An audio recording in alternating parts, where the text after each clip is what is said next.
Olá, muito boa tarde.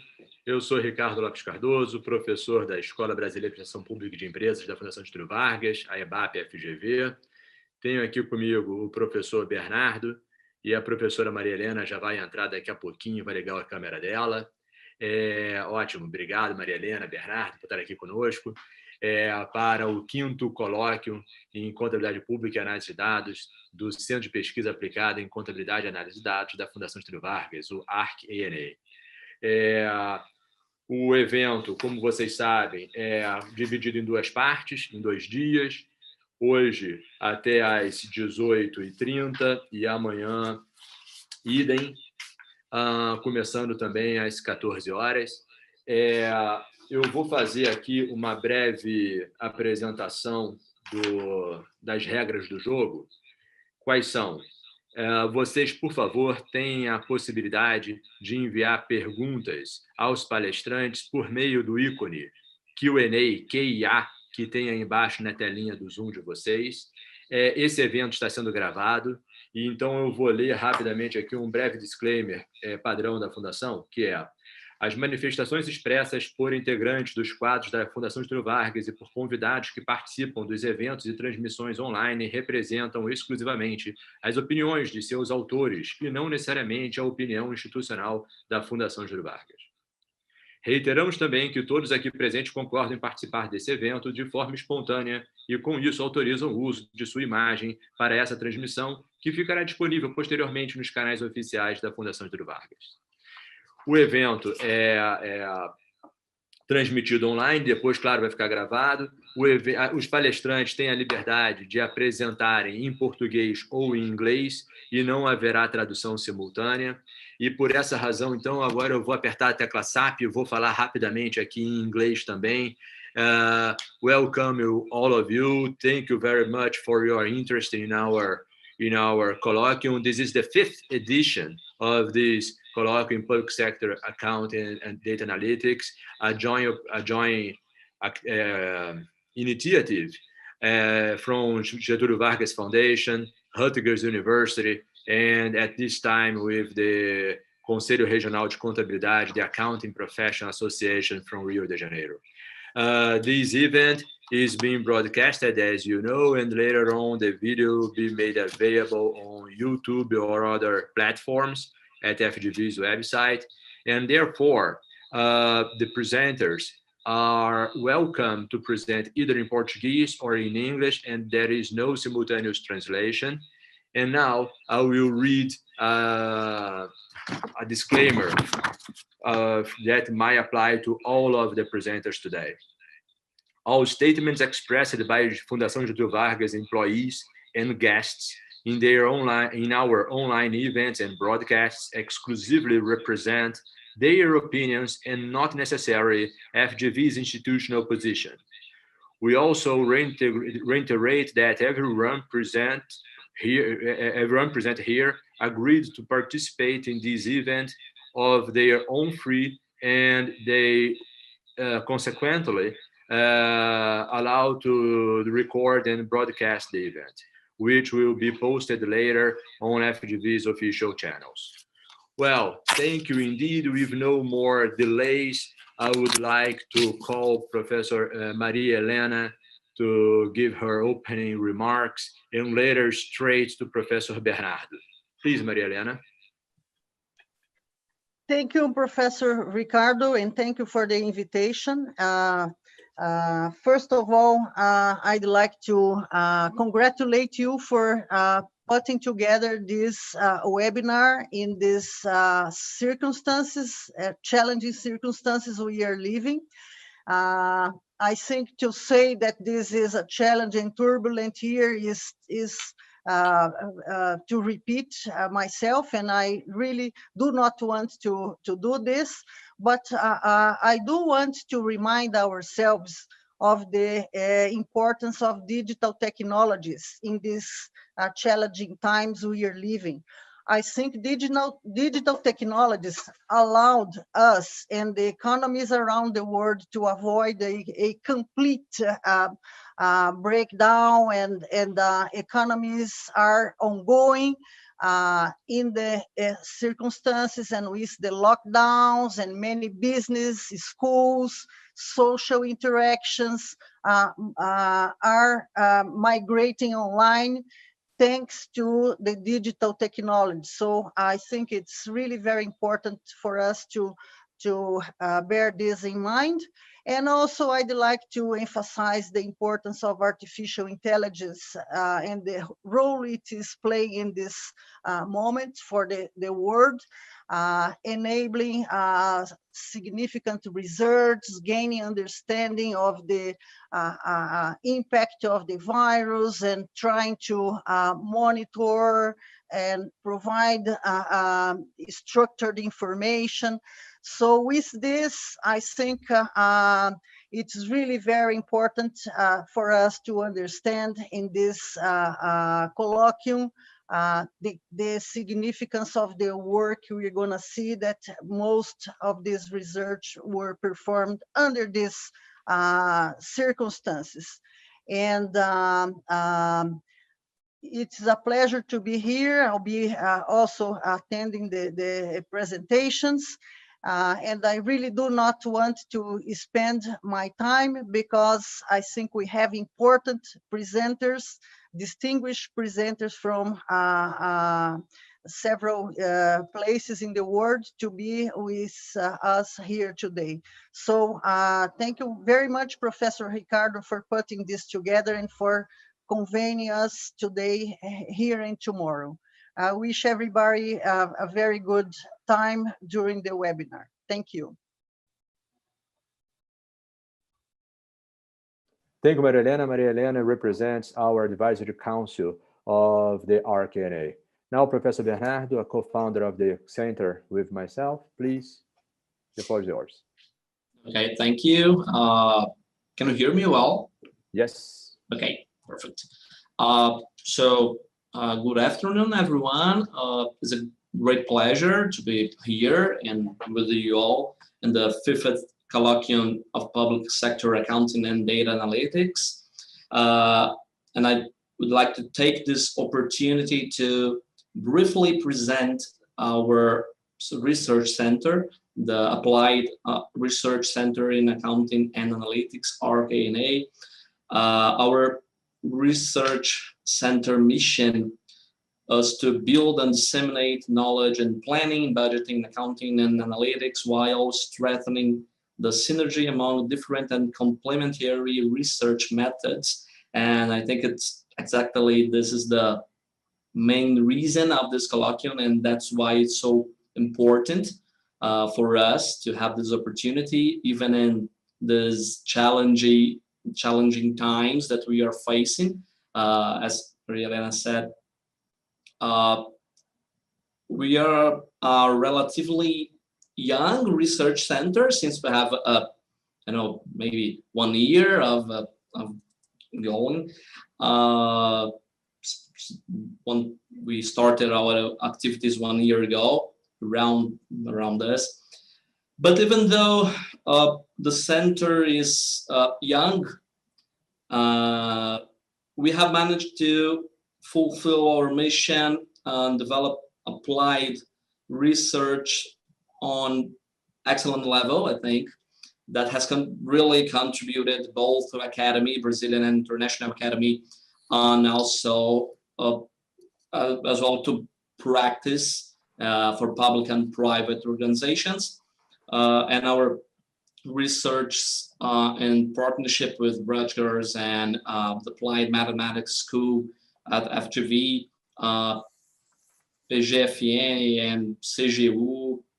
I have no idea how to speak it in English. If you, Ricardo, if you can try, if you can help me to translate. É a Controladoria Geral da União e a... The Controller Office of the Central Government and Rutgers University. Yeah, Rutgers University. Thank you. And one of our recent achievements and to really prove our relevance in both in academic and practice sides is that our former student of Professional Master of Public Administration, Sérgio Neiva, he's a servant, public servant from CGU, Controladoria Geral da União, and also a researcher in our research center, and our former student, and his master thesis were prized by the Secretaria do Tesouro Nacional as the best work, the best paper, the best thing in this area of and that's it, I think. So it's very good for us to have this prize, and I'd like to introduce you all to Sergio, and Sergio will show us his presentation and just a little about his master thesis, about how to use artificial intelligence to controller in public sector. And of course, if you want to know more before Sergio presentation, if you want to know more about our center, I'd like to invite you all to explore our site, to enjoy us and know a little bit more about our research, and that's it, I think. Okay, Ricardo, can I call Sergio? Okay, perfect. Sergio, if you can show us the presentation, please. Thank you. Thank you for introduction, Bernardo. Good afternoon. Everybody hears me? It's okay? Yes, very well. Okay, thank you very much. Just a moment, please. We can see now. You can see the presentation? Yes. Okay. Good afternoon. My name is Sergio. I am a public civil servant. I work at CGU. CGU. The translation was also made by Professor Ricardo. CGU is auditing federal agents, and I'm trying to be a researcher. Well, I really worked hard this year to achieve this objective, and I would like to greet everybody who's watching this webinar, and I thank Professor Bernardo and Professor Ricardo for the invitation. I am honored and flattered about this opportunity to present my research here at this webinar. Well, my research aims to understand the circumstances in which the use of artificial intelligence analyzing the provision of accounts, predicting the results of the analysis is sufficiently clear to dispense the need for conventional analysis by public servants here in Brazil. The use of AI, IA, artificial intelligence, has been expanding in private sector with positive impacts on fraud prevention, increasing efficiency, and effectiveness, sorry for my bad English and my bad accent, of the work performed by auditors. However, despite this potential, the use of the technology, well pointed by Professor Maria Helena, its use here in public sector in Brazil is still at the starting line.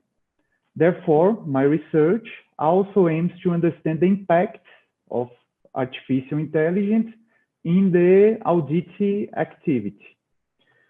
I will not take more than 10 minutes of your time. I will be very soon here. And I'd like to introduce here of the problem that propose my research. In Brazil, there is a lack of operational capacity to analyze the transfer of public funds from the federal level to states, municipalities, and non-governmental organizations, NGOs. And it is here a critical issue.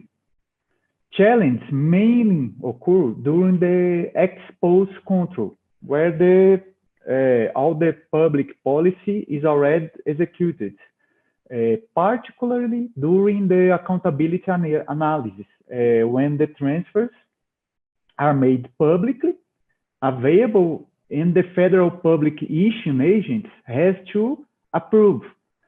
For example, Ministry of Health, Education, Social, Infrastructure, the money that these agents transferred to subnational entities has to be checked if they are in accordance with the laws and the regulations. Given the high volume of the transfers, about 10 billion a year, more or less $3 billion a year, and limited resources of the public, the bureaucratic public servants, results in a typically backlog of cases awaiting approval.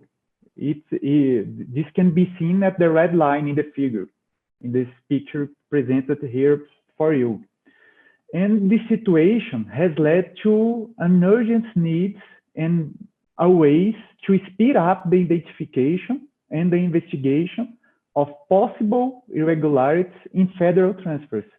In this context, CGU mobilized its strategic advisory to find a solution to public sector, to the managers, helping them to analyze the spending accounts.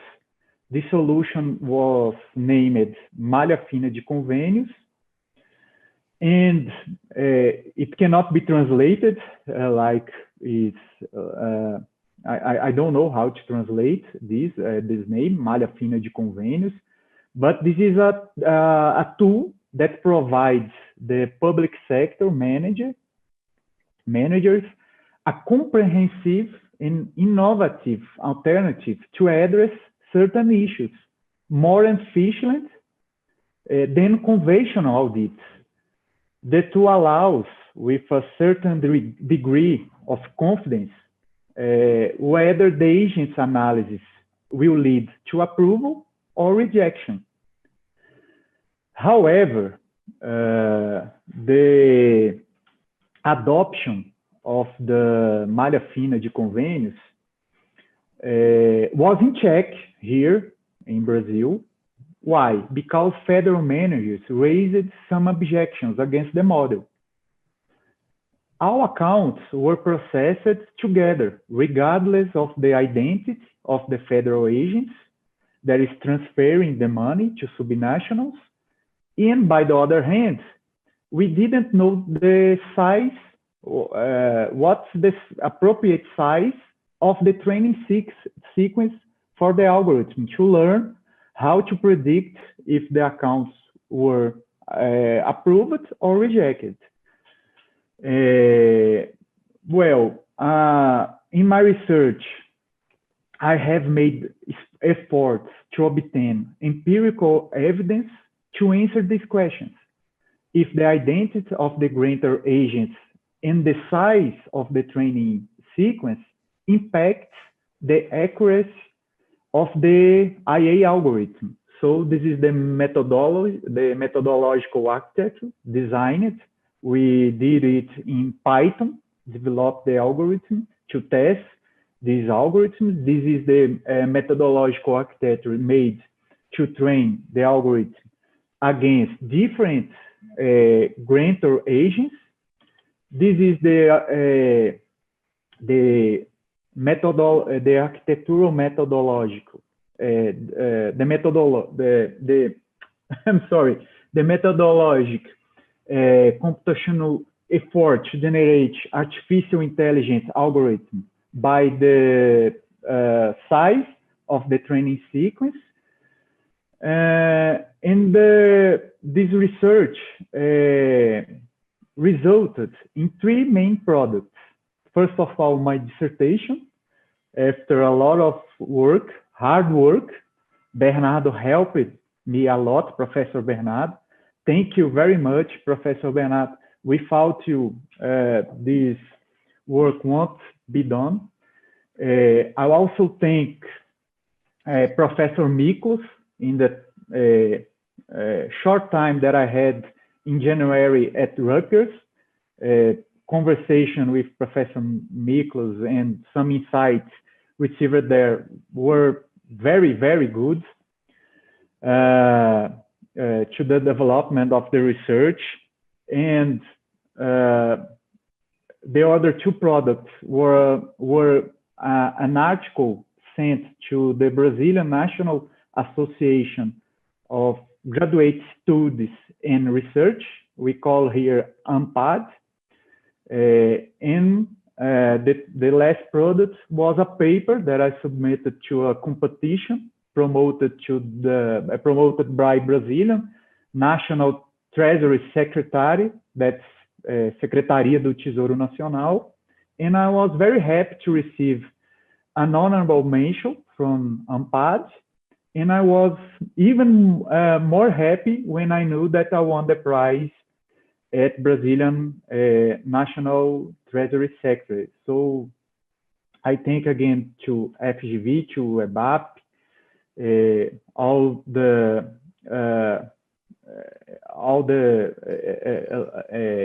abilities that I learned here with you, EBAPE, and thank again to Bernardo. Thank you about the opportunity. Thank you, Sergio. We are very proud of your achievements, and congratulations again for your research and the output that you already received from there.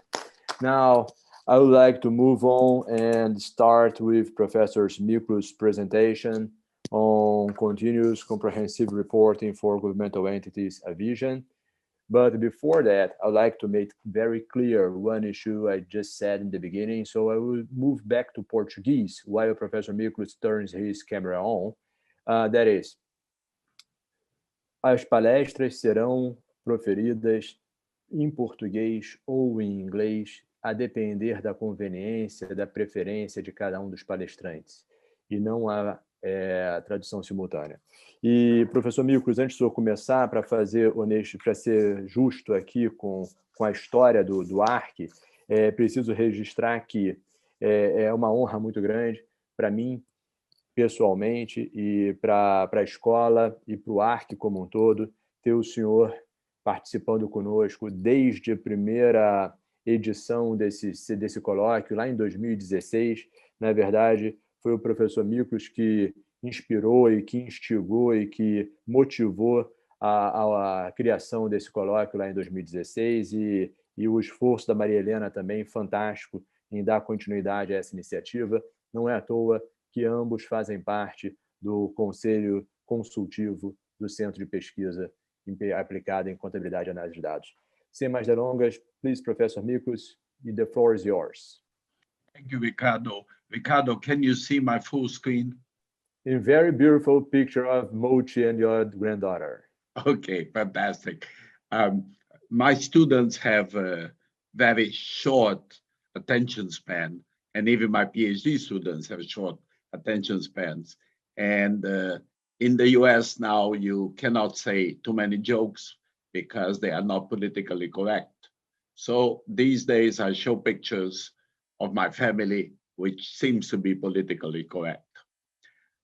So this is actually the first time I present something like this. And I have been for now a long time thinking that the financial reports, both of government and of businesses, are totally ancient technology that really don't fulfill the needs for stakeholders and for the entity. And so what I'm going to talk today is mainly in the governmental area, but I think is applicable also on the private area. But we are still kind of thinking what to do about that. I'm working with Michael Ellis and a couple of our PhD students And we want to create an illustration of what a comprehensive report would be. A report that is a live report, not only telling you information, but also acting on your behalf. I know this is very aggressive, but I have a chance to try this. So I'm going to, for a second, talk about the Carlab.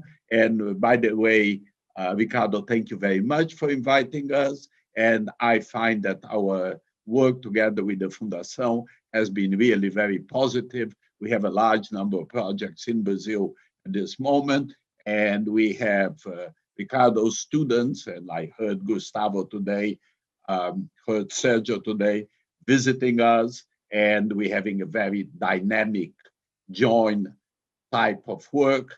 And I have some hope that maybe in Brazil, not in the US, we might be able to create an illustration of this type of report that I'm going to talk about that. First about the Carlab. Rutgers University, the State University of New Jersey, in the State University of New Jersey, there is School of Business, and the School of Business, there is a Department of Accounting, and the Department of Accounting has this area of accounting information systems, not financial accounting, not managerial accounting, not tax. And this area has been ranked #1 in the world for the last approximately 30 years basically on the research we do. And maybe more recently, the ranking also discovered that continuous auditing is part of auditing. So our ranking in auditing has gone up substantially. We are now #7 in the world. This is actually a picture of part of our group that was in the conference last November, not this November, because we had a pandemic and we did it electronically. And as you can see, there are not a lot of American faces there. A lot of Chinese faces, Korean faces, South African faces, etc., etc. Maybe 5 American-born people on the entire group. So we're a very international group. And many of the people in this particular picture are ex-students. They are PhDs, professors in different universities. We have Andrea Rosario here that just graduated and moved 10 miles away. We have Denise, who you're going to be seeing, who is also 10 miles away in a different university, and goes on and on and on.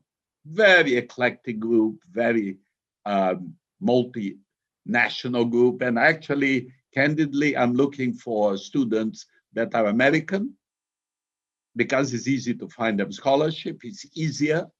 And I'm looking for Brazilian PhD students because we have so many projects in Brazil, the language skills are very important.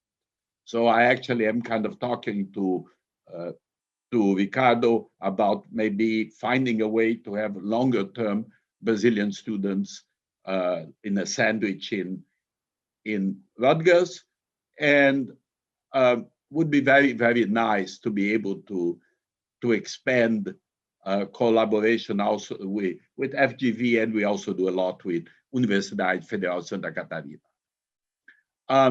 I just put this here that I'm going to give you the deck, and this is a private dashboard with good set of the documents that our research generates. PowerPoint slides, articles, video presentations, etc.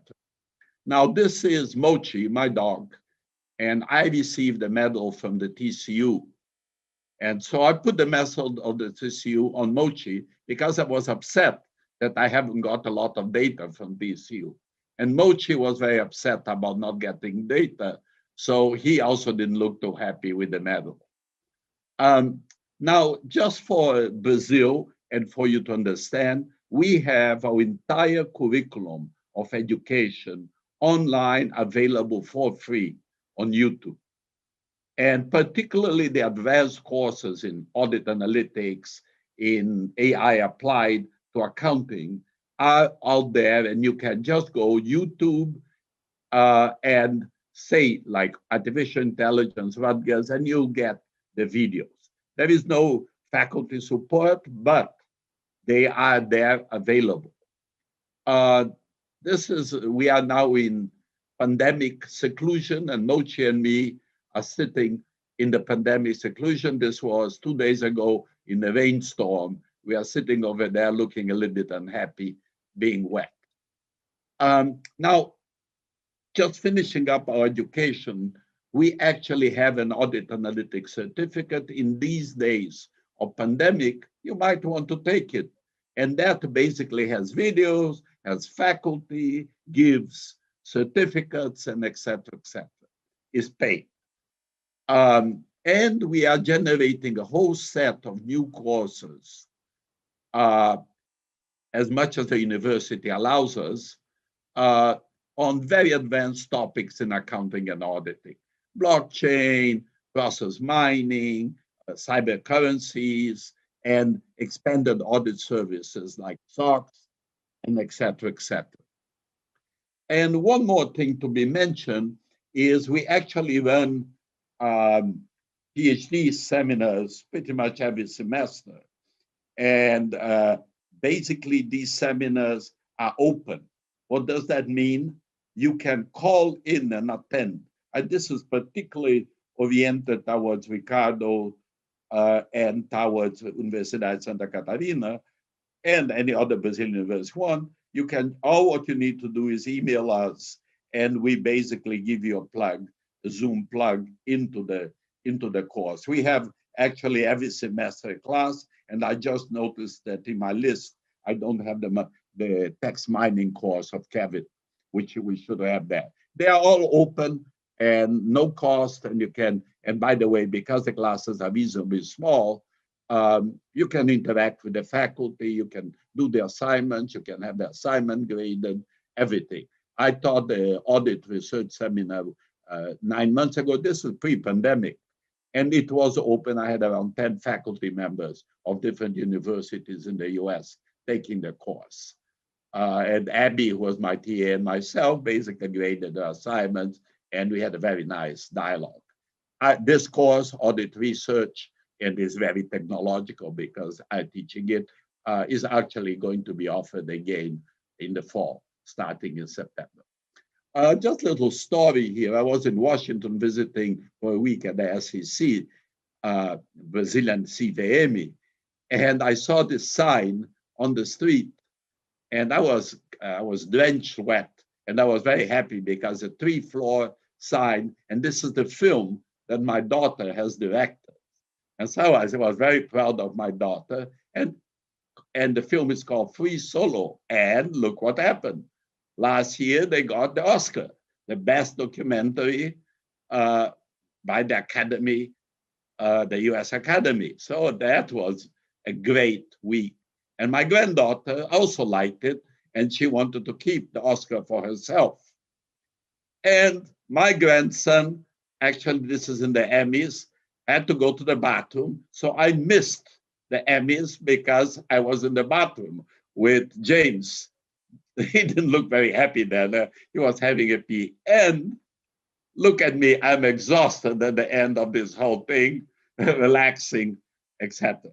So let's just talk about what we want to think about comprehensive error. Actually, I have been talking with the community in Massachusetts, a little municipality, trying to connect to the database and then create a prototype to this idea. And I would love to do that in Brazil better than the US, because in Brazil, there is already this culture of XBRL-GL, so it will be much easier to do it in Brazil. Also, the limitations are different. So idea is what we call leapfrogging. Leapfrogging is pulo do sapo, jump over what's happening today to a different technology as opposed to evolving. And we say that these, I call it a statement, but it's not a statement, it's an environment.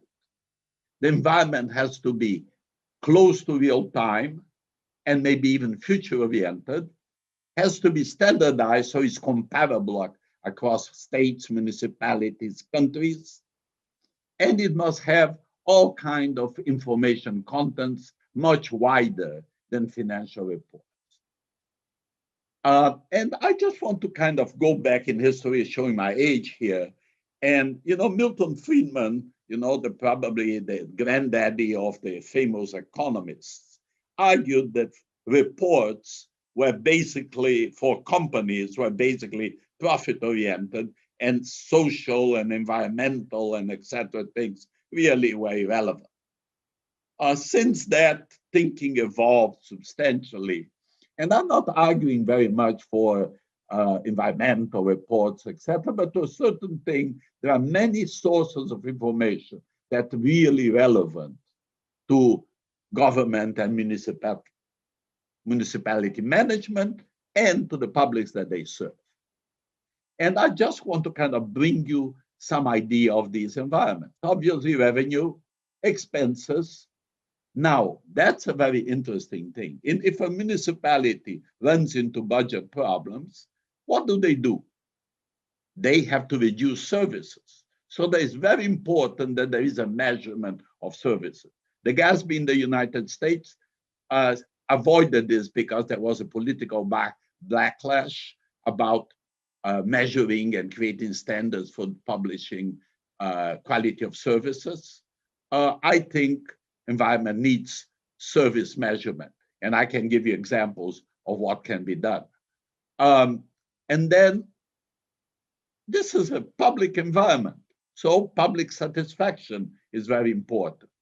And you're going to hear some of our research that actually uses social media to establish satisfaction. And then the other thing that municipalities have is infrastructure. And if you have a bad budget a couple of years, you stop building your roads, you stop patching your roads. So that needs a measurement of infrastructure to tell the complete story. And now we're talking a lot about the sustainability impact, governance, and social effects. Now, those would be very interesting to create indices. I'm in a committee in Europe to create a taxonomy of ESG for corporations. And so that probably the European Union is going to require a set of disclosures in this direction. And actually it will be sooner than later. So what would be government reporting doing? Accountability, serve as a basis for financing. So meaning I have observed the way municipalities' bonds are evaluated. They are not ancient, they are very ancient. They're evaluated like we used to evaluate titles or bonds in the public, in the private sector 20 years ago. There is no databases. Each one reports whatever they want. The GASB has no power to really enforce things, although they can suggest. And then we want to rank these. We want to check if there's compliance with laws or regulations. We want to understand budgets, and we want to predict events. You're going to see more about this. And understand infrastructure and the status. And most of all, monitor and activate services that the municipality and state can provide. And basically, one thing that we found in this standardized business report in Holland, which had been copied in several countries, is that it's possible to pick up all the bureaucracy, many things you need to submit to the government, and pull them together in a more efficient. At the SBR, they had about 2,000 pieces of data required for a corporation. And by the time that they came out with SBR, they were down to 200. Because so much duplicative, so much disorganization, because these things were done separately. So an environmental report or report of a government should be as lean as it can be.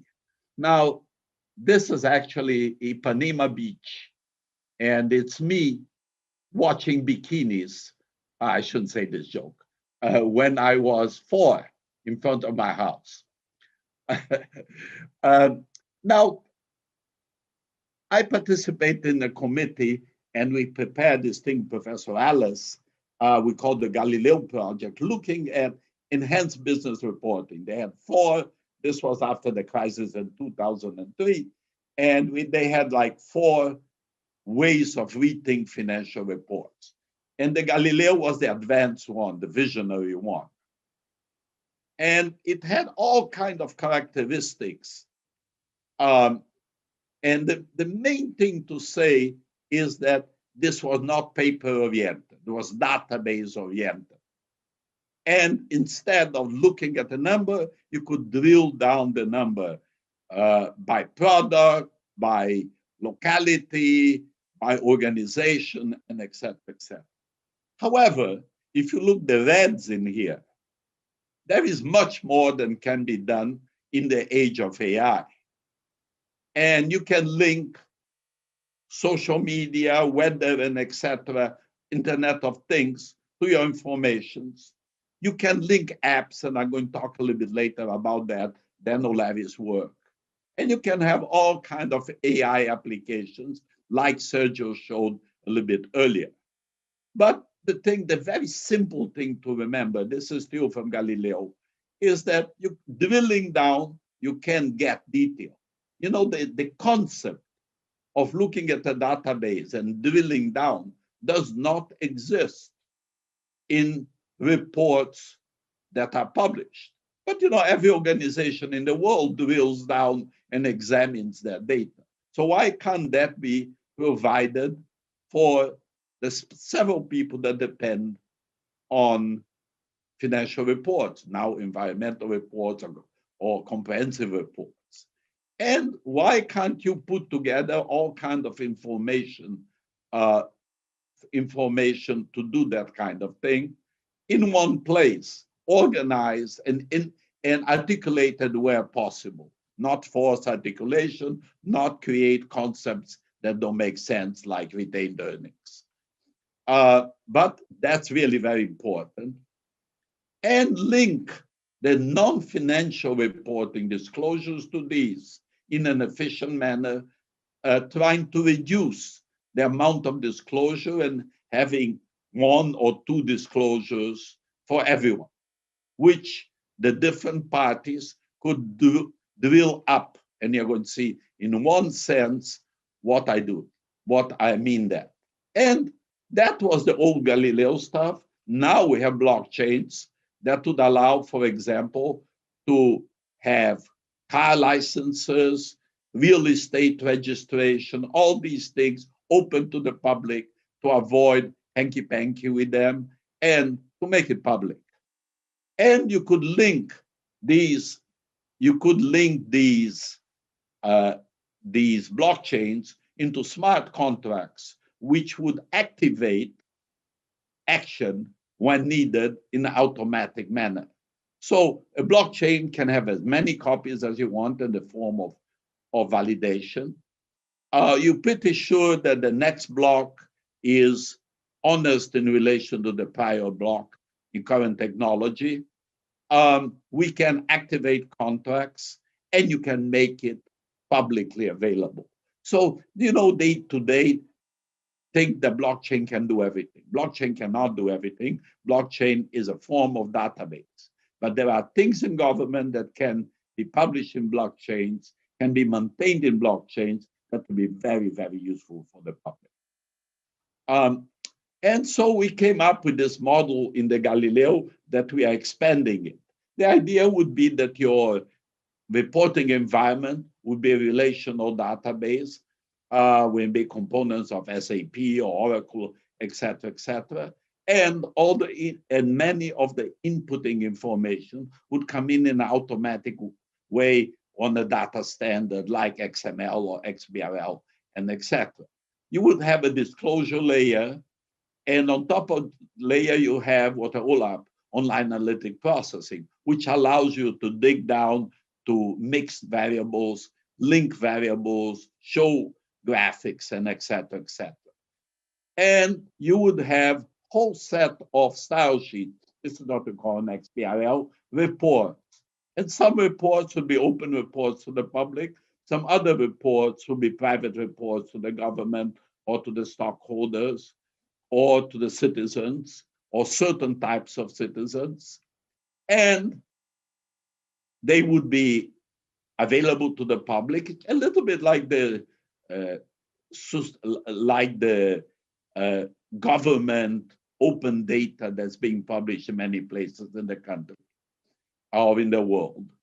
And you would have all kinds of AI, what I call intelligent agents, working on top of that to call you exceptions, to predict, to activate actions. And you would have comparisons. You know, you don't need to have everything exactly the same standard to compare. You just need to be reasonably similar and to be understanding what you get. And you would have some kind of privacy layer to avoid certain information to get where it shouldn't be. And, you know, the many stakeholders of the government or of business would have their private reports or could draw the reports however they want. Now, the new things, the more new thing than the Galileo would be active smart contracts that would activate where certain things happen, link internal data to external data, and we call external data exogenous variables. And we would feed also exogenous variables out of this environment. That's Mochi in the snow a week ago when we had our first snow. He really likes to sit outside there. Okay, now this is something I have been presenting for a while, and this is what we call GEM, Government Economic Monitoring. And this is actually, there is a Professor Zuboff from Harvard that is horrified with the idea of surveillance capitalism and population control. And she talks about facial recognition. She doesn't like face view from Google. She's very critical of this. But actually, this is tremendous capabilities for helping the population. Actually, the GDPR of Europe allows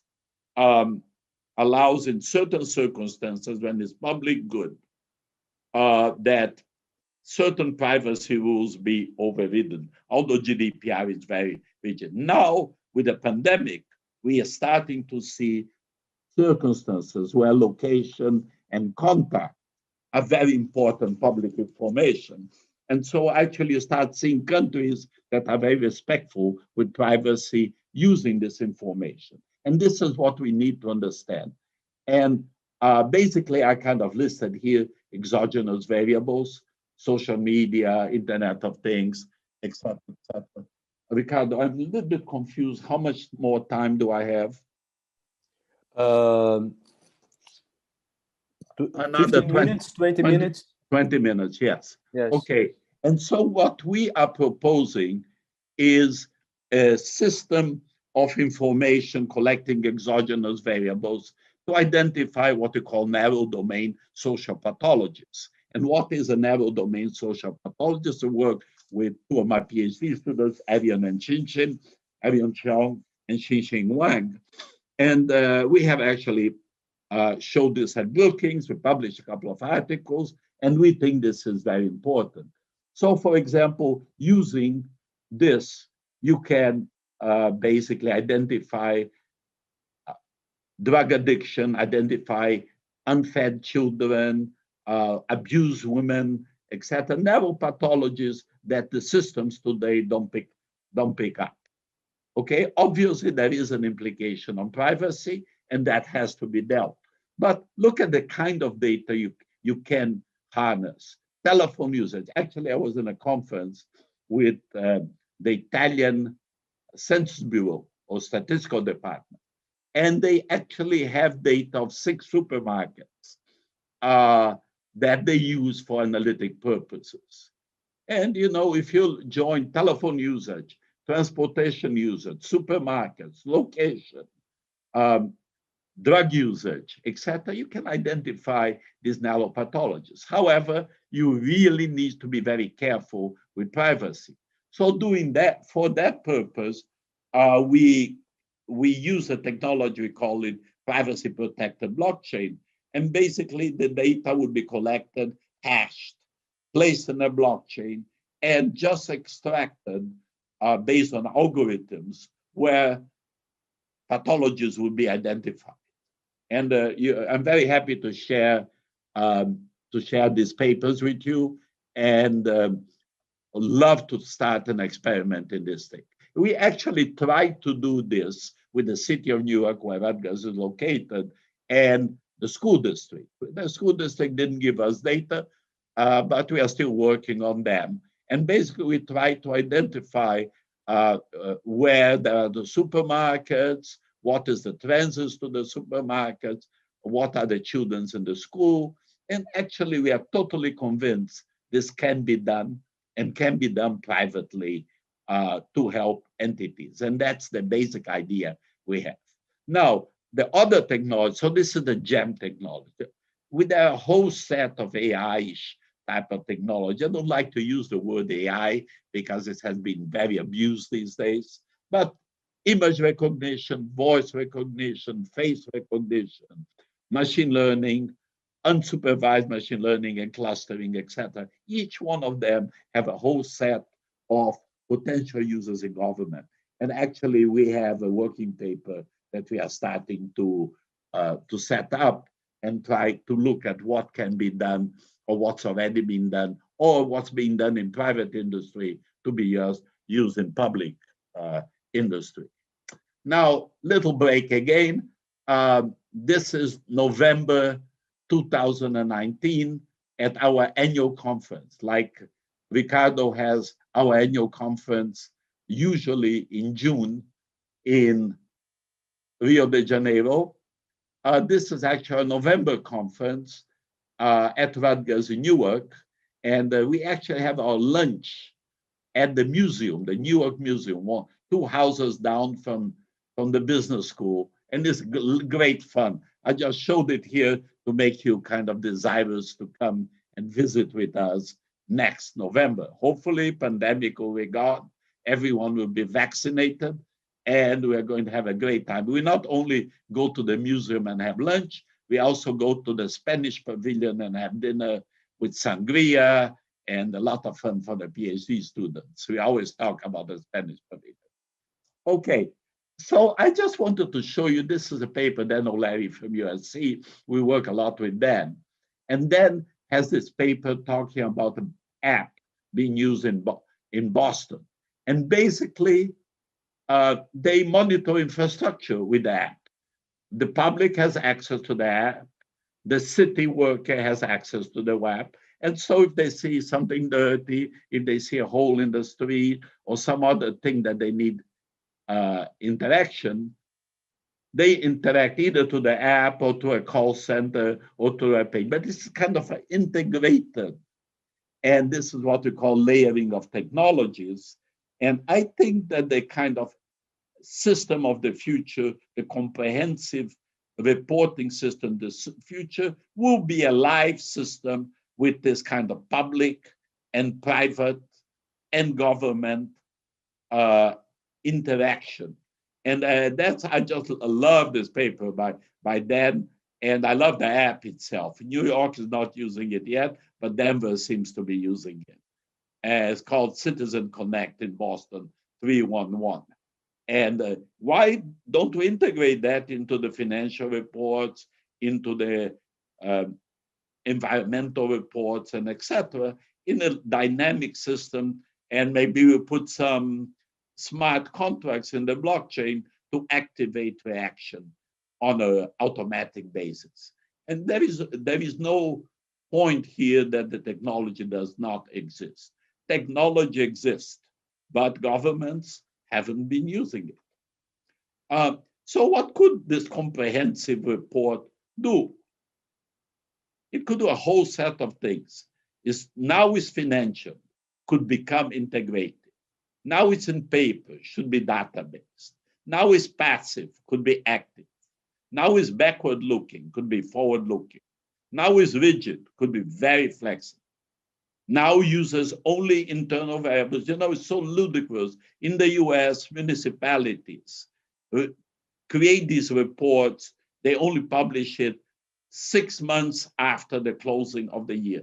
In this society, which is real-time society, we only get information just substantially after the event happened.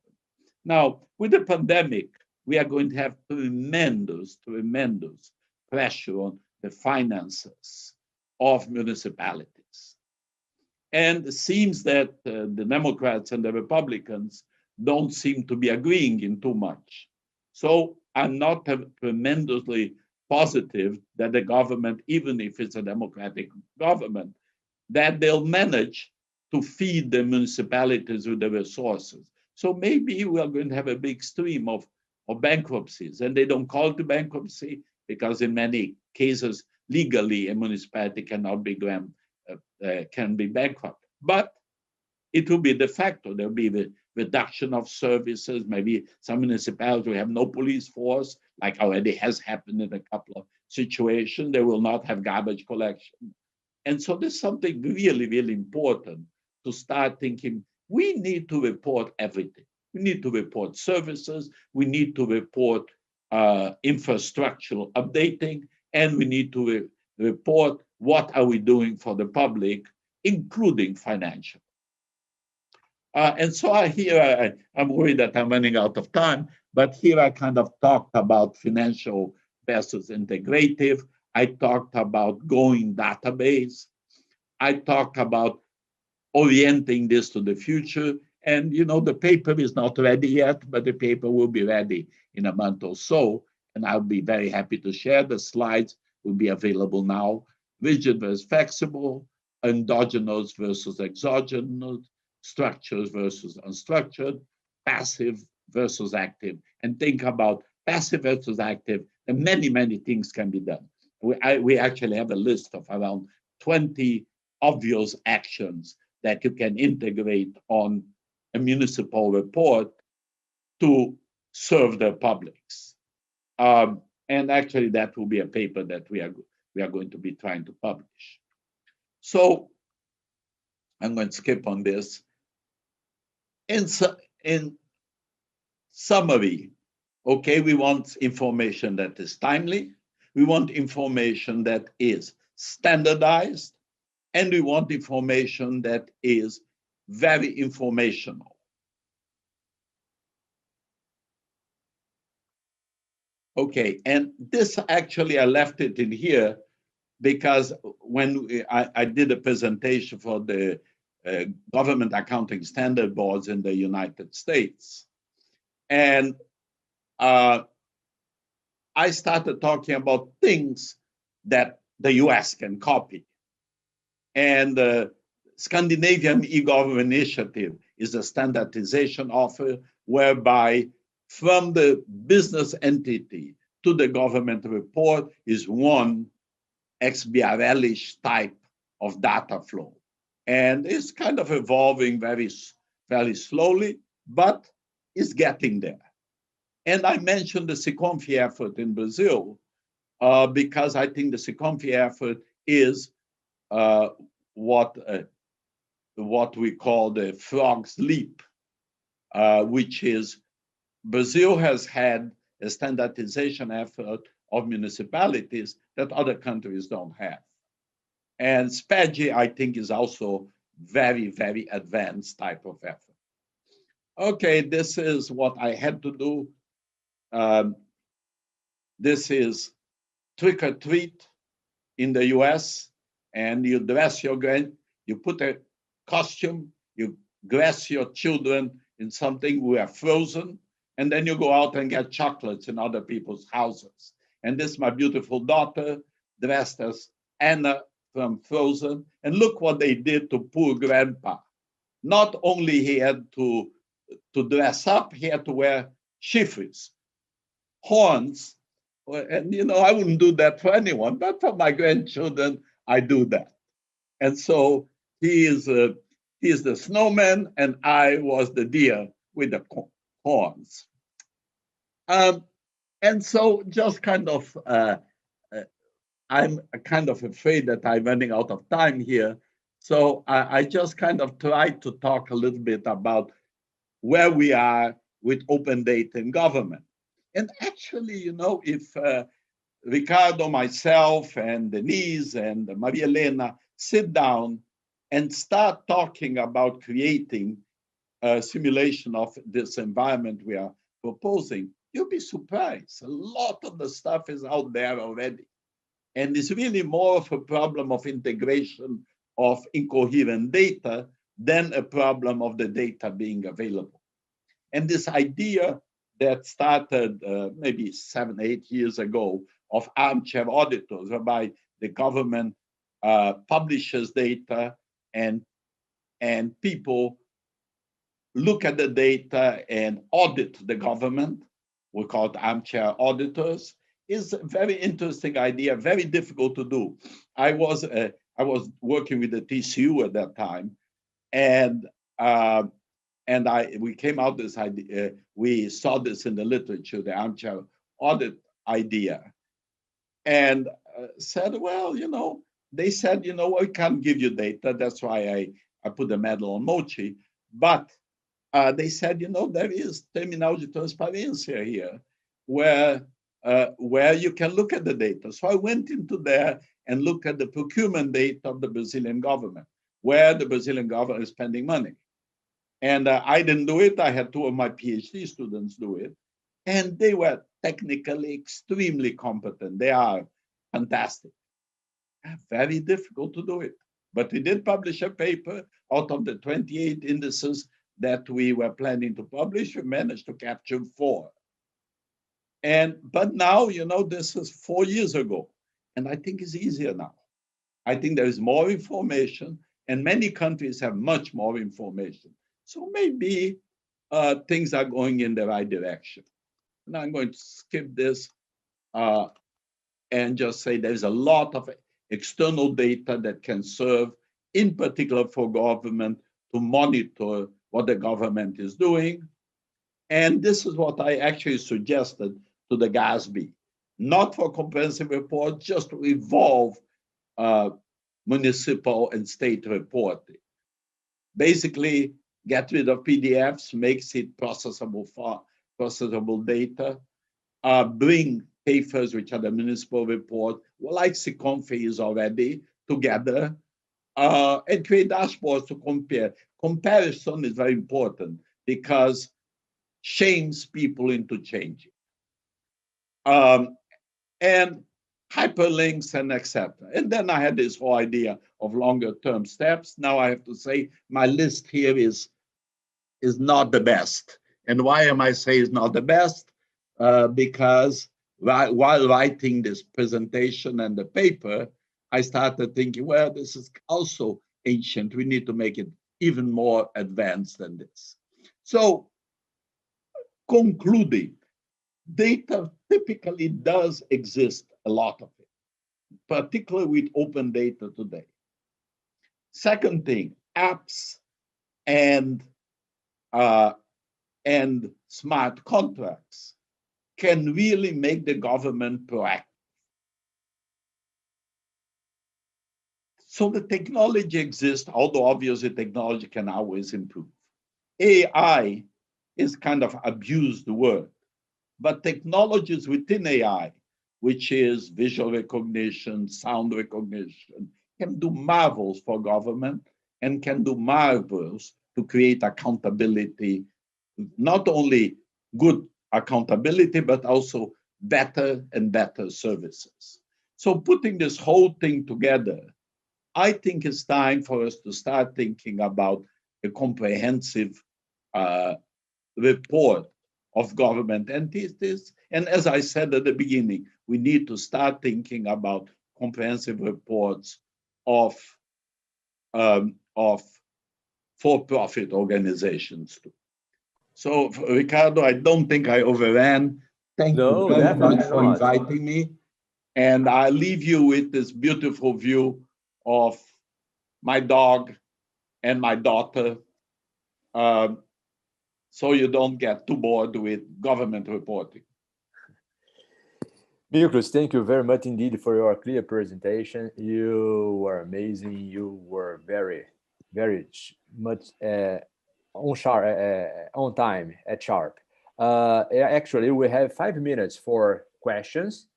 We hadn't received any question from the attendances yet. So please, if you want to ask a question, you can write down it on the Q&A icon bottom down on the Zoom screen. But I saw that Professor Dennis would like to ask Professor Miklos. So please, Dennis. Yes, please. I have a question, Professor Miklos.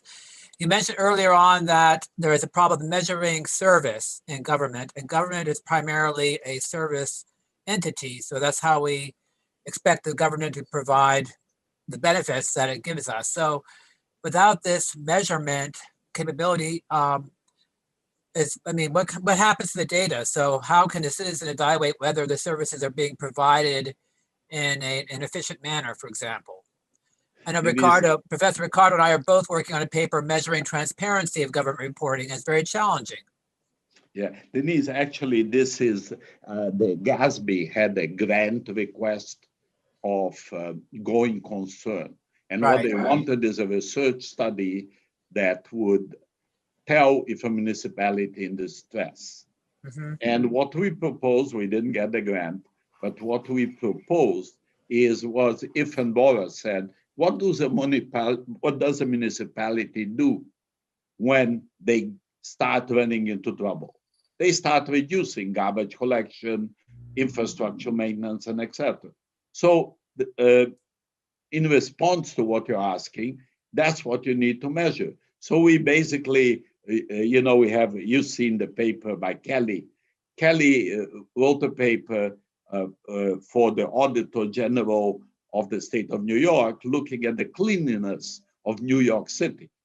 And the cleanliness of New York City was rated basically by auditors going once a year or twice a year, driving around New York City and rating it and giving it 80, 90, 95% rating. So Kelly collected tweets from the public, classified them in 5 ways, and then created a ranking out of that, a comparative ranking.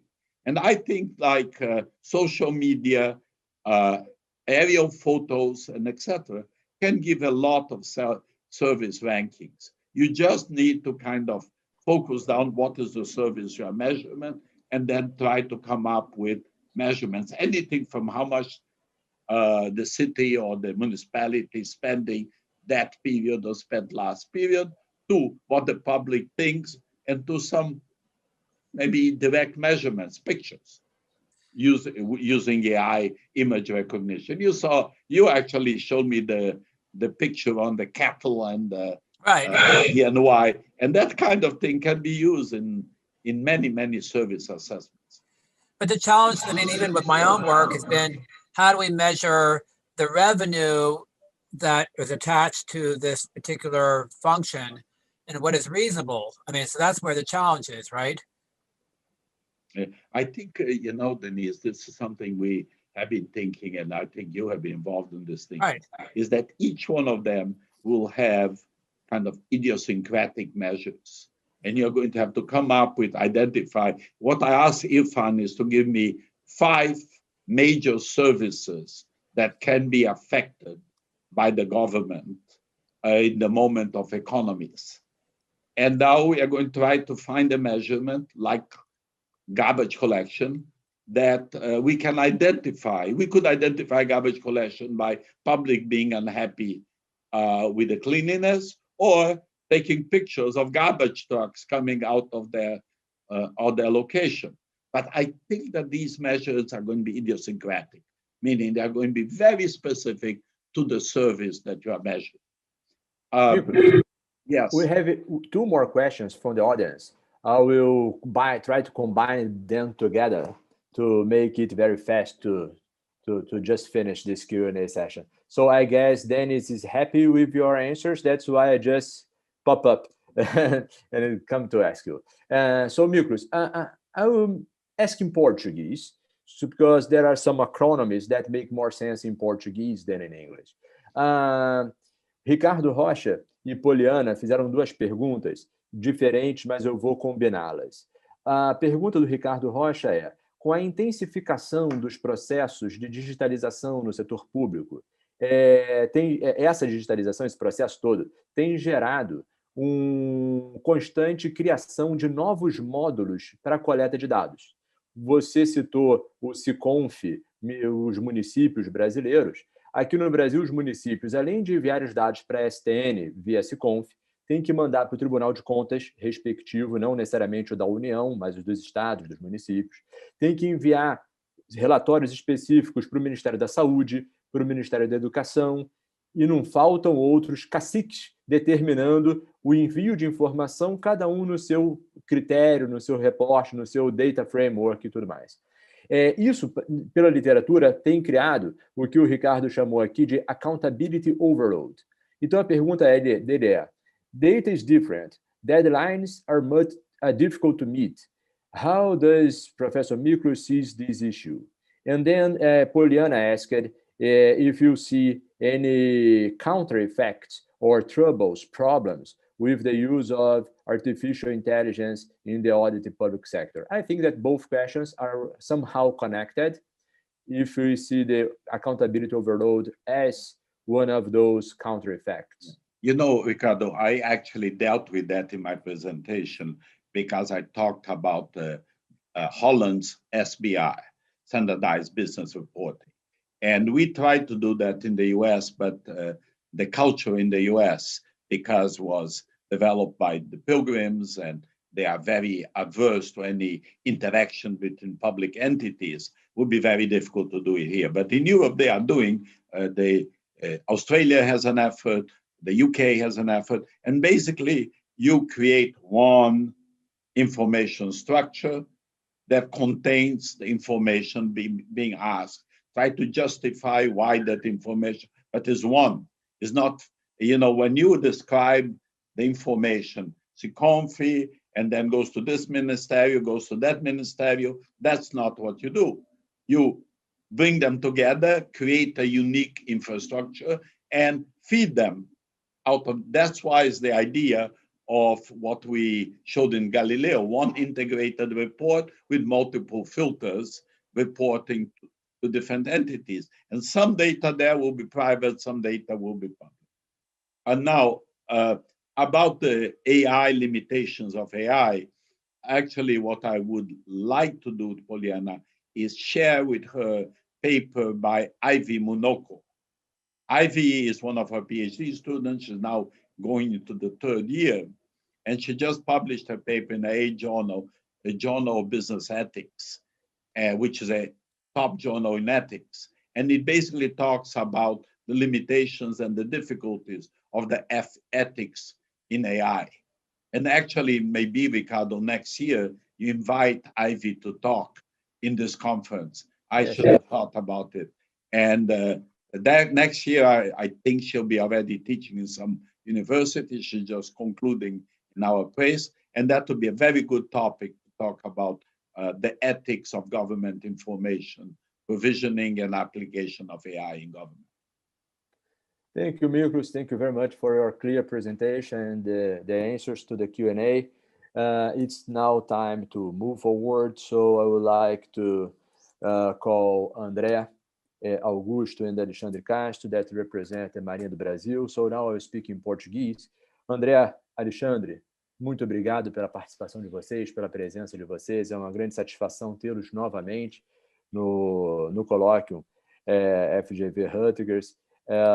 Então, passo direto a palavra para vocês, representando a Marinha do Brasil. Eu sei que vocês falam, tem o disclaimer todo que eu já fiz. Se vocês quiserem, acharem necessário repetir o disclaimer que a Marinha sugere que vocês façam, fiquem à vontade para falar em português, inglês, enfim, fiquem totalmente à vontade.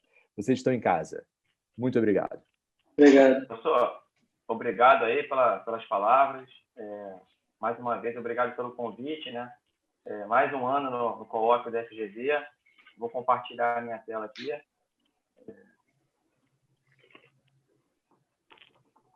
Todos estão enxergando? Yes. Beleza. Então, para a gente é uma enorme satisfação. Eu sou o capitão-tenente do quadro técnico André Augusto. Eu sou auditor lá no Centro de Controle Interno da Marinha. Para a gente é uma satisfação novamente participar desse evento. Infelizmente, esse ano foi um evento online, né? Estamos na presença física de todos, mas a gente vai apresentar a segunda fase da auditoria contínua que a gente implementou no Centro de Controle Interno da Marinha. A auditoria contínua fase 2, novas ferramentas e a implementação da divisão de ciências de dados aplicada à auditoria no Centro de Controle Interno da Marinha. A nossa apresentação vai ser basicamente dividida em duas partes, né? Eu vou falar a primeira parte, toda a parte do histórico, como a gente montou, como a gente implementou a auditoria contínua na Marinha, e a parte final, o capitão Alexandre vai falar sobre as novas ferramentas que a gente implementou esse ano de 2020, tá? Então, eu vou seguir o seguinte sumário, falar da nossa missão, do nosso Centro de Controle Interno da Marinha, que é o CICMAR, falar um pouco do histórico da auditoria contínua ao longo desses últimos 4 anos. Aí o capitão Alexandre vai falar sobre a divisão de ciências de dados, a fase 2, que são as novas ferramentas. Aí volta a palavra para mim, eu falo os resultados obtidos e as nossas considerações finais. Bem, o nosso órgão, o Centro de Controle Interno da Marinha, ele tem por missão assessorar o comandante da Marinha para executar as atividades de auditoria interna governamental a fim de aprimorar o controle interno, preservar e agregar valor à gestão da Marinha do Brasil. Como vocês podem ver, o nosso Centro de Controle Interno ele é vinculado direto ao comando da Força. Bem, isso aqui é um exemplo das nossas atividades, né? A Marinha é um órgão multitarefas, né? A gente tem diversas frentes de trabalho. Então, eu botei aqui um exemplo de algumas imagens da nossa instituição, né? Bem, um pouco do histórico da auditoria contínua no CICMAR. Hoje, a gente realiza auditoria contínua em 4 grandes áreas, na parte de execução orçamentária financeira, na parte de folha de pagamento de pessoal, na área de patrimônio e na área de licitação e contratos, mais recentemente. Algumas vantagens, né, para a implementação desse tipo de auditoria: ela é uma solução para recursos escassos e demandas cada vez mais frequentes, ela atua tempestivamente, a gente tem auditorias mais céleres, em comunicação dos resultados mais rapidamente aos gestores. Um outro ponto importante é a redução do tempo, né, do custo de deslocamento das equipes, e isso foi muito importante nesse período agora de pandemia, né, até porque a nossa abrangência é em nível nacional e até mundial, os nossos navios estão navegando ao longo dos mares, né, então seria esse custo de deslocamento. Por exemplo, aqui no Brasil, a gente tem organização militar no Amazonas, em Rio Grande do Sul, Rio Grande do Norte, ou seja, é bem amplo, né, o nosso acesso, né? Então, esse tipo de auditoria também auxilia a redução do tempo, né, e do custo de deslocamento das equipes. A gente realiza também um maior número de auditorias. Vocês vão perceber que, ao longo dos anos, esse tipo de auditoria contínua ela foi evoluindo até chegar na situação que a gente se encontra hoje, né? E torna visível que permanecia invisível com a análise e mineração dos dados. O nosso grande insumo são as bases de dados, e isso a gente acaba identificando situações que sem aquela base de dados seria possivelmente impossível de analisar aquele tipo de informação. E um outro ponto importante também é que reforça o ambiente de controle para os gestores. Bem, um pouco do histórico da auditoria contínua. Nós implementamos lá em 2016, eu tentei colocar passo a passo, né, do que foi feito. Em 2016, nós iniciamos um projeto piloto na folha de pagamento do pessoal da Marinha, com a utilização dos próprios computadores e dos nossos auditores. Esse projeto foi apresentado à alta administração, apresentamos um piloto e ele foi aprovado. Em 2017, nós incluímos nosso plano de auditoria interna e foi amplamente divulgado para todas as organizações militares. Só para ter uma noção de tamanho, né? A Marinha hoje tem cerca de 440, 450 organizações militares e a gente tem um público-alvo de cerca de 220 mil pessoas, entre militares da ativa, aposentados, né, da reserva, e seus pensionistas. Então, em 2017, a gente implantou auditoria contínua efetivamente na Marinha e desenvolvemos as trilhas de auditoria. No ano de 2018 foi um ano bem interessante para a nossa atividade. A gente incluiu uma nova área, que foi a área de patrimônio. Continuamos a desenvolver novas trilhas de auditoria. Abrimos o nosso leque, né? Fizemos novos convênios para acesso às bases de dados. E aí, como eu falei anteriormente, a base de dados é o nosso grande insumo para esse tipo de trabalho. E participamos e ganhamos um prêmio do setor público da ENAP, prêmio de inovação. Prêmio que foi muito reconhecido, foi bastante reconhecido pelo nosso trabalho, um prêmio externo, né? A gente ficou muito feliz, muito satisfeito pelo reconhecimento externo do nosso trabalho também. Em 2019, nós continuamos a finalizar toda a documentação, fizemos um inventário de trilhas, todas as trilhas são documentadas e automatizamos a criação de novas trilhas também, que deu também uma cadência na geração das informações. E em 2020 foi o grande ano, mais que tenhamos essa pandemia, né? Foi o grande ano da nossa virada de chave lá no nosso centro de controle interno. A gente criou uma divisão dedicada a ciência de dados, que é o capitão-tenente Alexandre, que vai falar daqui a pouquinho. A gente incluiu uma nova área de auditoria contínua, que é a área de licitações e contratos. Com essa inclusão dessa área de ciência de dados, a gente trouxe novas ferramentas para o nosso trabalho. O capitão Alexandre vai falar, que é a parte Python, a parte Airflow, e o desenvolvimento de um sistema interno, que é o Auditing. E tivemos também a felicidade de publicar um artigo em conjunto com o professor Miklos, né, da Rutgers, meu fraterno abraço para o professor aí, o nosso grande incentivador da área de auditoria contínua, né, no JETA, que é da American Accounting Research. Bem, a gente delimitou as fases da auditoria contínua em 10 grandes passos, né? Primeiro passo, planejamento. Segundo, coleta das bases de dados. Terceiro, importação. A quarta, execução das trilhas. A quinta, análise dos resultados pelos auditores. Emissão das notas, resposta às notas, monitoramento e relatório consolidando. Então, como eu falei, em 2020 foi o grande ano da nossa estrutura, né, do nosso trabalho. A gente automatizou todo esse processo de 2, 3, 4 e 6, com essa divisão de ciência de dados. Então, o nosso modelo utilizado de auditoria contínua é o modelo orientado a dados. A gente realiza os testes sem interferência na rotina do negócio, né? Os dados eles são replicados para o nosso ambiente de auditoria. Nós temos servidores dedicados e lá são executados essas trilhas de auditoria nessas ferramentas que eu vou passar a palavra agora para o capitão-tenente Alexandre.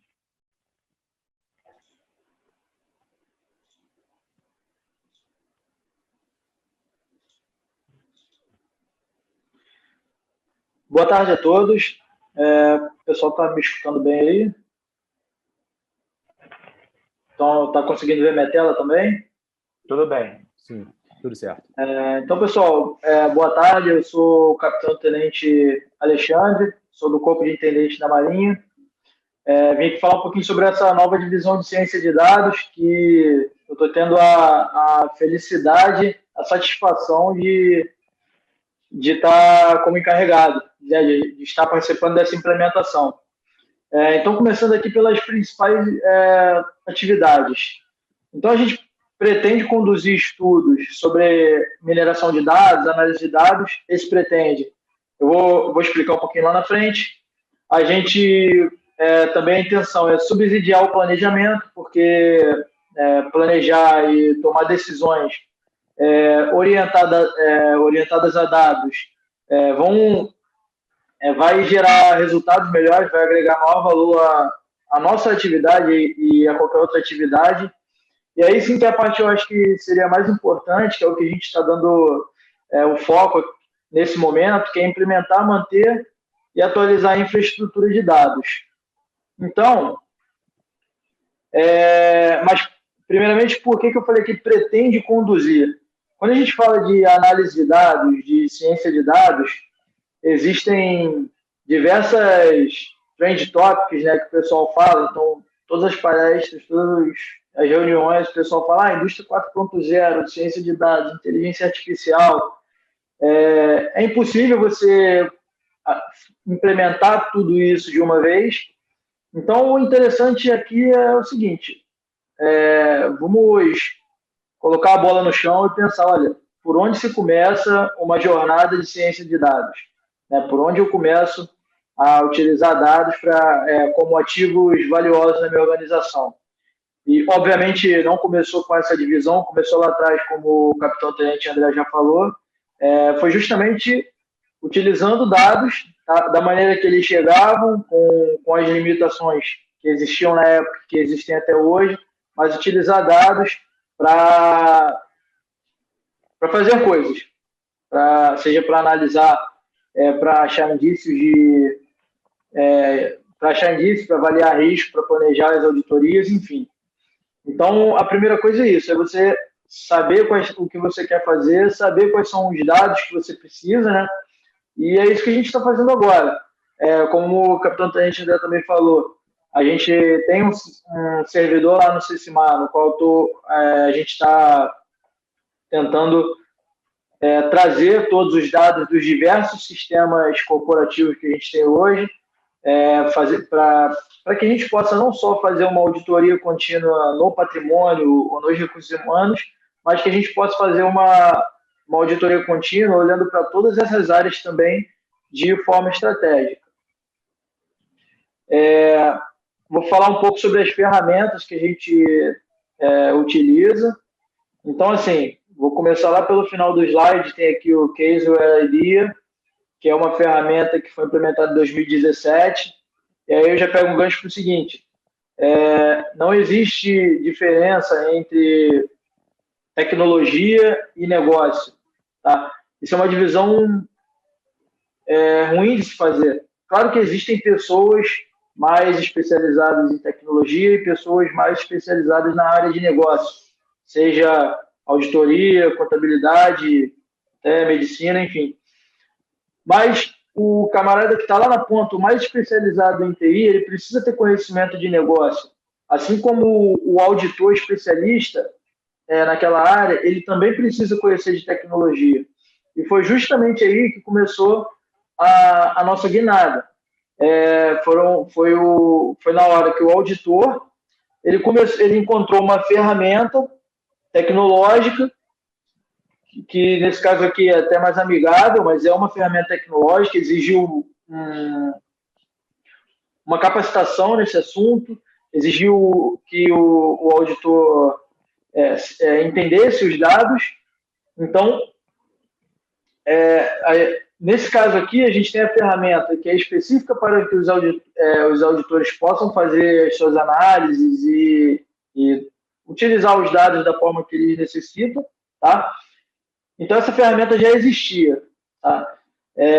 E provavelmente não vai sair da nossa pilha, da nossa stack de tecnologias. Então, dessas novas ferramentas que agora a gente está utilizando, a primeira coisa, aí, novamente, eu tive a satisfação ali de estar nesse momento de início dessa divisão. Então, tive a oportunidade também de selecionar as ferramentas para eu poder trabalhar. E a primeira coisa que eu pensei foi software open source, software gratuito. Na iniciativa privada, talvez isso possa ser um pouco mais maleável, mas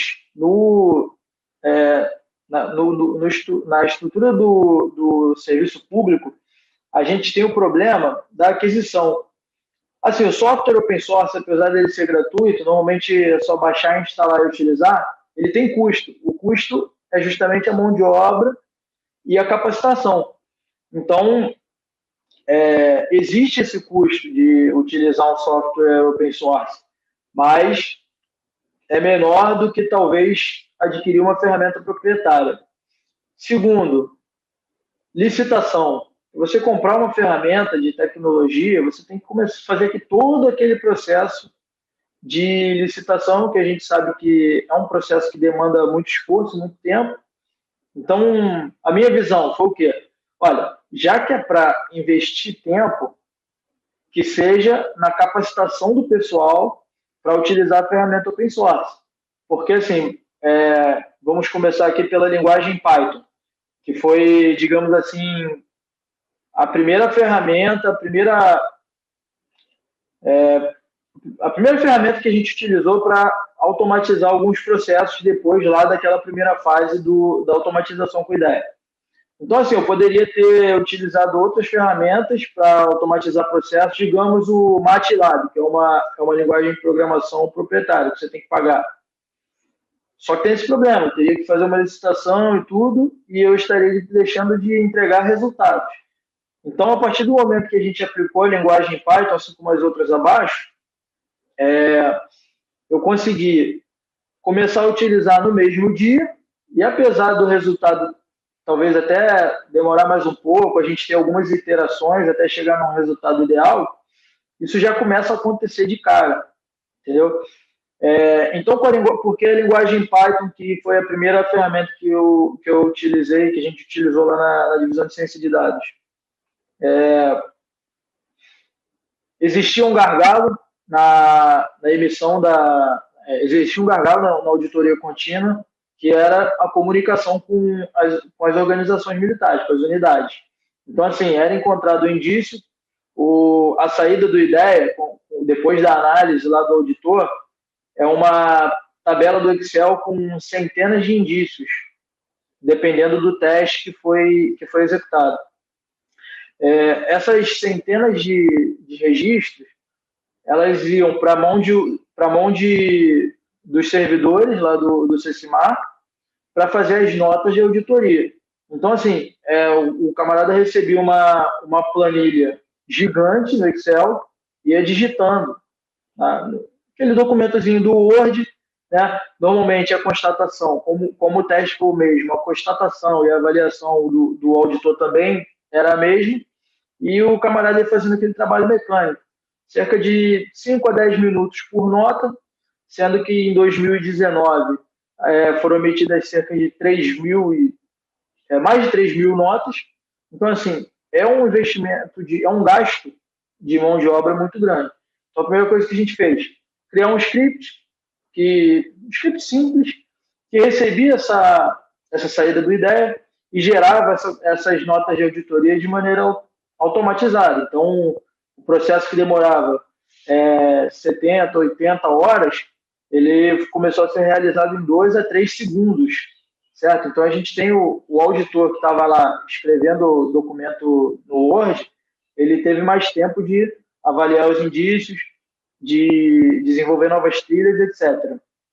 Bom, como eu comentei, já eram utilizados dados dos sistemas corporativos da Marinha, mas a gente recebia ainda de uma maneira complicada. Então, era trazido, a gente mandava o militar lá, recebia esses dados por meio de armazenamento portátil, então vinha um arquivo TXT, um arquivo CSV gigante, que entrava no IDEA para o auditor poder fazer essas análises. Então, novamente, naquela situação que eu falei anteriormente, vamos botar a bola no chão. Adianta a gente pensar em uma rede neural super complexa, um algoritmo com centenas de camadas, quando a gente está recebendo os dados de maneira em arquivos planos?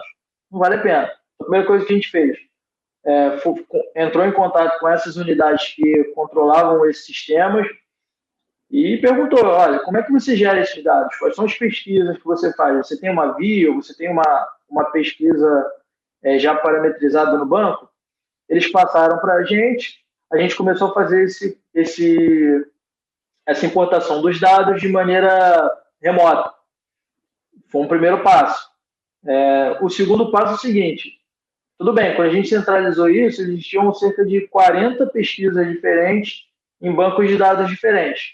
Então, aí entrou a segunda ferramenta, que é o Apache Airflow, que é uma ferramenta escrita em Python e configurada em Python. Então, já tem uma certa facilidade por questão de capacitação. O militar que já trabalha lá na divisão, que já trabalha com Python, ele vai conseguir trabalhar com a Apache Airflow. Então, e tirou aquela carga de entrar no console, no terminal que for, e fazer aquela pesquisa e entregar para o auditor. Então, hoje, todo mês, no dia 23, às 3 da manhã, o Apache Airflow é responsável por baixar todos os dados de todos os sistemas que a gente tem esse acesso automatizado. Ele coloca numa pasta na rede que é exclusiva para os auditores. e manda um e-mail avisando, olha, os dados de tal sistema e tal sistema já estão disponíveis nesse determinado diretório. Então, esse foi o segundo passo. O terceiro passo foi, olha, não dá para ficar, mesmo que a gente já tenha avançado, não dá para ficar trabalhando com esses arquivos CSV na rede, etc. Então, a gente começou a importar esses dados para o nosso banco de dados. Tá? Ainda não é a ideia de um data warehouse ou de um data mart, que seria uma estrutura assim que seria ideal para esse tipo de situação, mas já é alguma coisa. A gente trouxe para o nosso servidor para poder conectar na ferramenta analítica do auditor, e a gente já tem alguns, digamos assim, protótipos de data mart, né, de diversas áreas. Continuando, vou falar muito rápido aqui de cada ferramenta, até porque eu já falei delas. Por que a linguagem Python? Primeiro, a curva de aprendizado é muito, muito curta. O Python ele é conhecido pelo design e pela pouca necessidade, ele é pouco verboso, como o pessoal chama, você escreve menos para ter o mesmo resultado. Tá? A velocidade no desenvolvimento. Se você escreve menos, vai sair mais rápido o seu programa. Tá? Apesar das questões de performance que o pessoal reclama, mas, sinceramente, coisa de décimos de segundos, não vão fazer diferença por enquanto. E é uma ferramenta de propósito geral, então nela eu já tenho o script que gera as minhas notas de auditoria, eu já tenho o Apache Airflow, que vai buscar que vai buscar os dados. Eu já consigo fazer algumas transformações de dados no próprio Python. Então, ele já manda o e-mail com essas notificações. Então, assim, a gente consegue trabalhar com diversas tarefas utilizando a mesma ferramenta. Então, o cara que programa em Python, ele vai conseguir fazer diversas coisas. Não só, talvez, a análise estatística, ou não só, talvez, a apresentação dos gráficos, etc. Gerenciador de pipeline, o Apache Airflow. Como eu já disse, ele é escrito configurado em Python, muito mais fácil, a gente não vai ficar aprendendo diversas coisas ao mesmo tempo. Por enquanto, a gente está trabalhando com queries SQL, cruzamento de dados e está preparando o nosso data mart da auditoria contínua. Mas futuramente, aí sim, quando a gente tiver uma estrutura sólida, a gente vai começar a trabalhar com algoritmos de machine learning, a gente vai querer cada vez mais, né? A gente não vai ficar satisfeito. Então, a gente vai precisar tanto escalar quanto estender a nossa estrutura. Ou seja, talvez daqui a pouco um servidor ou 2 servidores, como a gente tem, não vão ser suficientes. A gente precisa de mais. Então, com o Apache Airflow, a gente consegue fazer isso. A gente também consegue. Por enquanto, a gente está trabalhando com queries SQL, mas daqui a pouco a gente consegue incluir os algoritmos mais complexos do estado da arte do machine learning. Até porque justamente é utilizado muito Python no machine learning. Então, a gente consegue essa interligação. E ele é muito difundido no mercado. Então, assim, fui lá olhar, olha, gerenciador de pipeline de dados. Aí você entra no GitHub lá do Apache Airflow, que o GitHub é o repositório onde fica o código-fonte. Então, lá as empresas que utilizam. Então, grandes players, grandes empresas data-driven já utilizam. Então, assim, por que não a gente vai utilizar também? É uma ferramenta mais sólida. Quanto mais gente usa, mais sólida é a ferramenta. Tá? Bom, banco de dados PostgreSQL. Ele tem um bom desempenho, tá? Ele é tão bom quanto o Oracle, o SQL Server ou outros bancos de dados pagos. Ele tem um bom suporte da comunidade. Então, assim, todo mundo que usa, assim como o Python e outras ferramentas open source, tem esse conceito de comunidade. Então, todo mundo que utiliza a ferramenta acaba dando alguma coisa em troca. Então, assim, eu tenho fóruns para tirar dúvidas do PostgreSQL, eu tenho comunidades, grupos de Telegram, de WhatsApp, para poder conversar sobre essa ferramenta. Então, às vezes, o suporte chega mais rápido do que aquele suporte contratado da ferramenta proprietária. Ele já é normatizado, então a Marinha prevê lá que a gente utilize Oracle ou PostgreSQL por questão de padronização. E, novamente, optamos pela ferramenta de código aberto. O Caseware ID, que a gente já utilizava, ele tem esse problema do custo da licença. Mas, ao mesmo tempo, ele tem uma interface gráfica muito boa, a curva de aprendizado dele é mais curta do que uma linguagem de programação. Ele também é um software consolidado no mercado de auditoria, então outras organizações que trabalham com auditoria já utilizam esse Caseware ID. E tem um outro item aqui que é o seguinte: a gente centraliza o desenvolvimento e a gente centraliza a produção e divide o desenvolvimento. O que isso significa? O auditor ele pega o Caseware ID, que é uma ferramenta mais simples de utilizar, ele faz as análises dele e eu consigo trazer aquilo para a linguagem Python, para a linguagem SQL e colocar em produção, digamos assim. Então, colocar, como eu falei lá, para rodar na madrugada e tiro essa carga do auditor.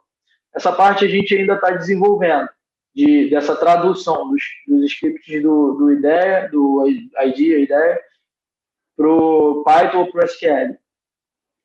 E ainda naquele conceito de fazer primeiro o básico, de botar a bola no chão antes de começar a trabalhar, a gente viu o seguinte: olha, para fazer isso tudo, a gente precisa de um sistema, de um sistema web, né, de uma ferramenta que suporte a auditoria contínua, que suporte a comunicação com as unidades, que gere para a gente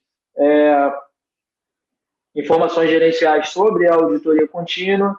Então, já estava sendo desenvolvido, já desde 2016 ou 2017, estava sendo desenvolvido o Audicont. A gente tem um oficial lá no CCMA que ele é desenvolvedor, ele é da área de TI, o Tenente Nunes, que não pôde participar, né, tá doente, né, foi acometido pelo Covid.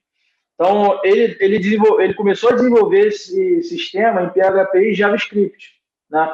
Essas duas linguagens que também são de código aberto.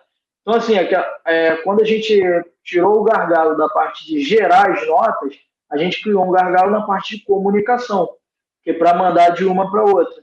E esse Audicont, ele justamente vai receber as notas, vai receber os indícios, as constatações de forma automatizada. Ele já vai também conseguir consolidar para a gente os relatórios gerenciais e também vai ajudar na gestão do conhecimento, porque a gente tem dezenas de trilhas de auditoria, que são testes diversos das áreas, e a gente vai conseguir colocar isso numa ferramenta digital que vai ter o seu backup, que tem um risco menor de que isso se perca. Tá? Agora, eu vou passar um vídeo aqui rápido, que é uma ilustração do que a gente está desenvolvendo. Tá? Tá iniciando os testes aqui. Vocês estão vendo a tela do vídeo? Então, ele está iniciando os testes novamente. A gente teve um problema, porque justamente duas peças-chave desse trabalho ficaram doentes agora, nesse período, então a gente teve que postergar um pouquinho, coisa de 1 ou 2 semanas os testes. E antes de começar, aqui, ó, do lado esquerdo, eu tenho a suíte do Apache Airflow, o nosso gerenciador do pipeline, e do lado direito é o nosso sistema Audicont. Então, eu dei o start aqui na...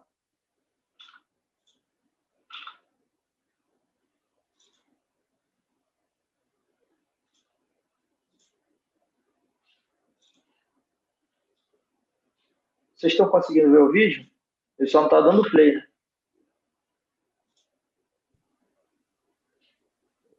Pois é. Vou fechar e abrir novamente. Por favor. Estranho que a gente acabou de testar. Ao vivo é mais desafiador, é esse mesmo. É impressionante.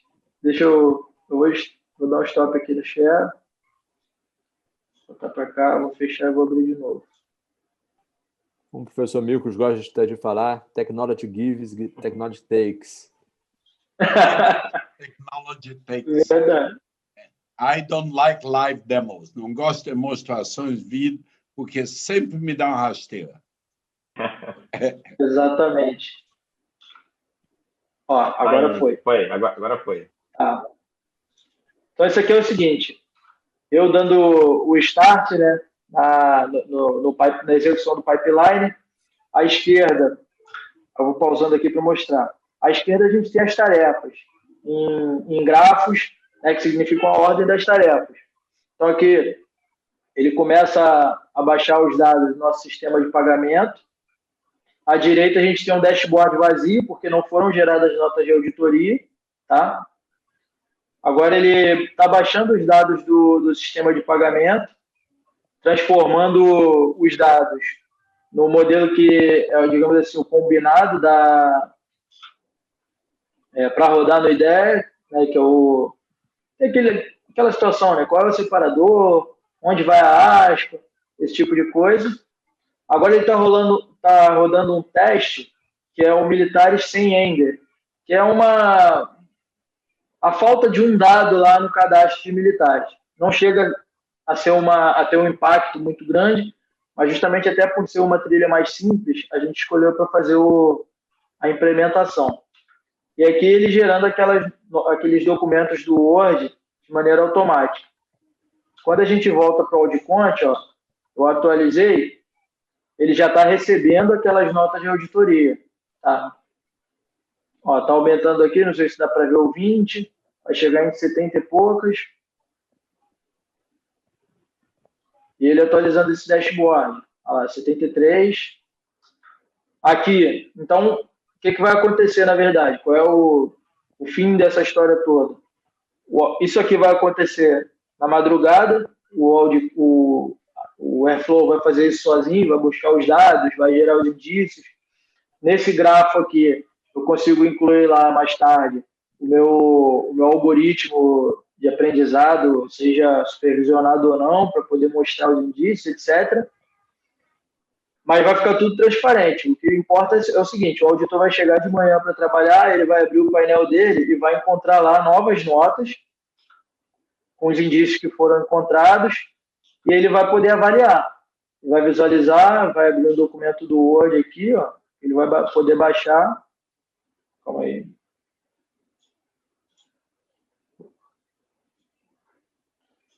Ele vai poder baixar o documento aqui. Então, assim, em vez do auditor ele avaliar primeiro para depois poder gerar essas notificações, a gente vai fazer o contrário. A gente vai iniciar o fluxo. Aí, se o auditor ele verifica uma nota, um indício que, na verdade, não é coerente, digamos assim, não é um risco real ou não é um desvio de fato, ele não continua com o fluxo. Mas é mais barato, em termos de tempo, em termos computacionais, fazer isso antes do que fazer depois, quando o auditor já... utilizando a mão de obra do auditor, né? E agora... Deixa eu me desenrolar com esse...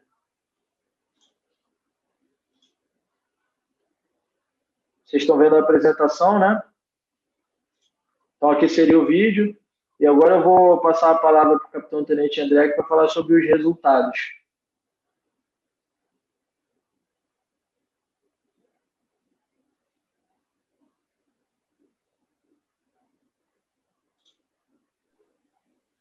André, abre o teu microfone, por gentileza. Legal. Tá todo mundo vendo o vídeo aí? Sim. Tá. Então, vamos lá. O Alexandre ele passou toda essa parte de automatização, né?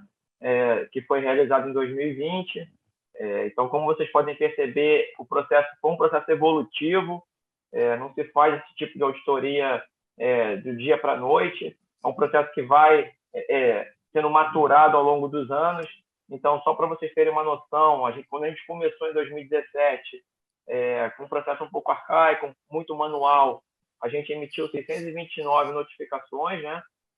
E ao longo dos anos, essas notificações só vieram crescendo, né?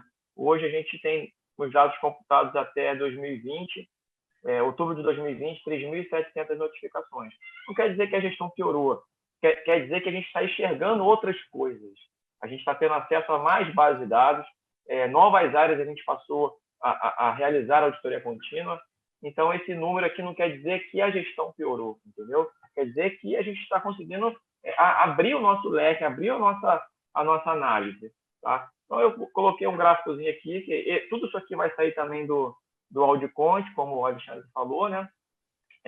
Vai ser um painel também gerencial para a alta administração naval. Então, aqui vai estar informando aonde foi notificada aquela nota, aqui no Brasil todo, nas cidades, né, nas zonas, no Rio Grande do Sul. E aqui um outro gráfico atual que fala que a grande maioria das notas foram para o Rio de Janeiro, né? Porque é onde está concentrado a nossa força, né? Bem, as nossas considerações finais, eu acho que eu estou no horário, né? A gente cumpriu certinho o horário.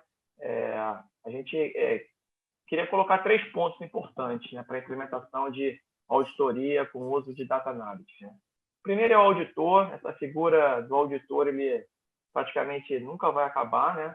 Por mais que tenhamos tecnologia, máquinas novas, diversas linguagens, mas a figura do auditor, identificar o problema, de levantar aquela situação, de testar os controles, essa figura aí, efetivamente, isso nunca vai acabar, né? Mas para se fazer um tipo de auditoria com o uso de dados, 3 fatores são importantíssimos: auditor, TI e capacitação. Como o Alexandre falou, ele trouxe essas tecnologias, a gente já tinha uma tecnologia nossa e ele agregou valor e se capacitou. É importante o auditor estar sempre capacitado, né, buscando conhecimento. Então, só para você ter uma ideia, o Alexandre está fazendo um curso de ciência de dados na PUC, está concluindo agora, e mesmo nesse período da pandemia, nossos auditores, né, já realizaram diversos cursos à distância, mais de 6.800 horas em diversas instituições, né, INAP, TCU, no IA Brasil, ou seja, diversas instituições que a gente está buscando conhecimento, né? Como eu falei no início, foi muito difícil, até porque nós tínhamos a vontade de fazer lá em 2016, mas como fazer? Então, assim, a gente estudou muito, leu muito, muitos artigos do professor Miklos, muitas ideias trocadas com ele. Tive a oportunidade de conhecer o professor Miklos num evento lá em Santa Catarina, e aí a gente fechou relacionamento. Então, assim, esse processo é um processo evolutivo, até chegar hoje na situação atual. Tá? Então, a gente tem muito a evoluir, tem muito a crescer, mas a gente está muito feliz pelos resultados alcançados, né? E um outro ponto positivo também é como os gestores enxergam o nosso trabalho, né? A gente está vendo que está agregando valor, cumprindo a nossa missão, né, que é agregar valor à gestão da Marinha. Bem, pessoal, aqui eu deixo nossos contatos. Prazer enorme, mais uma vez, participar dessa live. Eu só queria agradecer ao professor Ricardo pelo convite, de estar mais uma vez aí com vocês da FGV. Deixo meus contatos, meu e do tenente Alexandre, né? E é isso. Muito obrigado pela oportunidade. A gente está lá no Sistemar para poder compartilhar. Se alguém quiser conhecer nosso trabalho, a gente está lá também para poder compartilhar, porque quem ganha, na verdade, são as instituições, né? A gente, como órgão de controle, tem que pensar assim. Tá bom? Excelente, André. Muito obrigado, André. Muito obrigado, Alexandre. Excelente a apresentação de vocês. Estava aqui comentando no chat com o professor Eduardo Mendes. Nossa, estamos extremamente impressionados com o avanço que vocês conseguiram implementar nesse período de Covid, da apresentação que fizeram em junho do ano passado para hoje. Em 1 ano e meio, quanta coisa vocês fizeram. Tem uma pergunta aqui no chat de Luiz Sá, perguntando se essa auditoria que vocês fazem com esse sistema é uma auditoria contínua, em tempo real, ou é somente a posteriori?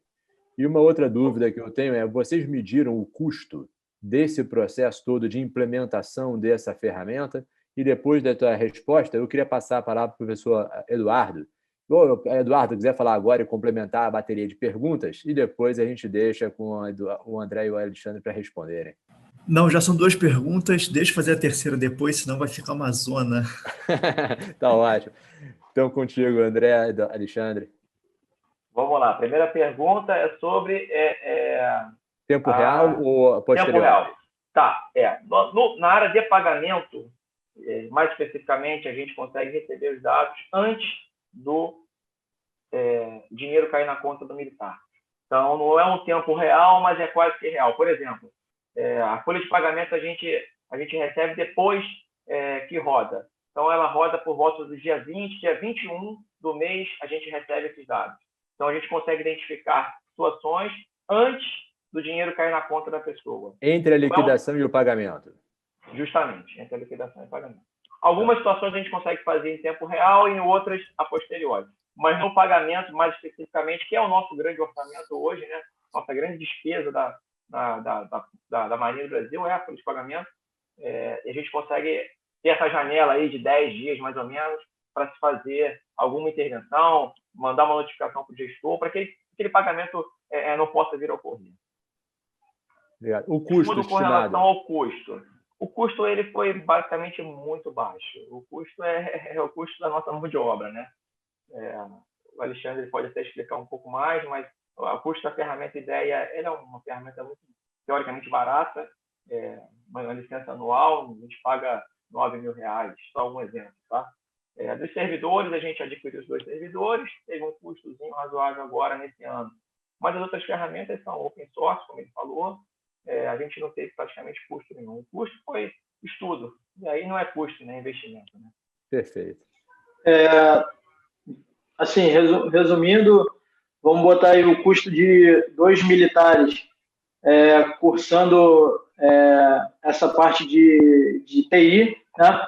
Então, assim, apesar eu sou intendente, então eu sou habilitado em administração, eu fui gestor, depois eu fiz o aperfeiçoamento lá, que é voltado para administração pública.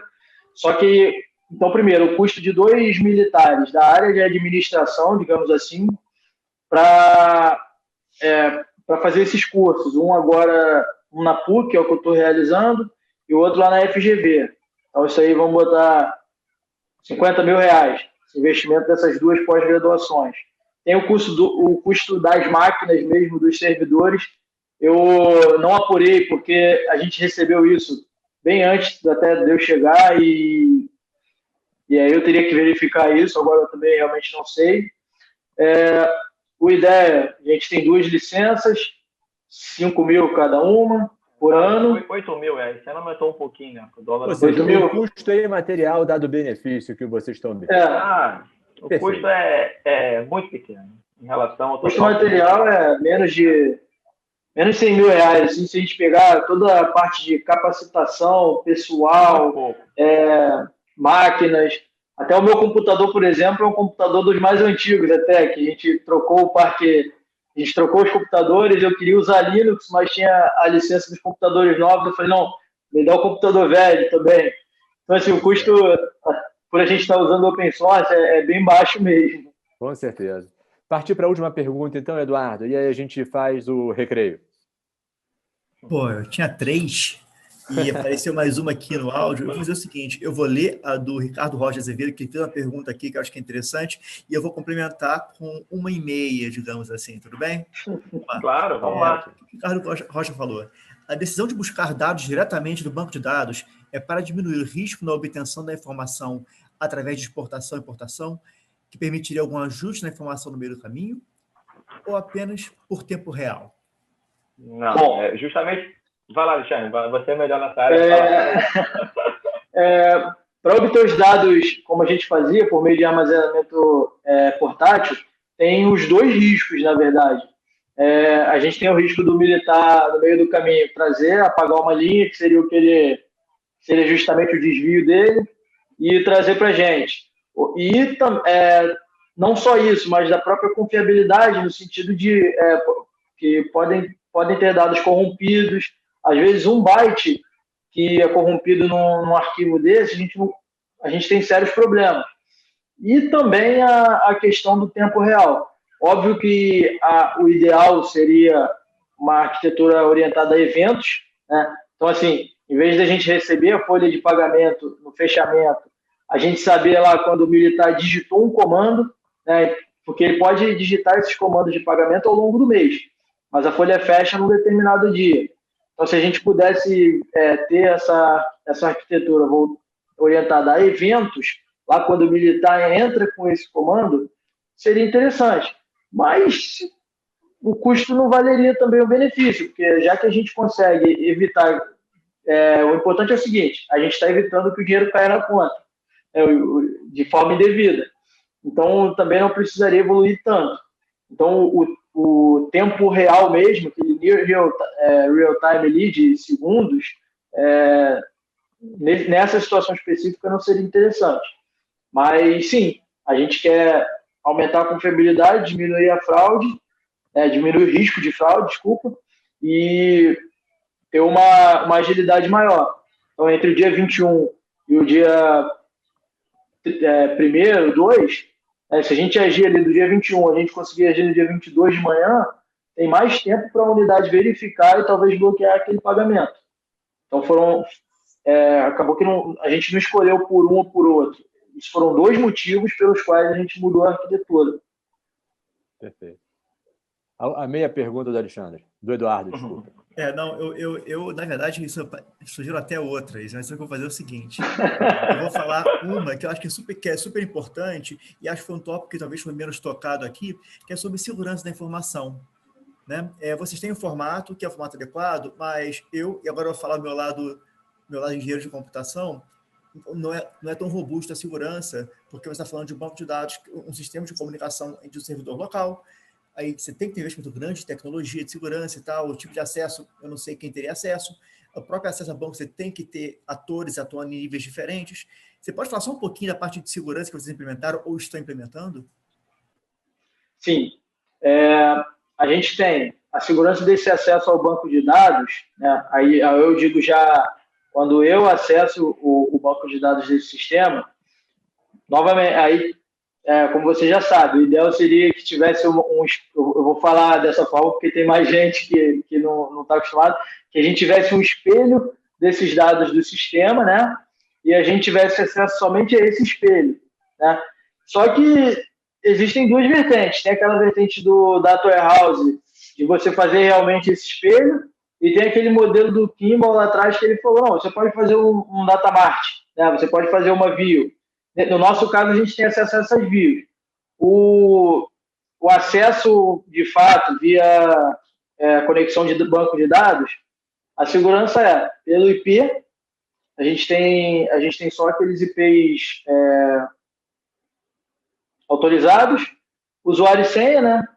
E também a gente toma muito cuidado com a questão dos privilégios de cada usuário. Então, por exemplo, o usuário do CCMAR, obviamente, ele só vai ter o privilégio de leitura, né? Inclusive, a gente até está caminhando no sentido de quebrar um pouco a questão da resistência, né? Porque tudo o DBA tem o administrador do banco tem aquele sentimento de posse, né?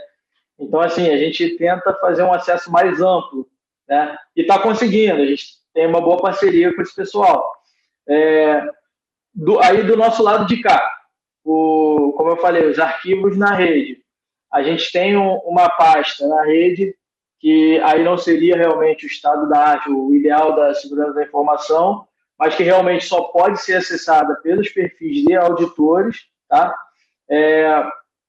No nosso banco de dados, na verdade, só tem um acesso no nosso banco, onde a gente importa esses dados. Só tem um acesso, que é o meu, porque justamente ainda está em desenvolvimento.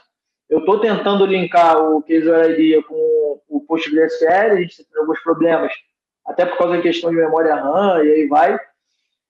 Assim, não sei se eu respondi tudo que você gostaria, mas também comecei ontem um curso de Linux e redes, justamente para a gente poder melhorar cada vez mais a segurança da informação. Então, a gente tem agora 2 militares fazendo o preparatório para Linux, para certificação Linux 1 e 2, e um curso de DevOps também. São 150 horas que começaram ontem.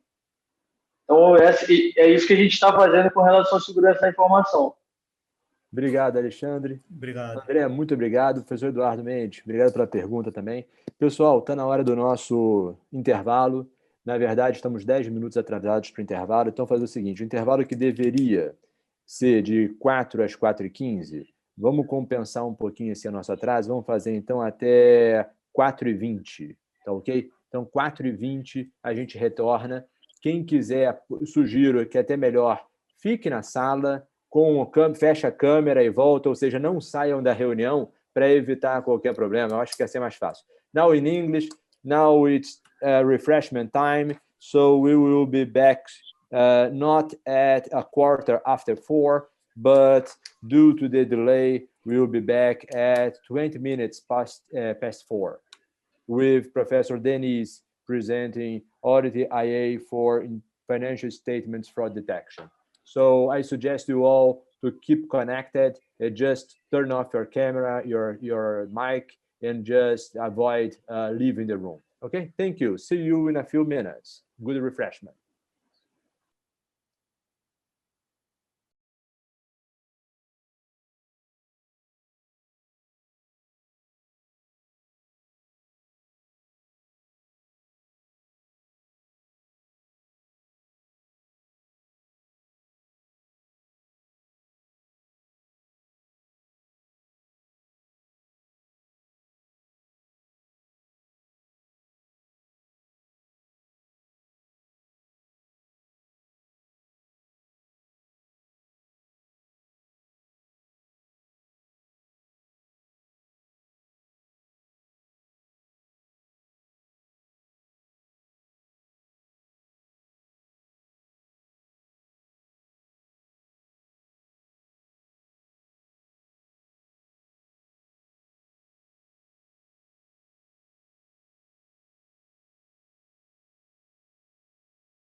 Denise, hi. So thank you for understanding that we had a delay. So please, let's start your presentation. In 2 Okay. minutes, it will be 20 past 4, okay? But Okay. anyhow, let's keep your 45 minutes. I will Sure. not impair your presentation anyhow. Okay.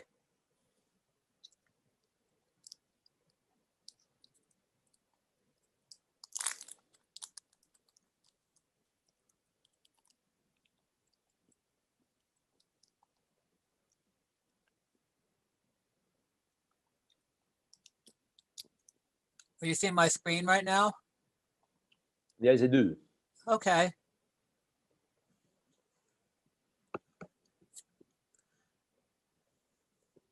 This is the only hard part about Zoom. You don't see the people interacting with you when you're doing a presentation. Yeah. Yeah. And the way we structured this time, without everyone at the same screen from Zoom, Right. Right. I would prefer to see 88 faces all together here Right. than the way FGV is structured this time. I'll try to see if we can change it in the future if we have another 100% online session. Well, you had 295 registrants, is that correct? Yeah. So that's why, because Zoom gets a little crazy when you have lots of people on a call like that. Next year we are going to have caipirinhas Yes, in that restaurant overlooking the Bahia de Guanabara. Yes, I missed that. I mean, that's a big deficiency of Zoom. Where's my caipirinhas? And last year when we went there, we were in a hurry. We didn't even sit down for a long time and have caipirinha. So next time should be in the evening, right, so we can lounge there and have 10 caipirinhas. Yes, and then we don't have to worry about presenting afterwards. Yes. Yeah. We'll be very inspired. Yes, we'll give our best presentations ever, right? Right. My best presentations when I'm not prepared, because I improvise. Dennis, it's time, so please. Okay. You're welcome to start presenting. We are back, everyone. I'm very glad to receive Professor Dennis from Montclair University. Dennis, this is your 5th time with us. Yes. Dennis is with us since the beginning, since 2016. It's a great pleasure. Well, and I hope to have you again here next year. So the mic is yours. Thank you so much. Thank you so much. Yes, I want my caipirinhas right now. Thank you so much, Professor Ricardo, for inviting me for the 5th time to be part of this wonderful conference. I'm very happy to connect with everybody here on Zoom. Sometimes I get Zoom fatigue, and I know it's hard to sit in front of your computer sometimes all day, but I'm very grateful to be here and see everybody and be part of this conference. So Zoom makes it possible given the pandemic. Although I must say, I'm complaining about not having caipirinhas.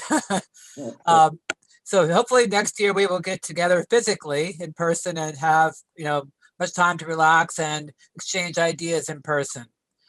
And today I want to discuss a little bit more, not so much a research-oriented presentation, but a practical or practice-oriented presentation.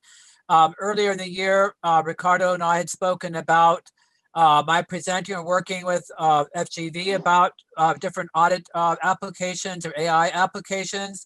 And so this presentation will be discussing a few of these tools, which are based off the current audit technical or the audit automation tools that are there, basically Caseware IDEA, now MindBridge Audit AI.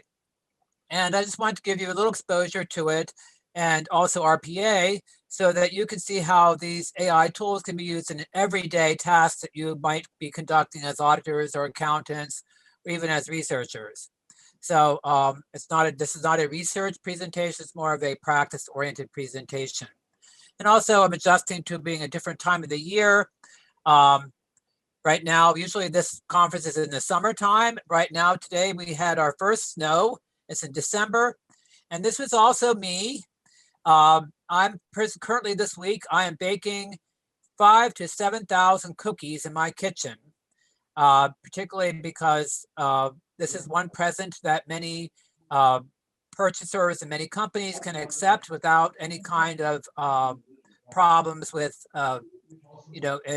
conflict of interest. So my husband's in manufacturing and he sells Walmart and different large retailers, and this is often the only present they will accept. So it's morphed into something major. So I was up until 5 o'clock this morning baking, and I do this every year for about a week. And if I could share them with you, I would. So I make a whole variety of cookies, and this is what I'm doing this week, besides presenting to you here. So I'm just inspired by Professor Miklos's pictures to show you a little bit about myself beyond what I do in the campus. So as you may have surmised, I was a PhD student at Professor Miklos's, and I was very happy to receive my PhD from him in 2017. I'm not too far away from him. I'm 10 minutes away from Rutgers, and I'm still involved with the Carlab. So this is why I'm also involved with this conference. So today I'm just going to discuss initially a little bit about artificial intelligence, because as Professor Miklos mentioned earlier, we may all have separate understandings of what artificial intelligence is, but it's good to have a common understanding before we proceed further. So basically, we're looking at the automation of human thought, the idea that we're automating human intelligence.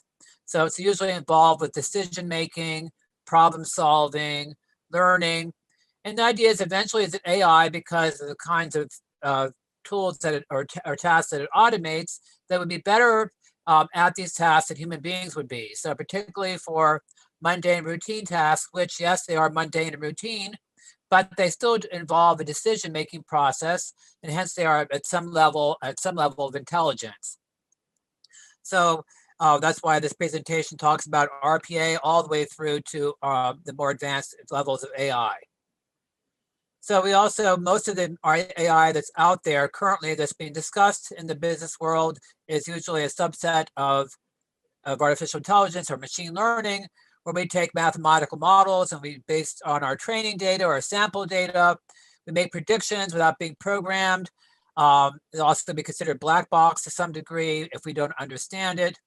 And also unsupervised would be the kind that does not have a model or an example to follow or no business rules. So as auditors and accountants, as exciting as it may sound, if we're in an environment where we need to basically explain what happened specifically in a particular transaction or decision, we would have to look and see that, that we could actually understand how the unsupervised model arrived at its decision. Then also we have supervised machine learning, which is more business friendly. It's based on experience of auditors, business rules, and basically the application is running on those kinds of applications of rules and training examples. And so that is one that most of the AI apps, at least in accounting, are based on. And basically that's the one we feel most comfortable with as auditors and accountants, particularly as government auditors, where we have to explain to other users how we arrived at our decisions. And also in this conference, there'll be some discussion about natural language processing, basically where we're looking at interactions between computers and human natural languages. Professor Miklos talked about some NLP processes earlier today, looking at those applications where citizens turn in information about street conditions or signs being broken down. And that ideally you would have an AI application that can read these comments and analyze them and categorize them. And so, basically that's one example. And also we have an example of, where they have the application of using NLP for more analysis of more complex text documents and other types of data formats.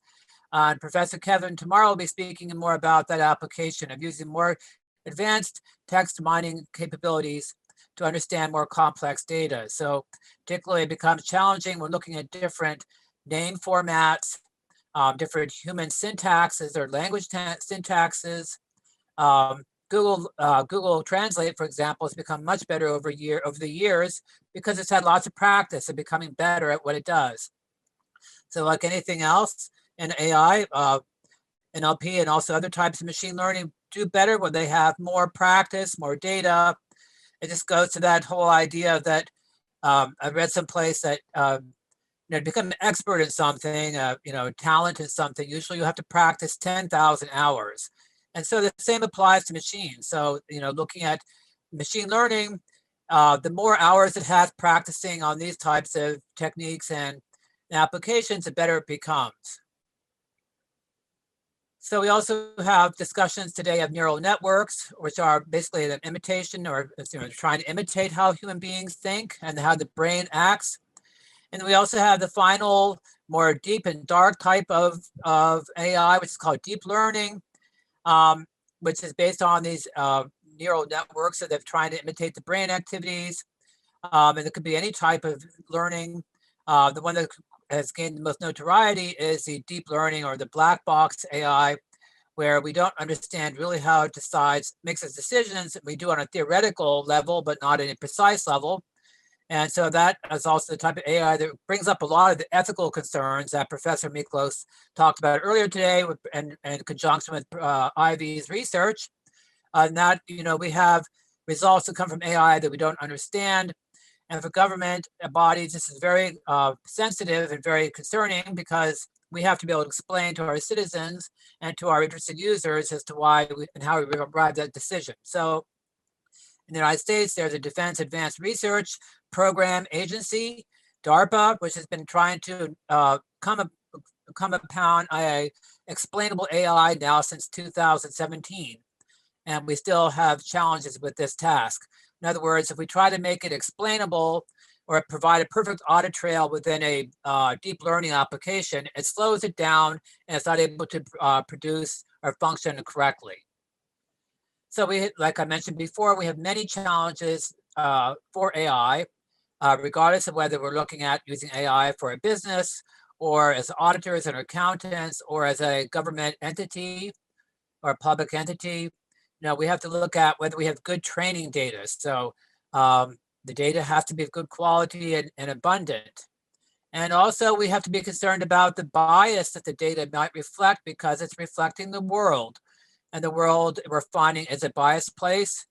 It depends on your perspective, but there's no common understanding about what is the correct data in terms of perspective. So, for example, here in the United States, there's a situation with a bank where they did not lend to a certain mortgage applicants in a certain zip code. And they said because in this zip code, most of these applicants are mortgages are going bad. They're defaulting. And so we have a stronger or higher level of threshold to meet for loans in this area. And it turns out that this code has certain demographic relationships, and it was turned out to be a biased data set. The bank is saying, well, this is not biased because I'm correct and trying to protect my bank's interests and the credit rating and the credit, the viability of the loans that we offer. Whereas society is saying, well, the lender is actually biased because you're subjecting the people who live in this area to bias in terms of your analysis and how you treat their loans. So this is one very simple example of how the data may, depending on the perspective, may be biased or not biased. And this is not just constrained to AI. This is a societal question that unfortunately is being addressed now because we are applying automated applications that come up with decisions, and we're not really, maybe we're not auditing or supervising or monitoring these decisions, and then the user has to answer for the results. Also, we're finding that AI is great with deep and narrow applications. In other words, very specific tasks, but not so much for wide general tasks. So this is generally true for most machine learning models. The more precise the question or the work or the process that you undertake, the more precise it will be and better results the more accurate results, the more desirable the application will be for you. And we also have a challenge where the physical world, which is where we inhabit for the most part, except for when we're having virtual conferences and other virtual events, remains a challenge for computers. So How do we make sure that the physical event is reflected in the virtual world? So I've recently written a paper about this, about using blockchain smart contracts. And we have a problem where we have, the originating physical event, and it could be remote. So how do you validate that remote activity when you're virtually located, thousands of miles away, for example? And how would that look? How would an auditor approve of that event actually reflecting the physical world? And then also AI is based on statistics. So it's a mathematical application and it deals with logic and mathematical logic. But humans are generally not, or at least human behavior generally is not logical. So how does machine learning, is that an improvement for decision making with human beings, or is it a mistake, for example? Or do we want AI to reflect how humans make decisions? And how would we program AI, or could we even, particularly deep learning, these kind of unpredictable human behaviors or results? So those are the kinds of challenges, or the environment in which we live when we look at applying AI or machine learning into audit and accounting related tasks. So looking at, just to remind everybody, AI is not a new innovation. It's been around since the 1950s. So in other words, it's been here for about 70 years in different formats. So early on, it was very much based on business rules, expert systems, they were called, and it was very exciting. And we saw a big surge in publications and research during the first 30 years. Then there was a period where they called the AI winter, but also there was more research being conducted. We saw that we could use machine learning. Machine learning began to flourish in many different applications. And finally, with the advent of big data and cheap data storage and powerful computing, we're able to now start working with deep learning. And this is really driving the AI boom. And so now most of us have exposure or we work with AI every day, even in our personal lives, whether it's on your cell phone or your computers or in your research. And so governments as an extension also need to become equally comfortable with AI applications, whether it's as AI as auditors and accountants for government work, or whether applying that to government projects to become more efficient and effective government entities. So we have many different examples here of global progress in AI, from retail to airlines to lifestyle, security, automotive, finance. And now I would like to share with you a video, and please let me know if you do not hear it, and I will correct my share. I'm not sure what I did with the share exactly, so.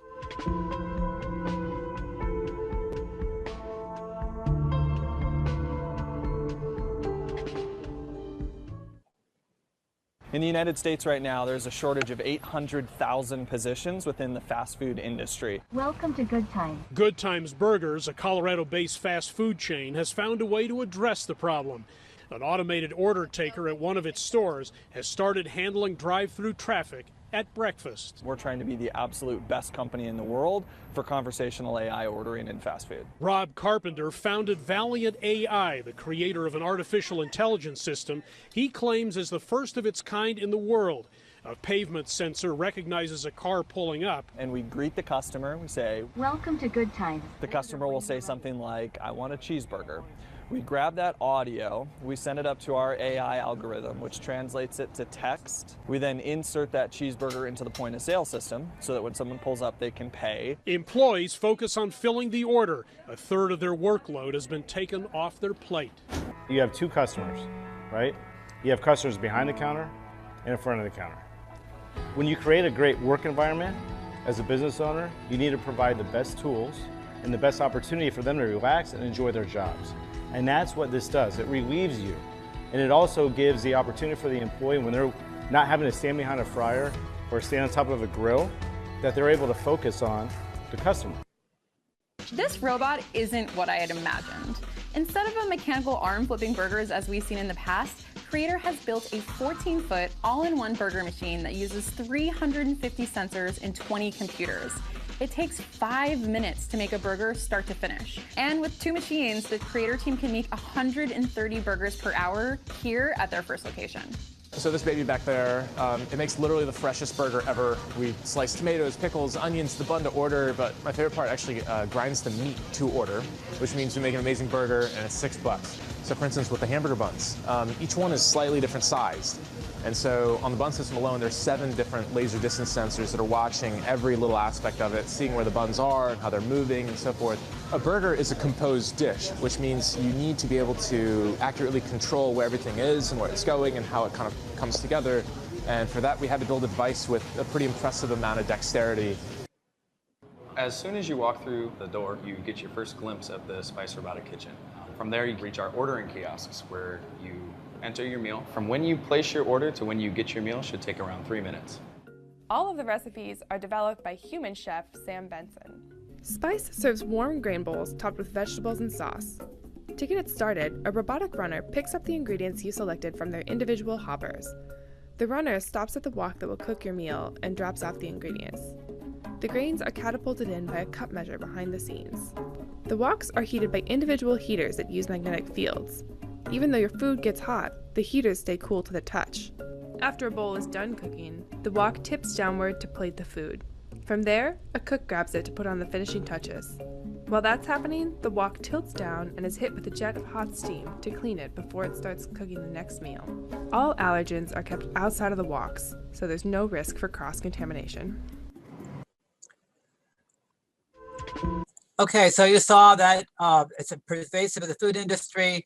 My husband wants me to get one of the robotic grillers because I keep on burning our hamburgers and steaks on the grill, and we're not going out to restaurants for dinner these days because of the pandemic, so he's suffering.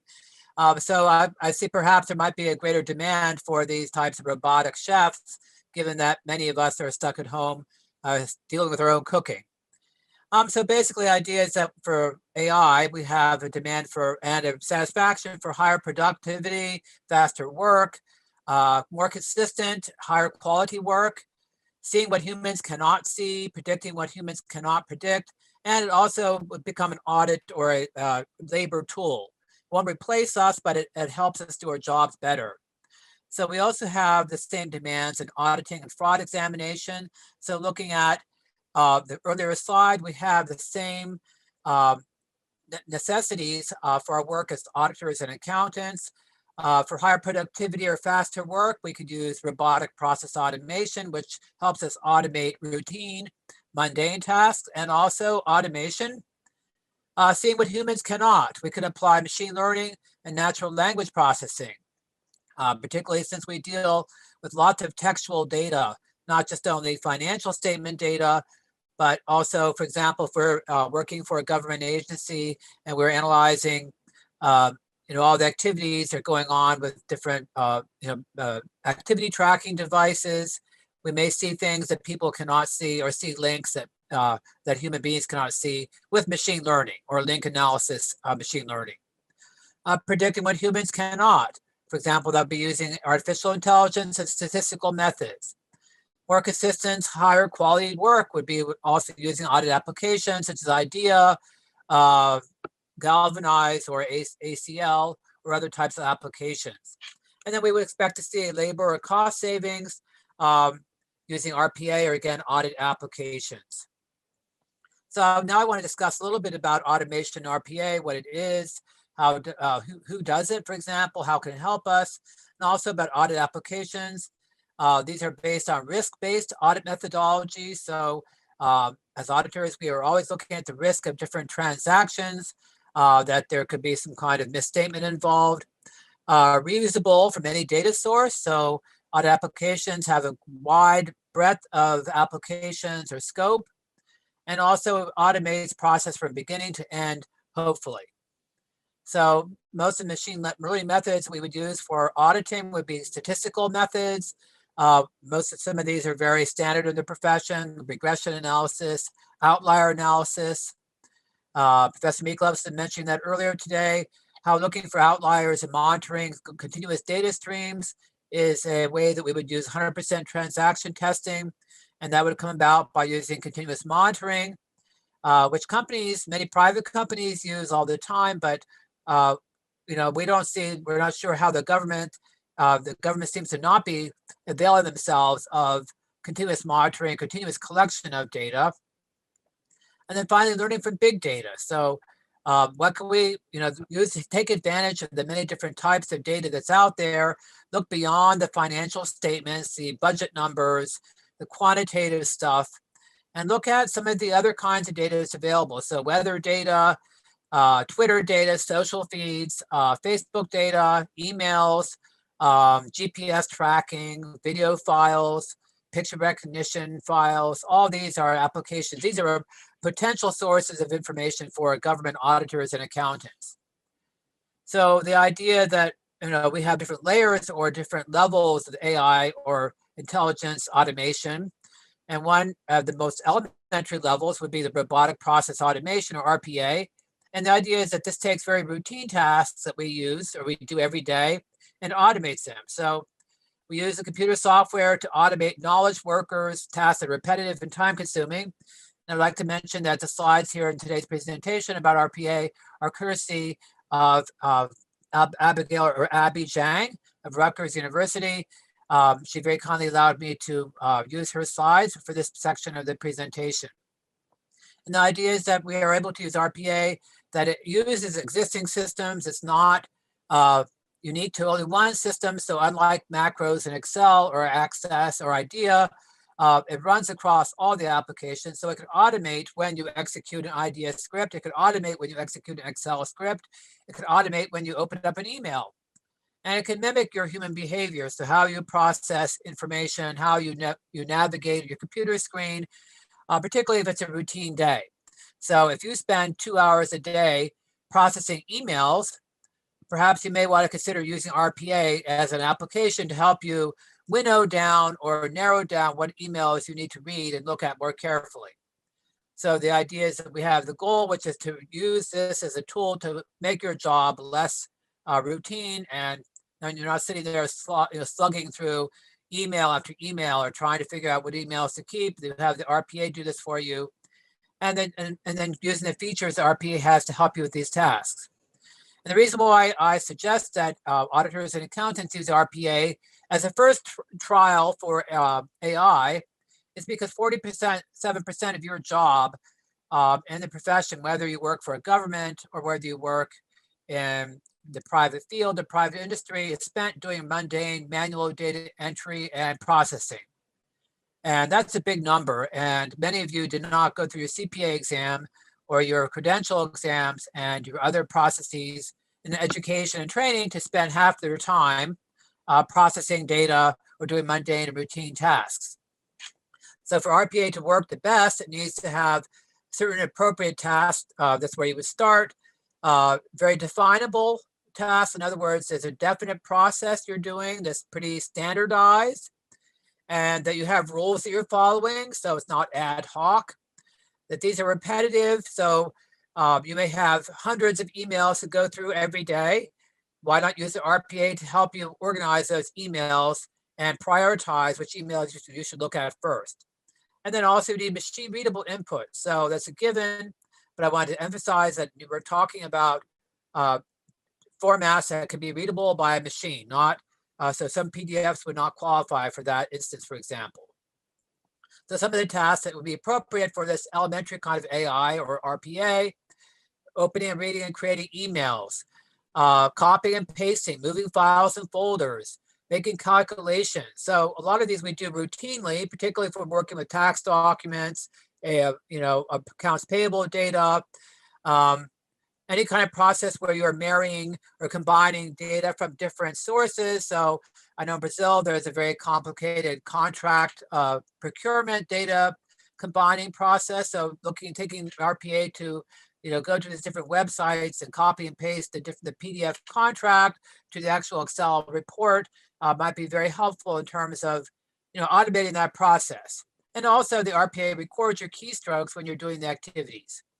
So just to reiterate, the RPA sits across your entire computer system as an overlay. So it's not unique only, it's not confined only to Excel or Access, it actually goes across these applications.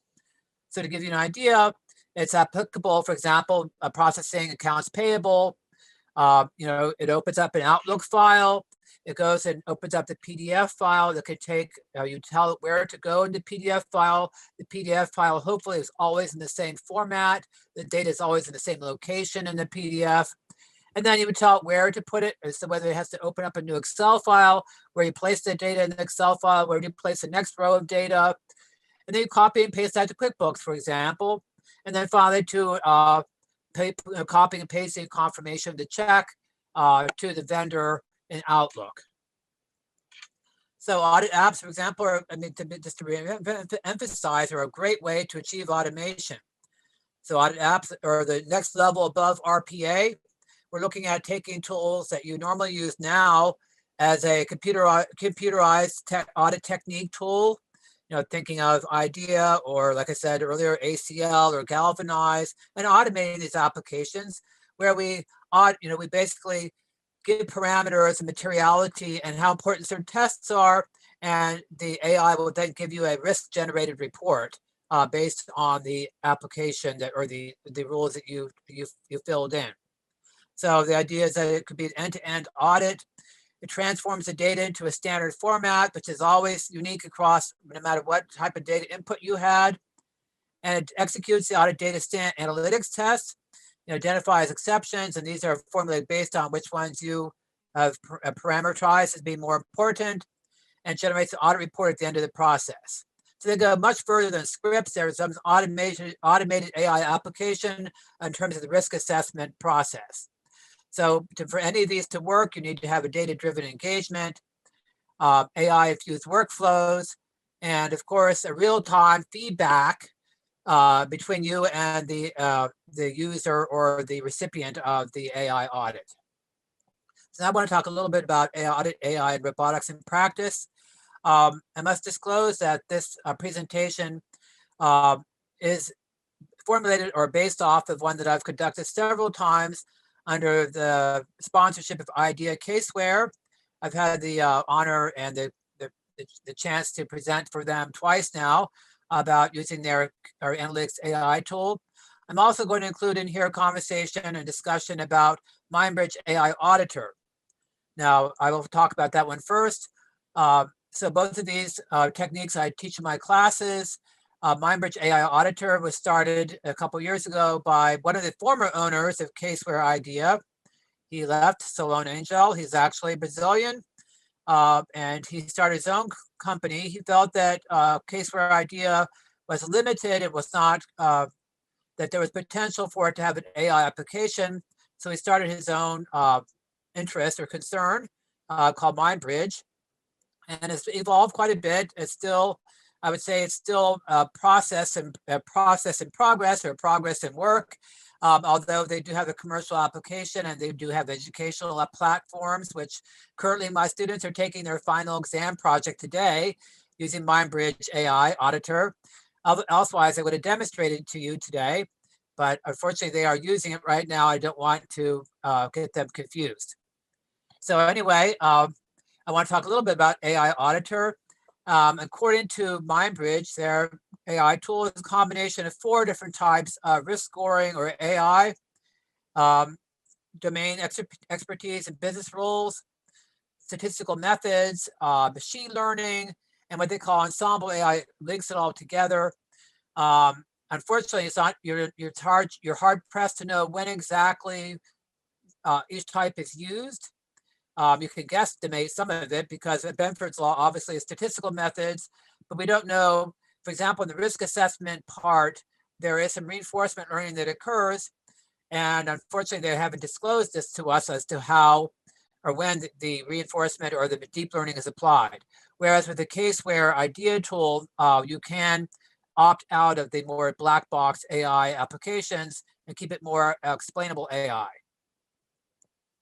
So basically the idea is that with these kind of tools, you don't need lots of training or scripting to run an AI process.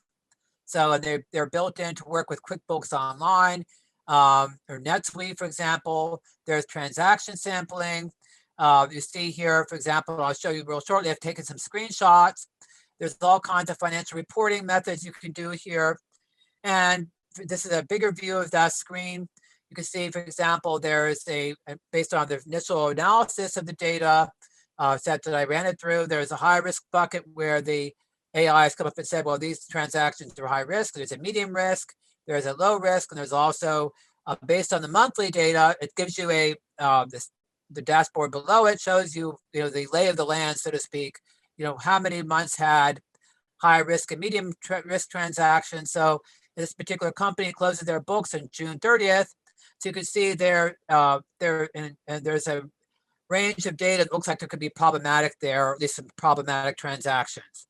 And the good thing about MindBridge AI is that it has a library or a application that's either for profit or not for profit of governments or for quasi-governmental funds. So for us government auditors or accountants, this is very interesting because it's applied to our unique requirements of how we report. So for example, Brazil and even the United States, we have many not-for-profits with funding and different levels of funding. So even here in the United States, we have the MTA, the Transportation Fund, which is a separate entity from the regular state government. And it operates strictly on its revenues and bonds. For example, it receives no funding from the government. And just likewise, you have similar agencies in Brazil, where this would be very handy to have not-for-profit with funds for a unique perspective or a template, shall we say, of how to analyze the data. So just real quickly, I want to show you here how it works. For example, here I have this building, this building concern a construction company. This is the initial analysis of the data. It allows me to see those two high-risk transactions, and then I can generate an audit report to examine those two. It's a recommendation to the audit team to examine these, and I give reasons for it, and I can assign it to somebody and put on a date.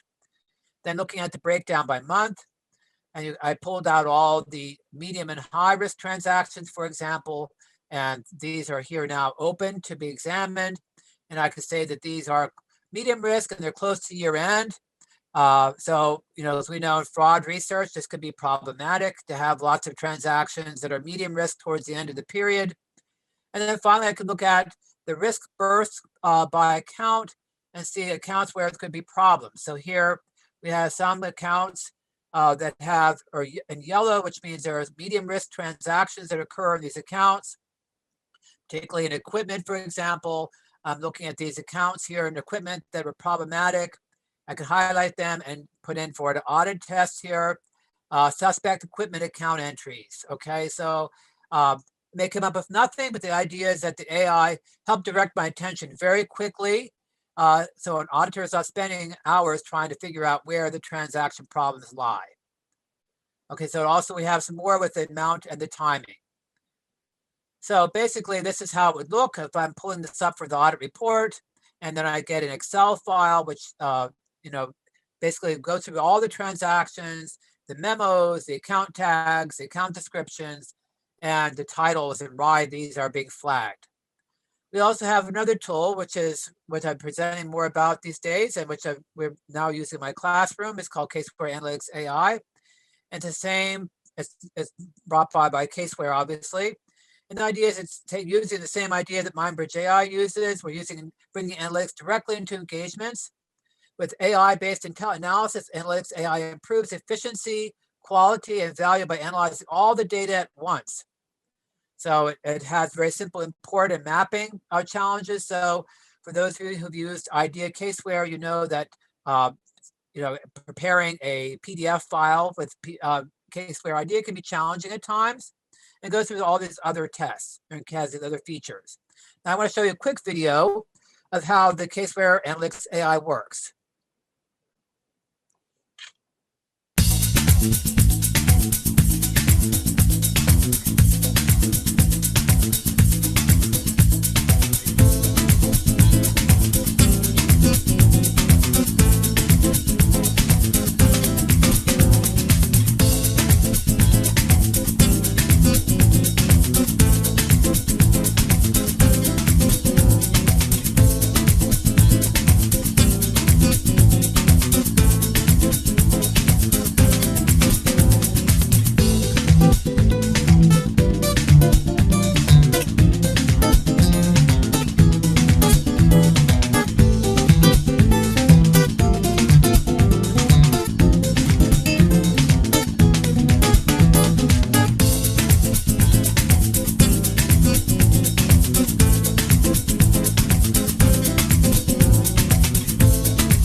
can see basically that tool is basically a idea automated with AI for risk assessment, which is very exciting and opens great potentialities for us as auditors and accountants.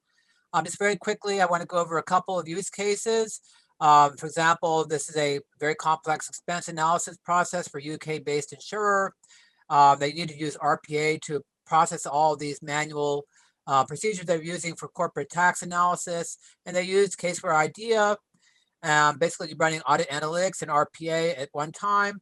And they automated all kinds of reconciliations and job scheduling, and they're able to basically really save weeks of effort in the process. Also, there is a case of a monthly tax audit for a governmental ministry in Germany. So this is a governmental application. 2 reviews were required every month. And so it was a very manual process, and every audit took 2 weeks of the tax audits.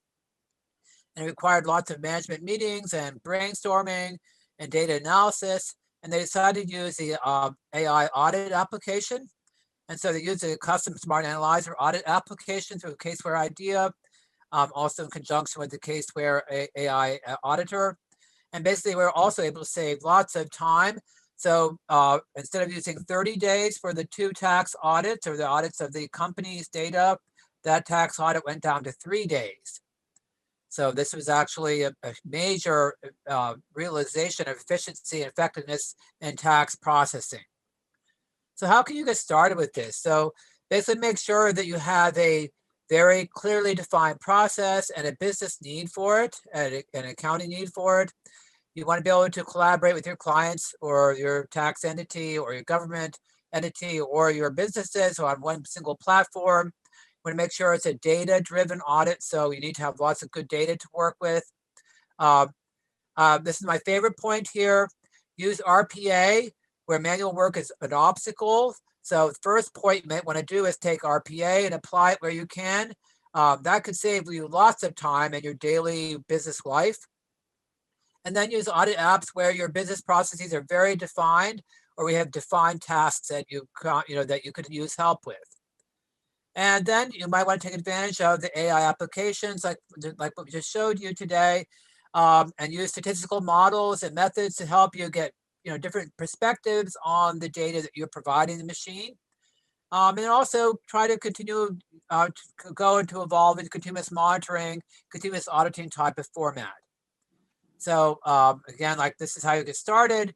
I suggest you start off small with RPA tasks, if at all possible, and then move on to more automated applications that take your current audit tasks and automate these, particularly for risk assessment processes.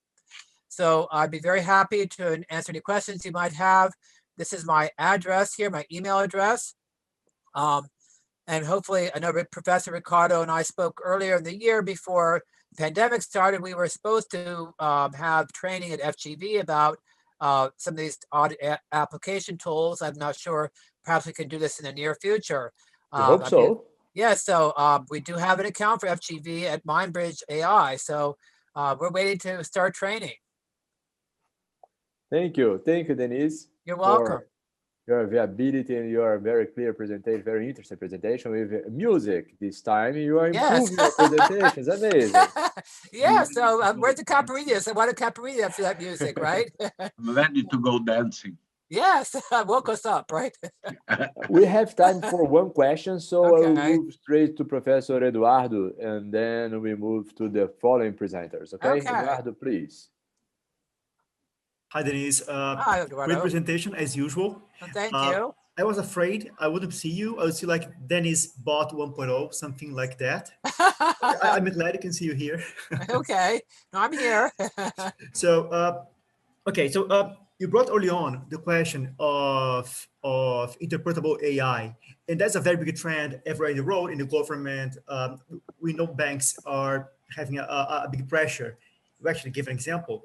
So I guess I had many questions. I'm trying to ask you one.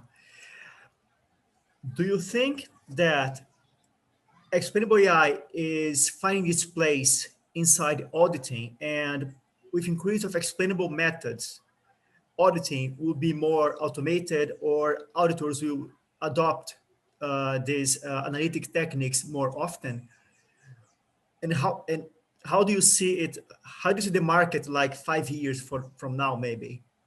Okay, well, I think that explainable AI for some types of AI where you cannot, so theoretically, we understand how AI works, right? So particularly for the black box, we understand it theoretically, but the challenge is how does it specifically work in a particular instance? And in the United States, the PCAOB has said that auditors have to understand the complex technology and understand how it worked, and not only just for AI, but also for blockchain. So we have the same challenge in blockchain right now, where when you're hashing a blockchain, the block is not just the transaction data; it's also the Merkle tree, which is a hash of everything that's there on that block that's also there. And so, trying to understand all that and reverse engineer it, that's where our challenge comes in auditing. We have to reverse engineer all these complex technologies. And I see that the explainable AI is, I mean, it's really going to be the point where the audit profession could probably adapt or adopt AI more extensively than what it is currently once we have explainable AI. Because then we can reverse engineer, we can replicate, we can reprocess those transactions in a way that's understandable in a court of law or to a regulator. For right now, for example, many companies in the United States are backing away from the unexplainable AI because they are receiving reputational harm, issues with the decisions are arrived at by the AI. And so for auditors and accountants, I mean, it's the same as in Brazil, particularly in the government, we're very sensitive. We have to understand what we're working with. So that's why in some ways I like the Caseware tool better than the MindBridge, because the Caseware you could turn off or just don't select those applications, right? That you can't track or reverse engineer. Whereas MindBridge, we don't really know where they jump in and jump out with that application. And so just to complement the question, do you see these new techniques being implemented in these softwares you presented or use in practice? Like I said, so both of them claim to have some level of deep learning, okay? MindBridge is very opaque about to what level they are using the deep learning and where. We can sort of guesstimate it, whereas Caseware is very open about it and you can turn it off, or you cannot select those tests that require or demand more deep learning. You may have some control. Right, you have more control. Okay. But yeah, but it's a challenge. We have to remember as auditors and accountants, we have to be able to explain what we did and why. Thank you for your question. Did I answer it? Oh yeah, you did. Yeah, you did, thank you. Thank you. Thank you. Thank you. So, thank you, Denise. Thank you, Eduardo. You're welcome. Thank you. We didn't receive other questions from the audience. So thank you, Denise. And yes, we are considering the possibility to receive you here next year due to the pandemic, all the situations, if everything is aligned. So yes, please. We will work for that. Yes. So thank you once again. For online training, for actual hands-on training. Yes, that would be nice. Yeah. Now I'd like to invite Mauricio Codesso and Wen-Hu Wang for your presentation. So I will move straight. Mauricio is as well as a very good partner from ARC-A&A. So please, Mauricio and Wen-Hu, the mic is yours. Okay, I will start sharing my slides here.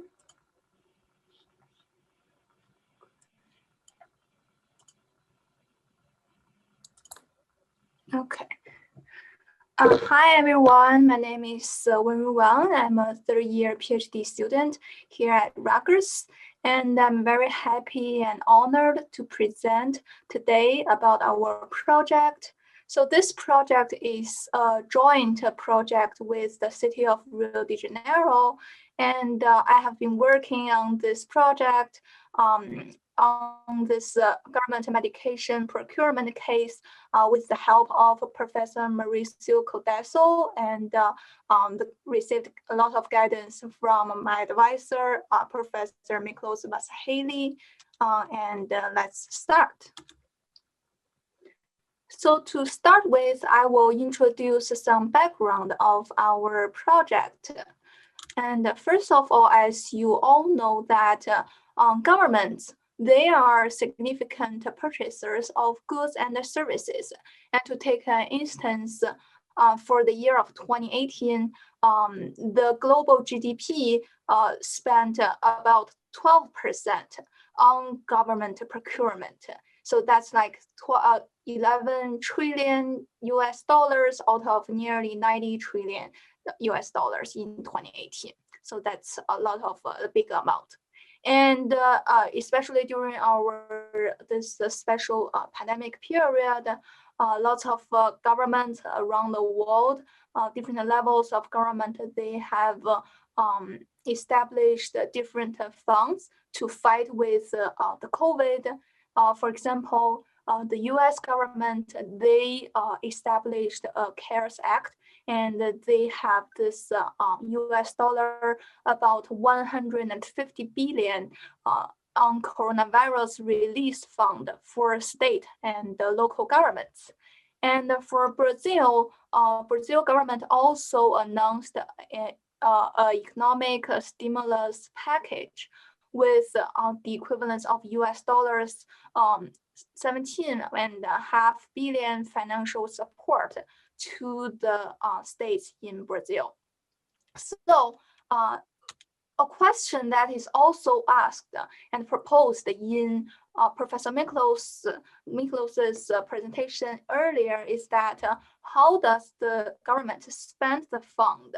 Meaning, where does the money go? So this is one of the fundamental questions that not only the government wants to know, but also auditors, banks, different interested parties, and also the general public. They always ask, where does the money go? So although there are a lot of electronic procurement system is helping with the everyday procurement records, and for sure it relieved a lot of manual works than before, than the old days, and the efficiency seems to be improved. But there are also data quality issues that emerged in recent decades. So, for example, for a government, they have different departments, and they need to aggregate the procurements from different different procurement departments.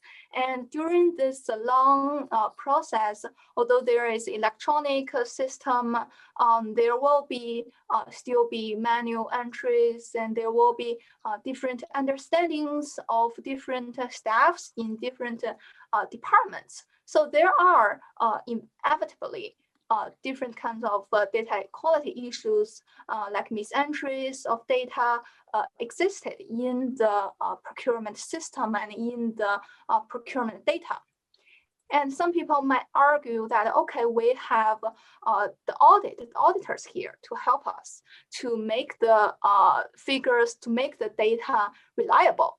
But normally we do the audit annually. So which means there is a time lagging between the anomaly occurrence and the real detection of it.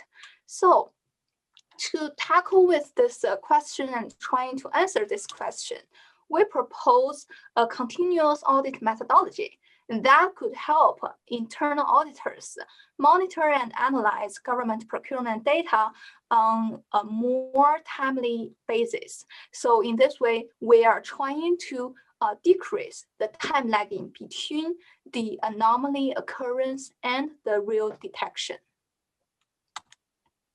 So here is a little background on continuous audit. This concept actually emerged in the late 1980s and early 1990s when data processing technologies such as electronic data interchange and database system advanced. So with all the electronic procurement system adopted by different governments or by different enterprises, there will be some issues that the traditional audit could not solve, and there are an urgent need for a new technology to help with. And in a paper that our very own Professor Haley and Dr. Harper developed in 1991, they discussed there are several vital problems that a traditional audit cannot fully resolve. So one instance, as I listed here, is the latency between the event occurrence and related audit works. So this problem, this kind of latency problem, they deserved more attention from internal auditors when there was a growing need for internal auditors to act in loss prevention and detection from a proactive perspective. And another instance is that auditors, they could only get limited information from the system traditionally because they depend on the auditees to provide information to them. So in the same paper, Haley and Harper, they presented a prototype of a continuous process audit system, the CPAS. And a key concept of this system is that it allowed the auditors to monitor the system continuously. So they will, from this system, it will generate alarms of different levels, and it will be triggered if the value of a metric exceeded a prefixed level. So therefore, auditors could utilize this system, and they would know which transaction triggered the alarm, and they could be able to react, and the management could respond accordingly.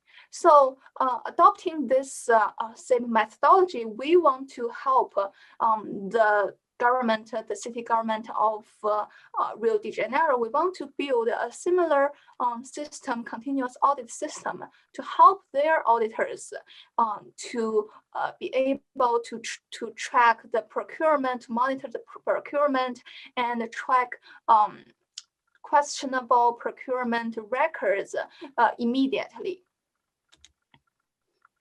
And so for the project, for now we have medication procurement data from Rio de Janeiro, and we have about 30,000 records for the year of 2017 to 2019. And for 2020, we have the data until August, so that's about 7,000 records. And this is the illustration of our research framework. So we have this 4-step research analysis. And for step 1, this is the data pre-processing step.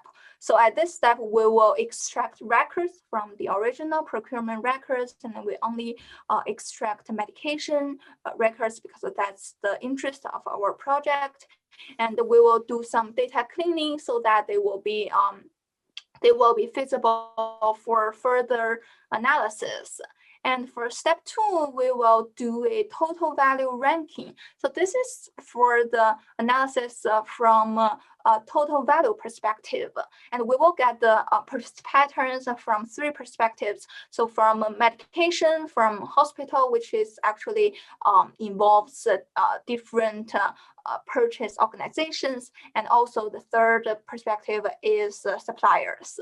So step 3 is the unit value comparison. So at this step, we will compare the unit prices of the same kind of medication, and we will try to identify if there are any procurement abuses or wastes existed in the procurement. So this means we will try to identify if for the same kind of medication there are any high or I would say abnormally high unit prices that may construct a procurement waste.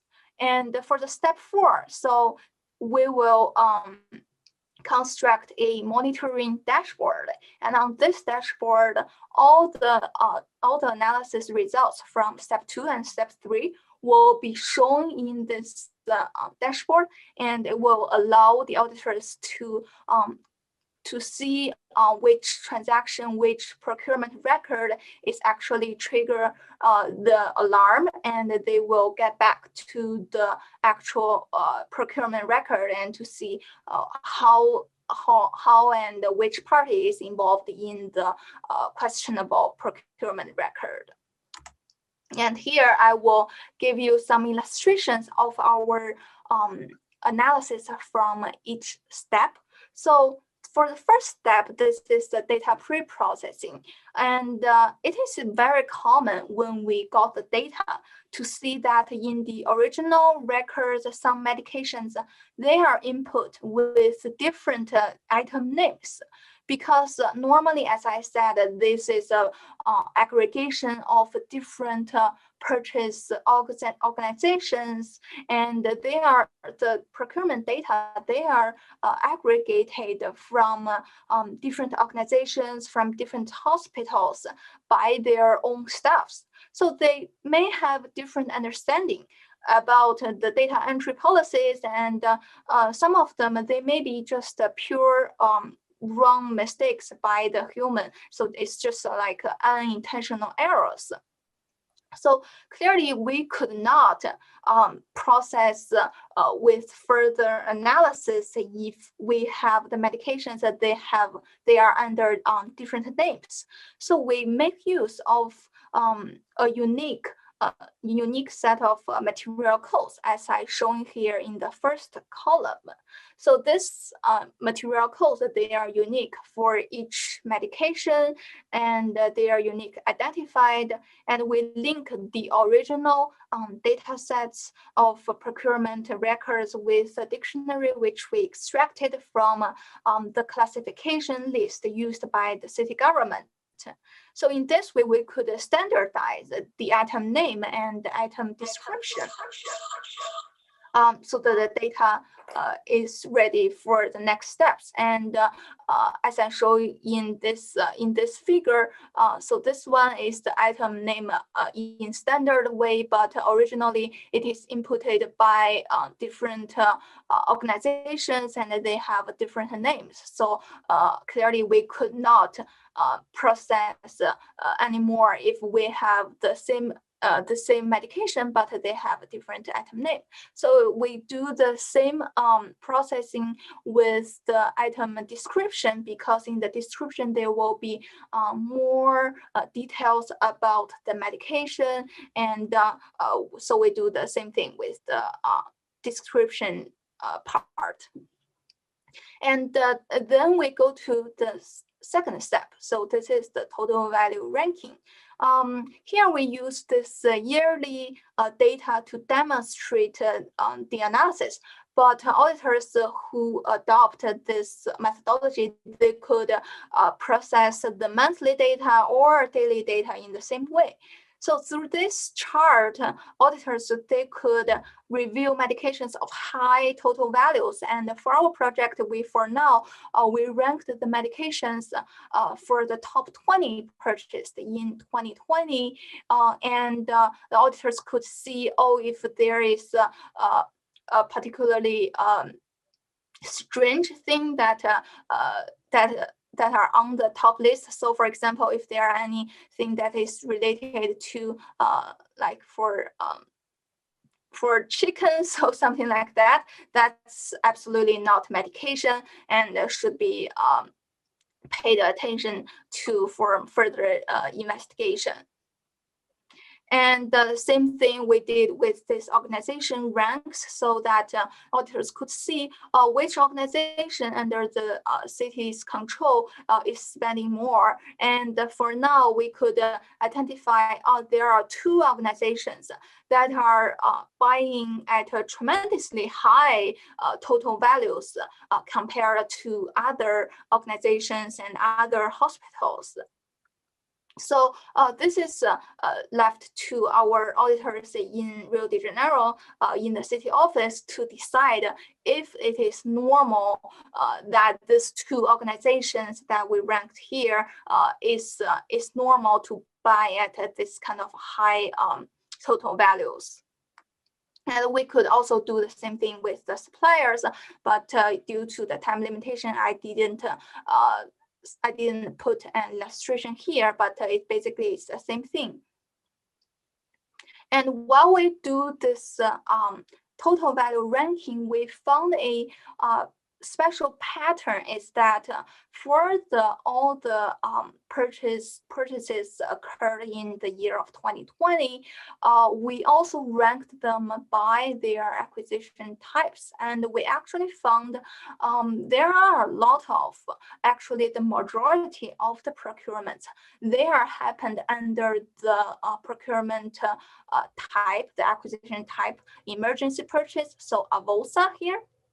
So according to the city, AVOSA is the emergency purchase, and there are also 2 other acquisition types. So agreemental, the group, this is the group purchase, that is direct purchase from supplier with total amount limit, and there is also the bidding process. So if you see at this 3 circles, the orange circle is represented for the emergency purchase, and the pink one, if you can see here, the very small circle here is standing for the bidding process. So this finding is actually against our normal expectation, because we would expect that a lot of purchases, a lot of procurements should be happened through the bidding processes. So why they are happening through the emergency purchase, which is procurement type that actually do not have any amounts limit. So that's another question that our auditors should dig in and find the reason. So there may be some policy glitch that different departments or different organizations are having different understanding about the procurement policy or about the data entry policy, but that's definitely something that they should pay attention to and dig in. And while we do this total value ranking, since we also have the data from the past 3 years, a year from 2017 to 2019, we also do the same ranking for the medications for the past 3 years, and we compared the four top 20 purchased medication lists from the year of 2017 to 2020. So the comparison that we did here is trying to see if there are any unusual purchases of large total values happened in 2020. And when we done with this comparison, we actually found 10 out of 20 top purchases in 2020 have not ever shown before. So 10 medications, they have not been purchased at a relatively large amounts in the past 3 years. So that's definitely something that auditors want to take a look, because they want to see if the medications are purchased at large amounts are reasonable purchases. And actually, this illustration here is the 10 medications, and from the understanding of my part, I would categorize them into drugs that are used in the surgery, and there are also drugs are used for antibiotics. So it seems reasonable because, as you all know, we are experiencing this special period, and hospitals, they are experiencing more patients that are needed for treatment. So maybe it is reasonable for them that they are buying more surgery use drugs and anesthesia and anesthesias and also antibiotics to fight with the COVID or fight with COVID-like flus. And we also do this comparison and to see how this year's purchase is growing compared to the previous years. And the highlighted medications here is trying to indicate that although on this slide, on this page of the slides, these medications have already shown in previous years, but for this year, for the year of 2020, they are purchased at relatively high total amounts compared to the previous years. So I think this will lead us to our third step, because we don't know if the high total values are a result of highly usage in the hospitals, or it is due to the high unit prices. Because if it is due to the high unit prices, it might be a result of the demand and supply problem that we are experiencing in this year, but it also may expose procurement waste or abuse problem. So we are going to our third step to do this unit price comparison. So at this step, we do the comparison from two angles. So the first one is we do it for vertical, which means we compare the purchases of the same medication within the Rio de Janeiro city, and we want to identify medications that have large unit price variations. And when we do this kind of unit price comparison analysis, we actually found a trend is that purchasing more, which means purchasing at a high total acquisition value, doesn't mean that they are purchasing at a cheaper price. So the unit price of the acquisition is not low. So this is against our normal expectation, because we would imagine that if we are buying in bulk, we are buying in a lot of quantities, we will expect the supplier provide us with a discounted price. But excuse me, when we do this comparison of unit prices, we actually found that many of the medications that they are buying at a more expensive price when they are buying at high total quantities. And I know this figure looks very not very readers friendly, so I will give you a more detailed view of this unit price comparison. So this is an example of one medication that we identified here, and the different colors, the green, the orange one, orange, pink, and blue, they are representing three different suppliers. So here is the Favol-Nomi. So this is supplier names, and if you can see the top the top part of this figure is actually showing the average unit price of the item, and you can see for this VLL supplier, it is giving the organizations a price of 22 unit price, but it constructs a very high, so it's almost 5 million in total real dollars total acquisitions. So this is corresponding with my statement earlier, is that purchasing more does not necessarily mean that purchase at a cheaper price. So this is something that the auditors would love to investigate and see, okay, so why these hospitals or organizations are buying the same medications from a different supplier at a relatively higher unit price. And this is another one that is showing buying more does not mean buying in a cheaper unit price.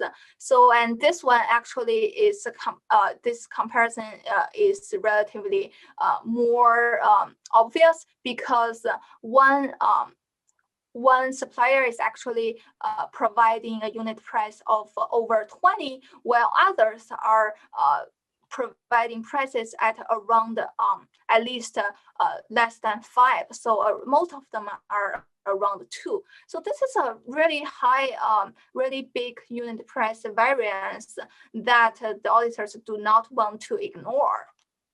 And I want to add to my presentation is that all the illustrations that I show in our slides, they are done in the software named Tableau. So this is a visualization software, but we also completed, we reproduced the same results using Python, so that will make the implementation for the government easier, so that they could actually use our methodology to help them with the identification of higher unit prices or higher value purchases. And this is just an illustration of hypothetical price savings. And I'm just using one medication that do not actually have very big unit prices. And although this is not very big variance in unit price, it still generates us almost $1 million real dollars in savings. So you may think that, okay, this vertical comparison, they could compare the purchases of all the batches if there are different batches for the same medication. But there are actually a lot of medications, they only happened once in the procurement records, meaning maybe only one organization bought this medication for one time during the year. So if this happens, the vertical comparison that we did before is not, it could not be used. And to tackle with this situation, we actually generated this horizontal comparison. So we introduced an exogenous resource. This is the federal catalog prices, where all the prices are bought by different organizations, different governments of all Brazil governments will show on this federal catalog, and we will compare our price to the federal catalog prices to detect if there are any procurement abuses or there are any price savings opportunity. And the problem here we are facing is that the municipal catalog, the one that we used in Rio de Janeiro and the federal catalog, they do not share the same material codes. So in the first step, when we do the cleaning of the original procurement records, we are using the unique material codes to help us with this cleaning. But if we do not have the same material codes with the federal catalog, this is really messy for us to check with the prices. So here we use the text mining technique called fuzzy matching, and we managed to compare these two different catalogs. So which means we are using the item name and the item descriptions. So these are the two columns that the both catalogs are sharing, and we are using this columns as common fields, and we do this fuzzy matching and match these two catalogs so that this technique will generate us with a joint table, and we can have what is the material codes in the municipal catalog and its corresponding codings in the federal catalog. And right now we have the accuracy rate of this matching about 60%. And in the future, we will try to improve our accuracy rate so that anything that we are interested in our municipal catalog, we could accurately correspond it in the federal catalog. So when we when we get the federal coding of the medication that are of our interest, we could go to this dashboard that is actually from the Ministry of Economy. And we could key in the federal code and of the medication that we are interested in, and we could check for the prices that other states, the other organizations of other states in Brazil are buying. So in this way, we could see, okay, if the purchases in Rio de Janeiro is generating any price savings opportunity. So if other states are buying at a cheaper price, maybe the Rio de Janeiro office could try to advise their organizations, their hospitals to contact with this supplier and to get reasonably lower unit prices for future price savings. And this is the final product that I was talking about on our final step. So from this dashboard, the auditors, they could go back to, they could not only view the results that we get from the first, second, and third step, and also go back to the questionable procurement record and see which is the purchase organization and which is the supplier of the questionable procurement record. And again, I want to point that in this project, we use the yearly data to demonstrate the methodology, but auditors, they could adopt this methodology and process, just feed in the monthly data or daily data if they want, and process the data in the same way. So some takeaways of my today's presentation is that in our project, we propose a continuous audit methodology to improve the efficiency of government procurement. And we feel that this kind of methodology is actually can catch more attention because during our special period of time, there are urgent need that the government want to know where the money is spent, and also they want to do this job fast and efficient. So they could not wait until the year end or maybe 2 years later to find that, oh, actually one organization is buying at a tremendously high price, and we are wasting money here. So I think our methodology here could actually generate more attention, especially during this special period of time.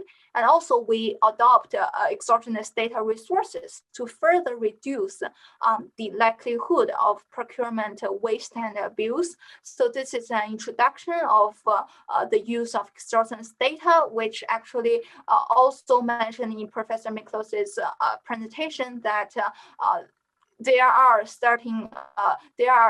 actually different researchers are starting to explore the opportunities of using and introducing exogenous data into their own research. And I think our project is actually one of them. So with that, I think that wraps up my presentation. And I want to thank you again. And hopefully that next year I could be in Brazil and we could have a in-person Q&A. Drinking caipirinhas. Thank you, Wenhu. Very, very good presentation. Mauricio, would you like to add something to what Wenhu just said? Yeah, so one thing that I really like this approach, what Wenhu is doing, it's because it's data visualizations approach. So any auditors now in public sector, there is no code here. It's not a fancy AI or fancy machine learning. She just imported the data, a data set, data from Rio de Janeiro municipalities, and make some data analytics and do some analytics procedures and find all these interest insights, right? So for now in Brazil, she uses Tableau, right? You need a license, but for example, in Brazil, they can use Power BI, that's free. You can use for free Power BI and you can do the same analysis. So all auditors for governmental public, right, who work for the governments can do the same kind of analysis, and there is no code here, there is no artificial intelligence or something that's really complicated. So it's something that you can use it right now. So this is, I guess, this kind of dashboards and analysis we are doing this project is really nice, and is something that you can, some auditors can start doing today, right? So they don't need a huge investment or anything like that. Thank you, Mauricio. We have a question from the audience, and please, I'll just remind you that you can send us your questions through the Q&A icon down on your Zoom screen. But I have a question already from Marcos Silva. He wonders if there is already any paper available that the audience could read further and get the full details of your research, Wenhu? So about this methodology, are you talking about the methodology that we use in our particular research, or the continuous audit as a general methodology? Both. Okay, so if you're talking about the continuous audit, I would say you could read the Vasahely and Harper's paper in 1991 as a starting point, because that is actually the foundation of this CA methodology. But there are also different papers about CA, also there are about continuous monitoring. And about our research paper, we have already actually done a draft, but we haven't submitted them to a journal. So I think when we are done with the final revisions, I would love to pass it along for anyone to help us to review it. I think that's, and also because we have Professor Miklos Vasahely here, and if Professor Miklos wants to add something to the methodology, I would love to hand the mic to him. I think if you want a paper on this, we have a draft, and I'm sure we can share the draft with you. It's going to probably go to a couple of interactions before we submit. We intended to submit it into a good journal. I like what Mauricio said here, because really this, I always think in most research should be baby steps, one little thing at a time, as opposed to trying to conquer the world. But I think Wenwu here already conquered part of the world, meaning she has been sharing this regularly with auditing at Prefeitura, actually created a group in data analytics. And we talk to them every month or so, and they have been giving us data. And I think they already kind of introspected some of the things that Wenwu have found and started taking some action. So it's very nice. And I would imagine that in a year or a couple of years, this is going to be maybe the rule of the land. We even started talking about looking at COVID purchases. We started talking about maybe using this for merenda escolar. But the problem, merenda escolar, everything is tabelado. And so we are kind of start thinking about this. And we are thinking about using a perfected methodology from this in other areas, in other partners. Thank you. Thank you, man. Very, very good presentation, very good research that you just presented here. So again, Wenwu, it's a pleasure to have you for the first time in our colloquium. And Mauricio, that's always a pleasure to receive you once again. He wants a caipirinha, Ricardo. Yeah, all of us. I couldn't find some tapiocas to buy here. Great. I'll tell you where you can buy. So now we are moving to the final session for today, colloquium. I invite Theo Lucas from Procuradoria-Geral da Fazenda Nacional.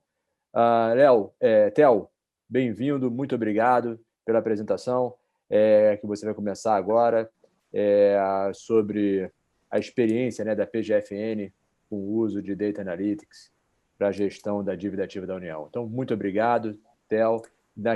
Como a gente conversou mais cedo, fica à vontade para falar em português, em inglês, enfim, sinta-se em casa. Já trabalhamos juntos há um ano, então, por favor, o microfone é teu. Ok, professor Ricardo, muito obrigado pelo convite, obrigado à FGV pelo convite e oportunidade à Procuradoria-Geral da Fazenda Nacional para compartilhar com vocês nesse evento um pouco do que nós temos feito e aprendido com o uso de Data Analytics para a gestão da dívida ativa. Eu vou compartilhar uma apresentação para ilustrar um pouco melhor as coisas que a gente vai tratar aqui agora. E vocês fiquem à vontade para eventuais perguntas. Eu não me incomodo nem um pouco de ser interrompido, mas eventualmente eu deixo um tempo no final da apresentação para a gente trocar algumas ideias a respeito do que conversarmos aqui nesse evento. Me apresentando então, o meu nome é Theo Lucas, eu sou coordenador-geral da dívida ativa da União e do FGTS, e trago, antes de tudo, uma saudação do João Gronet, que gostaria de estar aqui no evento conosco, mas infelizmente teve um contratempo. Ele é coordenador-geral de estratégias de recuperação de crédito, trabalha mais com a cobrança, enquanto eu trabalho mais com a gestão da dívida ativa. Nas duas áreas, e a gente vai conversar um pouco mais sobre isso adiante, a gente usa, e nós temos usado, a Procuradoria tem usado muito a Data Analytics para desempenhar o seu mistério constitucional, a sua função para a qual foi criada. E percebendo, então, que a gente tem aqui muitos participantes que eventualmente não estejam familiarizados com a nossa instituição, eu quero gastar alguns segundos só para apresentar a Procuradoria-Geral da Fazenda Nacional em linhas gerais, para nós sabermos do que estamos falando nessa tarde. A PGFN é uma instituição ligada à Advocacia Geral da União. Nós somos representantes jurídicos do poder público, mais ligados à tributação e ao fisco. A gente faz três coisas básicas, que são essas que estão listadas nas telas de vocês. A defesa da União em matéria fiscal, tanto em juízo como de modo administrativo. Nós tratamos do consultivo do Ministério da Economia, antigamente o Ministério da Fazenda, hoje o Ministério da Economia, com toda a sua grandiosidade assumida nos últimos 2 anos. E, por fim, a gestão da dívida ativa da União, que é a missão que o próprio Constituinte nos deu. O artigo 131 da Constituição Federal traz a missão da PGFN, e quando ele fala da PGFN, ele faz menção apenas à gestão da dívida ativa da União. E é sobre essa parte das atividades da Procuradoria-Geral da Fazenda Nacional que nós vamos conversar aqui hoje. Eu trouxe um pequenino poema de Carlos Drummond de Andrade para a gente se basear nessa imagem bonita que ele nos traz sobre um trem puxado por 5 locomotivas engatadas, geminadas, desembestadas. Leva meu tempo, minha infância, leva os minérios triturados em 163 vagões, o maior trem do mundo, transporta a coisa mais mínima do mundo, meu coração itabirano. Carlos Drummond de Andrade é um poeta por quem eu tenho especial predileção, porque calhou de as iniciais dele serem CDA, que é o nosso objeto de trabalho, certidão da dívida ativa. Então, sempre que possível, invocar Carlos Drummond de Andrade para tirar um pouco da dureza da certidão de dívida ativa e do direito tributário, vale muito a pena. E aí, usando essa imagem desse mineiro itabirano, que se radicou no Rio de Janeiro e que é famoso por ter uma estátua ali na Avenida Atlântida, em Copacabana, no calçadão onde as pessoas costumam ir tirar fotos, ele traz essa visão belíssima de Minas Gerais. Eu convido aqueles que não conhecem Minas e não conhecem o Rio, que, vindo ao Brasil, se deem essa oportunidade, porque são lugares fantásticos. Trazendo essa imagem, eu quero destacar esses pontos que eu grifei no poeminha de Carlos Drummond de Andrade, para a gente, a partir disso, começar a ver o que a dívida ativa da União utiliza e como é que a gente se organiza, como a gente faz o uso das análises de dados para desempenhar o nosso papel.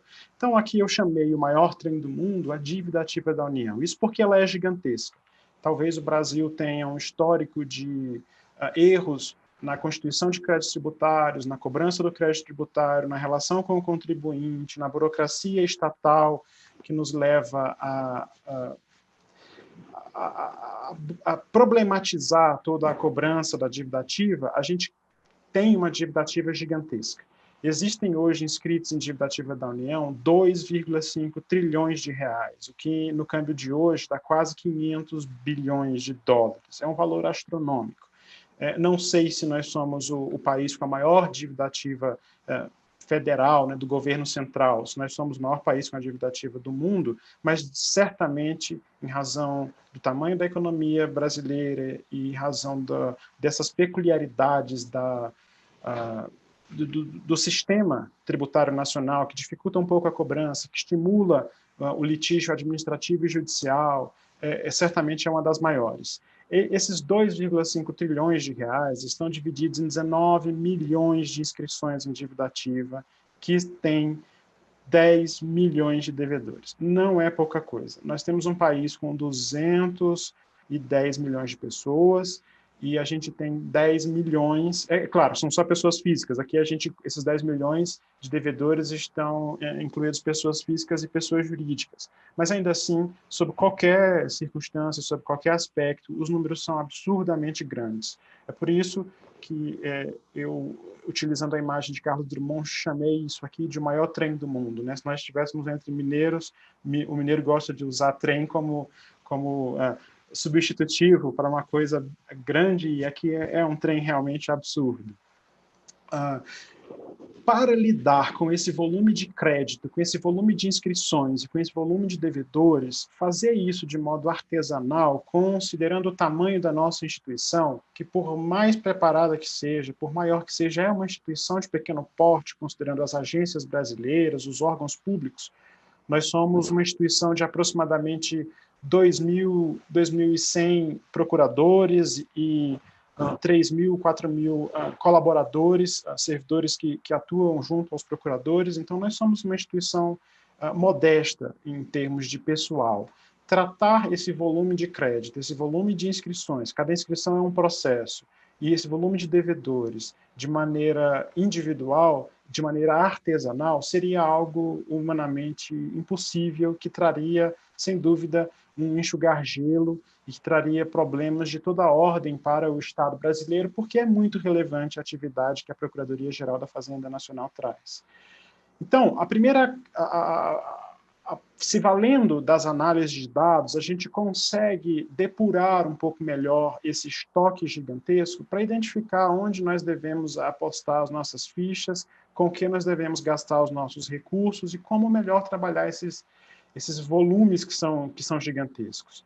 Aqui nós temos o estoque por faixa de valor e a gente percebe de cara que as inscrições que são acima de 10 milhões de reais, elas somam 1,123 bilhão de reais e isso é a maior parte. Ou seja, inscrições de maior valor concentram a grande quantidade são a maior parte da nossa carteira. A gente percebe já de cara que a gente tem poucas inscrições com um montante muito grande de crédito nelas previstas.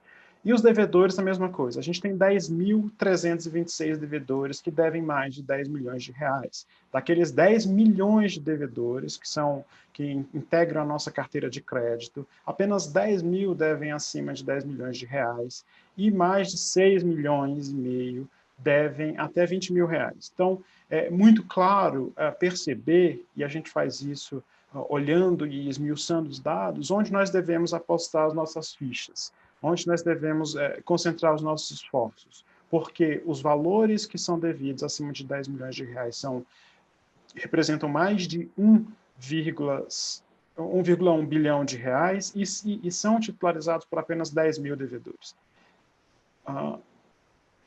Também a gente consegue ver a mesma lógica no número de inscrições. A gente tem uma quantidade gigantesca, 19 milhões de inscrições, e apenas 24 mil inscrições com valores acima de 10 milhões de reais. Isso reafirma, sobre qualquer aspecto que nós olhamos o estoque da dívida ativa da União, nós conseguimos verificar que é melhor focar naqueles de maior valor. Mas também não se pode descuidar dos outros devedores, os débitos de menor valor, porque a tributação precisa ser justa. O contribuinte brasileiro, aquele que paga os seus impostos, precisa entender que o não pagamento de tributos implica em cobrança efetivamente. Do contrário, bastaria que alguém se programasse para nunca dever mais de 10 milhões ou acima de 1 milhão e ele estaria perpetuamente livre do fisco. Isso passaria uma imagem de total desgoverno que não é desejável para nenhum tipo de governo, para nenhum tipo de instituição, não é o que a Procuradoria quer quando a gente começa a verificar que vale a pena concentrar esforços nos maiores. O que a gente, então, decidiu que nós vamos fazer vamos tratar artesanalmente o que é muito grande e vamos utilizar os dados gerenciais, a inteligência artificial, os computadores, para tratar de maneira mais inteligente esse mundaréu de inscrições e de dívidas que tem valores menores. A gente sabe que o risco da atividade, considerando ainda que a Procuradoria engatinha nesses conceitos, engatinha nesses processos de inteligência artificial, há algum risco em tratar de modo gerencial uma quantidade muito grande de inscrições de débitos. Todavia, considerando que são débitos menores, a gente tem um risco inerente a essa cobrança que é mitigado. Voltando novamente à imagem de Carlos Drummond de Andrade, a gente tem a organização da dívida ativa da União. Aqui ele menciona como estão organizadas as locomotivas e a gente puxa essa imagem para falar da organização da dívida ativa. Nós percebemos, então, analisando, jogando todos os nossos dados nos sistemas e nos programas de análise de dados, nós percebemos que nós fazíamos ajuizamento indiscriminado de execuções fiscais. Qualquer inscrição que fosse gerada, qualquer valor que ela tivesse, ela iria gerar uma execução fiscal, iria gerar um processo judicial de cobrança, e isso implicaria em maior volume de trabalho para os procuradores, porque transportar, sobretudo antes do processo virtual, transportar uma execução fiscal, transportar papel que cuida de 200 mil reais ou de 200 milhões de reais dá exatamente o mesmo trabalho em termos de logística. E em termos de atividade, considerando também tem o gera o mesmo trabalho, fazer uma contestação, explicar a legalidade da norma, não importa o valor discutido, uma vez que os debates tributários, de modo geral, são muito abstratos, são sobre a conformidade do fato gerador, a interpretação da lei, de modo que o valor, ele, é claro que é levado em consideração, mas ele é, de modo geral, inferior. É uma atividade que varia muito pouco em razão do valor, ela é mais ligada à tese jurídica. Todas as inscrições ou agrupamentos de inscrições acima de 20 mil se transformavam em execuções fiscais, como nós falamos. A gente despejava no Poder Judiciário uma quantidade imensa de execuções fiscais. O que nos traz ainda, né, não se trata de um cenário totalmente superado, o que leva o magistrado, quando ele vai proferir uma sentença, uma decisão, a gastar o mesmo tempo num processo, como a gente disse, de 20 mil reais ou num processo de 200 milhões de reais. Nós competíamos conosco mesmo. O juiz, ele tem ali, ele verifica, ele trabalha analisando o escaninho, o número de processos, o número de demandas. O valor daquela demanda é muitas vezes ignorado. E a Procuradoria fazia do lado de cá a mesma coisa. Quando o procurador recebia um processo, ele se importava muito mais com a tese, se importava muito mais com o número de processos do que efetivamente com o valor ali em cobrança. Havia uma multiplicação das execuções fiscais, dos recursos e dos incidentes processuais. A gente alocava recursos humanos e logísticos em devedores sem perspectiva de recuperação. E isso é justamente porque nós não fazíamos a análise dos nossos dados. Veio, então, a necessidade de criar um sistema de análise de dados que nos pudesse iluminar, que pudesse instruir o nosso agir. E aí, a esse novo sistema nós chamamos de novo modelo de cobrança da dívida ativa. Houve uma redução massiva da quantidade de execuções em cursos, porque nós fomos autorizados normativamente a arquivar, sem baixa na distribuição, todas as execuções fiscais abaixo de R$1 milhão. Como nós vimos nos gráficos anteriores, isso corresponde a um volume gigantesco de inscrições, de devedores e de processos. Atualmente, nós já conseguimos classificar a nossa carteira de créditos, então a gente já não olha mais, a Procuradoria já não olha mais simplesmente para o valor da execução, para o valor da inscrição, a gente olha para o valor aliado à recuperabilidade. Como nós temos condições de apontar a recuperabilidade de determinado crédito ou de determinado devedor, do crédito e do devedor, então e ou, nós conseguimos aliar valor e recuperabilidade. Não importa se o valor do crédito isoladamente é de R$1 bilhão. Se de antemão a Procuradoria consegue, em razão da análise de dados, identificar que esse valor é irrecuperável, nós não colocaremos esforços, porque o valor de face da inscrição não nos assusta. A gente já tem conhecimento e inteligência suficiente para identificar qual o potencial de recuperação daquilo, porque, ao fim e ao cabo, o governo que está sentado na cadeira, o cidadão brasileiro que fiscaliza o governo, a sociedade espera da Procuradoria a arrecadação, né, sob a ótica da dívida ativa. A gente espera que o dinheiro entre nos cofres públicos para se transformar em políticas públicas que atendam à sociedade. Razão pela qual não faz sentido gastar dinheiro público bom com cobrança de créditos que os modelos que temos nos alertam que é irrecuperável. A gente qualifica o investimento que a sociedade faz na Procuradoria-Geral da Fazenda Nacional.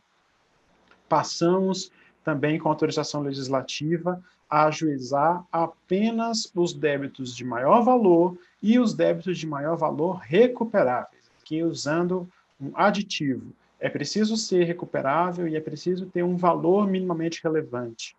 Isso nos foi garantido pela Lei 13.606, aprovada no início de 2018. Houve o arquivamento de mais de 2 milhões de execuções fiscais, que nós tiramos os escaninhos do Poder Judiciário. Para vocês terem ideia, uma vara de execução fiscal normal, padrão, e até de execução, não execução fiscal, uma vara de execução, uma vara de cobrança, ela tem de mais ou menos 20 mil processos. Nós tiramos 2 milhões de processos de tramitação de todas as partes do Poder Judiciário, não apenas federal, mas também estadual, porque até 2014, onde não havia Justiça Federal, ajuizava-se na Justiça Estadual execuções fiscais da Fazenda Nacional, e eles também foram muito impactados pelo RDCC, que permitiu o arquivamento de execuções fiscais consideradas irrecuperáveis ou, no primeiro momento, abaixo de R$1 milhão. Toda a nossa carteira foi classificada, e ela é classificada à medida que chega um crédito novo, ele já é classificado. A pesquisa e análise de patrimônio dos devedores, que é, ao fim e ao cabo, o nosso intuito, a admitir recursos nos cofres públicos, é feita em larga escala com o uso de Big Data e Business Analytics. Nós temos acesso, em razão de nossa natureza pública, a uma quantidade de banco de dados muito elevada, muito grande. São os dados do governo federal, são os dados que a gente consegue em razão de convênios com outras instituições, instituições públicas ou privadas, são os convênios que o artigo 37 da Constituição autoriza e o CTN autoriza sejam feitos com outros fiscos municipais e fiscos estaduais, e nós conseguimos ingerir todo esse grande volume de dados no nosso Data Lake e fazer essas análises periodicamente para cada um dos devedores que nós temos, contra qual nós temos crédito. E construímos os sistemas para nos gerar alertas a partir da mudança de situação patrimonial do devedor. Antigamente, tudo isso era extremamente manual. O procurador recebia, né, só para contextualizá-los, nós somos uma instituição que tem origem em 1609, nas primeiras, ou seja, a atividade de cobrança do fisco surgiu no Brasil ainda em 1600, e a Procuradoria da Fazenda surgiu,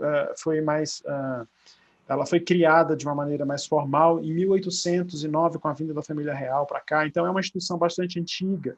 E durante esses 400 anos, até 2016, quando teve lugar esse novo modelo de cobrança, recebíamos individualmente cada processo e analisávamos cada processo individualmente para fazer pesquisas individualizadas para cada devedor, em razão de cada inscrição, para verificar no determinados sistemas a existência ou não de bens passíveis de penhora e passíveis de execução para adimplemento do crédito público.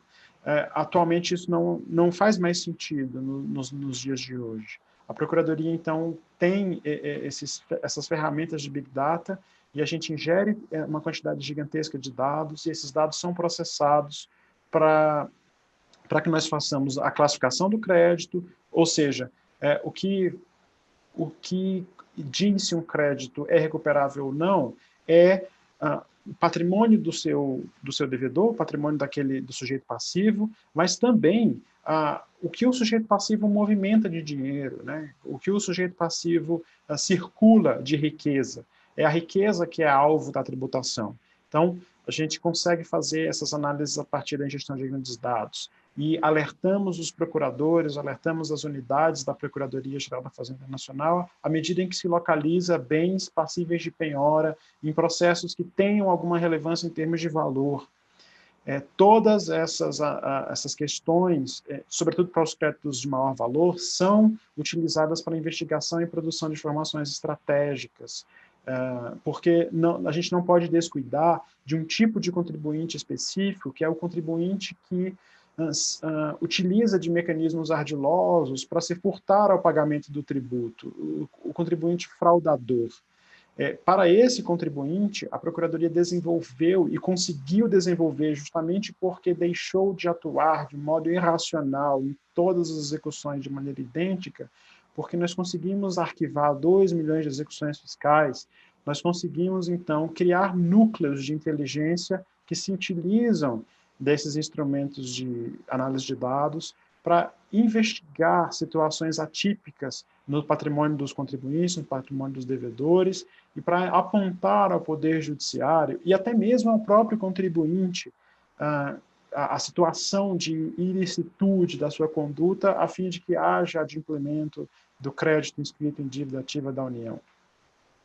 Mas, como eu disse mais cedo, não se pode descuidar dos créditos de menor valor. a gente tem que cuidar artesanalmente. Aqui na Procuradoria a gente costuma brincar que nós temos o serviço boutique, aquele serviço gourmet que é dado aos créditos de altíssimo valor, mas não se pode descuidar dos créditos de menor valor, sob pena de criar um certo problema social na cobrança de tributos. Ninguém pagaria se tivesse certeza de que pequenos valores jamais serão cobrados. Então, nós utilizamos também a análise de dados para criar estratégias e meios extrajudiciais de cobrança, com a ajuda da legislação, com o aprimoramento dos mecanismos que a sociedade mesmo desenvolveu para concessão de crédito, para a criação dos scores. Nós temos hoje birôs de créditos que fazem análise de todos os consumidores e levam muito em consideração os dados da dívida ativa da União, porque se o indivíduo não paga a sociedade, não pagará outro indivíduo. Essa é a ideia.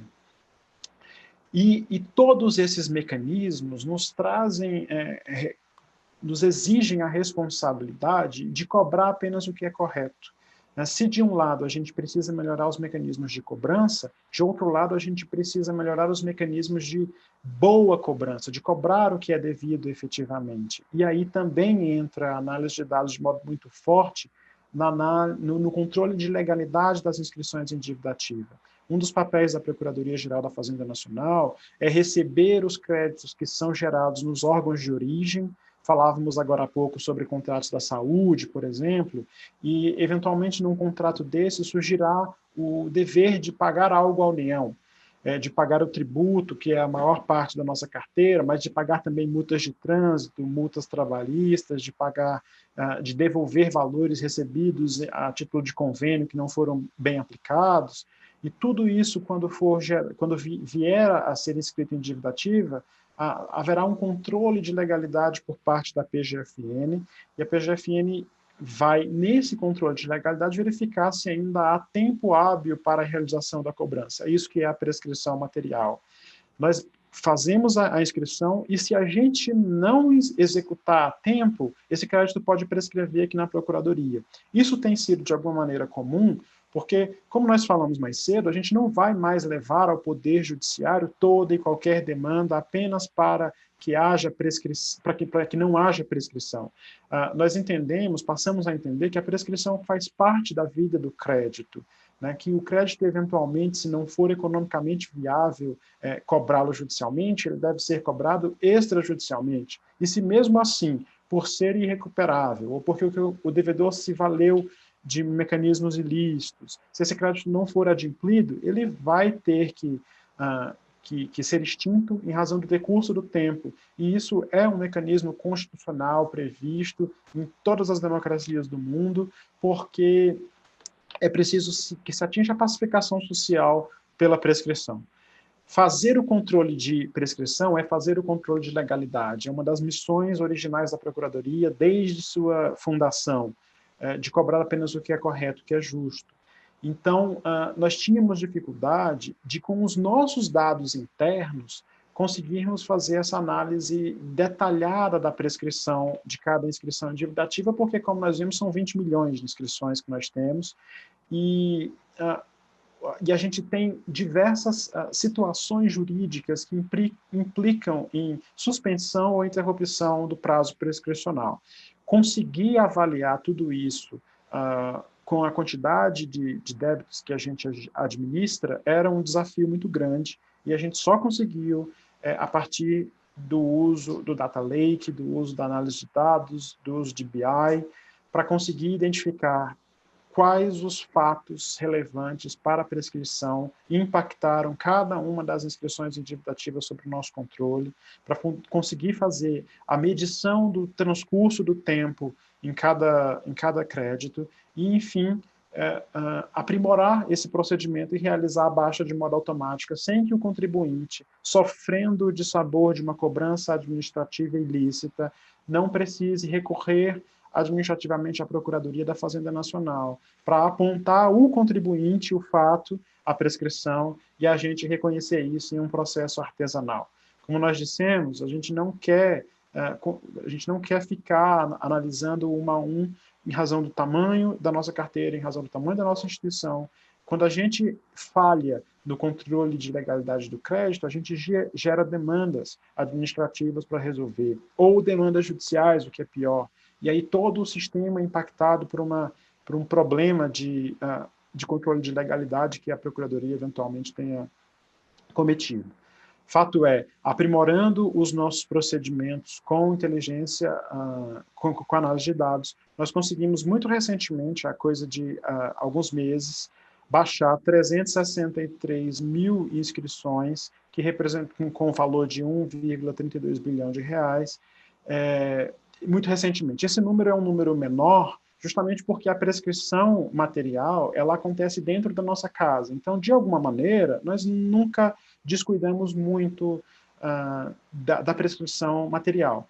A prescrição intercorrente, por outro lado, ela acontece no Poder Judiciário, depois do ajuizamento de uma execução fiscal. E aqui o desafio é bem maior do que o da prescrição material, porque a gente precisa levar em considerações fatos alheios à PGFN. Alheios no sentido de que acontecem num outro poder, que acontecem em outra instituição, que acontecem num processo que não corre dentro da Procuradoria, dentro da inscrição propriamente dita.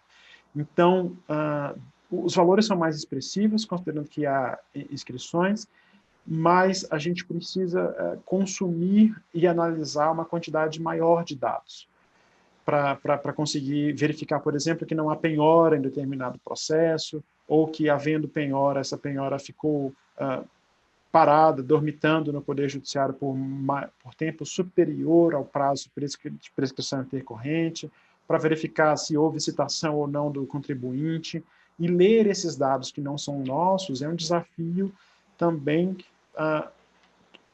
de análise de dados. Então, ler o que a gente estruturou, ler o que a gente construiu é mais fácil do que ler o que o outro construiu, o que o outro estruturou. E comparar essas duas coisas foi um desafio, mas nós conseguimos chegar recentemente a uma fórmula que nos possibilitou baixar 621 mil inscrições de quase 5 bilhões de reais, totalizando com a outra demanda, com a demanda anteriormente exposta, quase 7 bilhões de reais atingidos pela prescrição. São cobranças ilegais que a gente deixa de fazer, a gente se antecipa ao contribuinte. E dá para ver no mapa do Brasil, exposto tanto numa quanto noutra imagem, a localização e a distribuição desses créditos pelo Brasil. É muito interessante notar que segue basicamente a divisão econômica do país, né? No norte a gente tem valores menores e no sul a gente tem quantidades maiores de créditos de valores. E eu trouxe o mapa porque daqui um pouco a gente vai falar sobre georreferenciamento da dívida ativa, que é também algo que nós estamos fazendo para conseguir entender melhor a nossa carteira, o nosso devedor, e para cobrar com mais eficiência. Como eu disse, quando a Procuradoria cobra ilegalmente alguma coisa, quando a Procuradoria falha, ou quando o contribuinte entende que a Procuradoria falha, ou que o órgão de origem falhou, o contribuinte tem todo o direito de nos procurar e fazer os apontamentos jurídicos que ele entende cabíveis no caso daquela cobrança. Isso é interessante porque, como diz o tio Ben lá no Homem-Aranha, com grandes poderes vem grandes responsabilidades. O Constituinte nos deu o poder de cobrar e nos deu também a responsabilidade de bem cobrar, de garantir aos contribuintes brasileiros a ampla defesa e contraditório na execução administrativa e judicial da sua dívida ativa. Então, nós recebemos anualmente uma quantidade gigantesca de demandas administrativas. Antes do contribuinte ir com seu advogado ao Poder Judiciário, ele reclama ele mesmo, ou por meio de representantes, diretamente na Procuradoria. Ele pode fazer isso através do nosso site, do portal Regularize, ele consegue registrar a sua demanda, e essa demanda é analisada por um procurador da Fazenda. É por isso a necessidade da gente se antecipar ao contribuinte e fazer cada vez melhor o nosso dever de controle de legalidade. Mas isso também revela um outro problema da Procuradoria, que é tratar essas demandas, que são demandas repetidas, muitas vezes, de maneira inteligente. Nós tivemos 150 mil protocolos únicos em 2018, esse número caiu um pouco em 2019, e agora em 2020, a gente está em dezembro, mas esse dado é de outubro, a gente já está superando o ano de 2018, que foi um ano extraordinário, né? E em número de requerimentos, e requerimentos a gente pode ler número de inscrições, os números também revelam a quantidade de casos que a gente precisa analisar.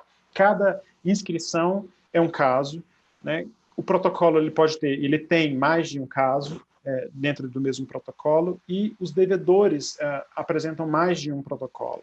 Então, a gente precisa muito utilizar, por exemplo, inteligência artificial para conseguir fazer essa análise que é devida ao contribuinte, dar a resposta à demanda administrativa que ele protocolizou na Procuradoria.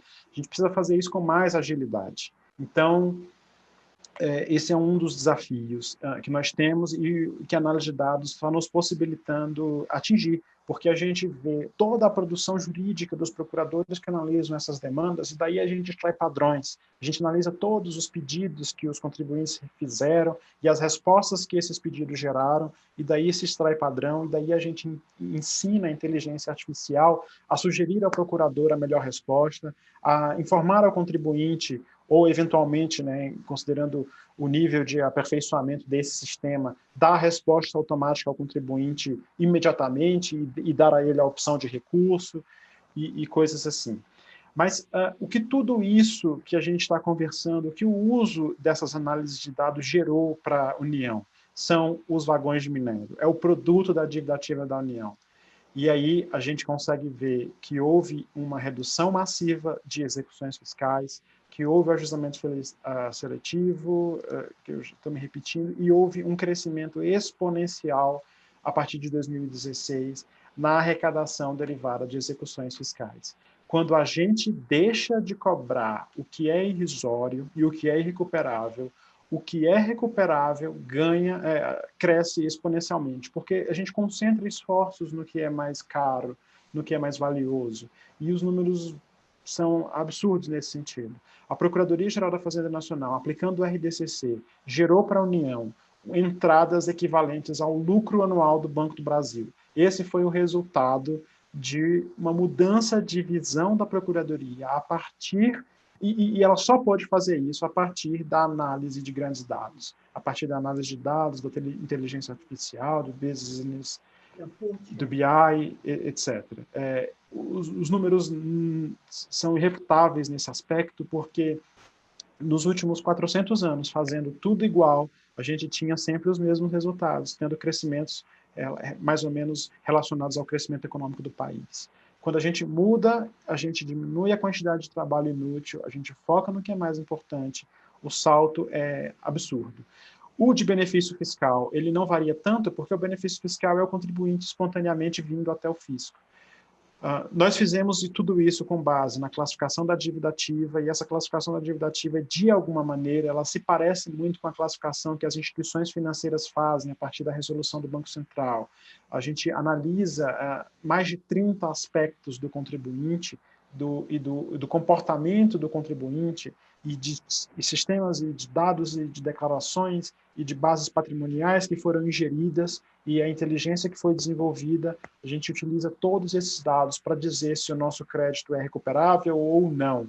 E aqui a gente tem os gráficos em pizza que demonstram que boa parte da nossa carteira é irrecuperável, como nós já prevíamos. Se a gente conseguisse arrecadar 2,5 trilhões de reais, a gente acabava com o déficit da Previdência, o déficit de dívida pública, mas não é tão simples assim, porque a gente sabe que esses valores são muitos créditos podres, né? Mas agora a gente tem um salto de arrecadação justamente porque a gente deixa de trabalhar com o que é podre, deixa de trabalhar com o que já não vai trazer resultado nenhum.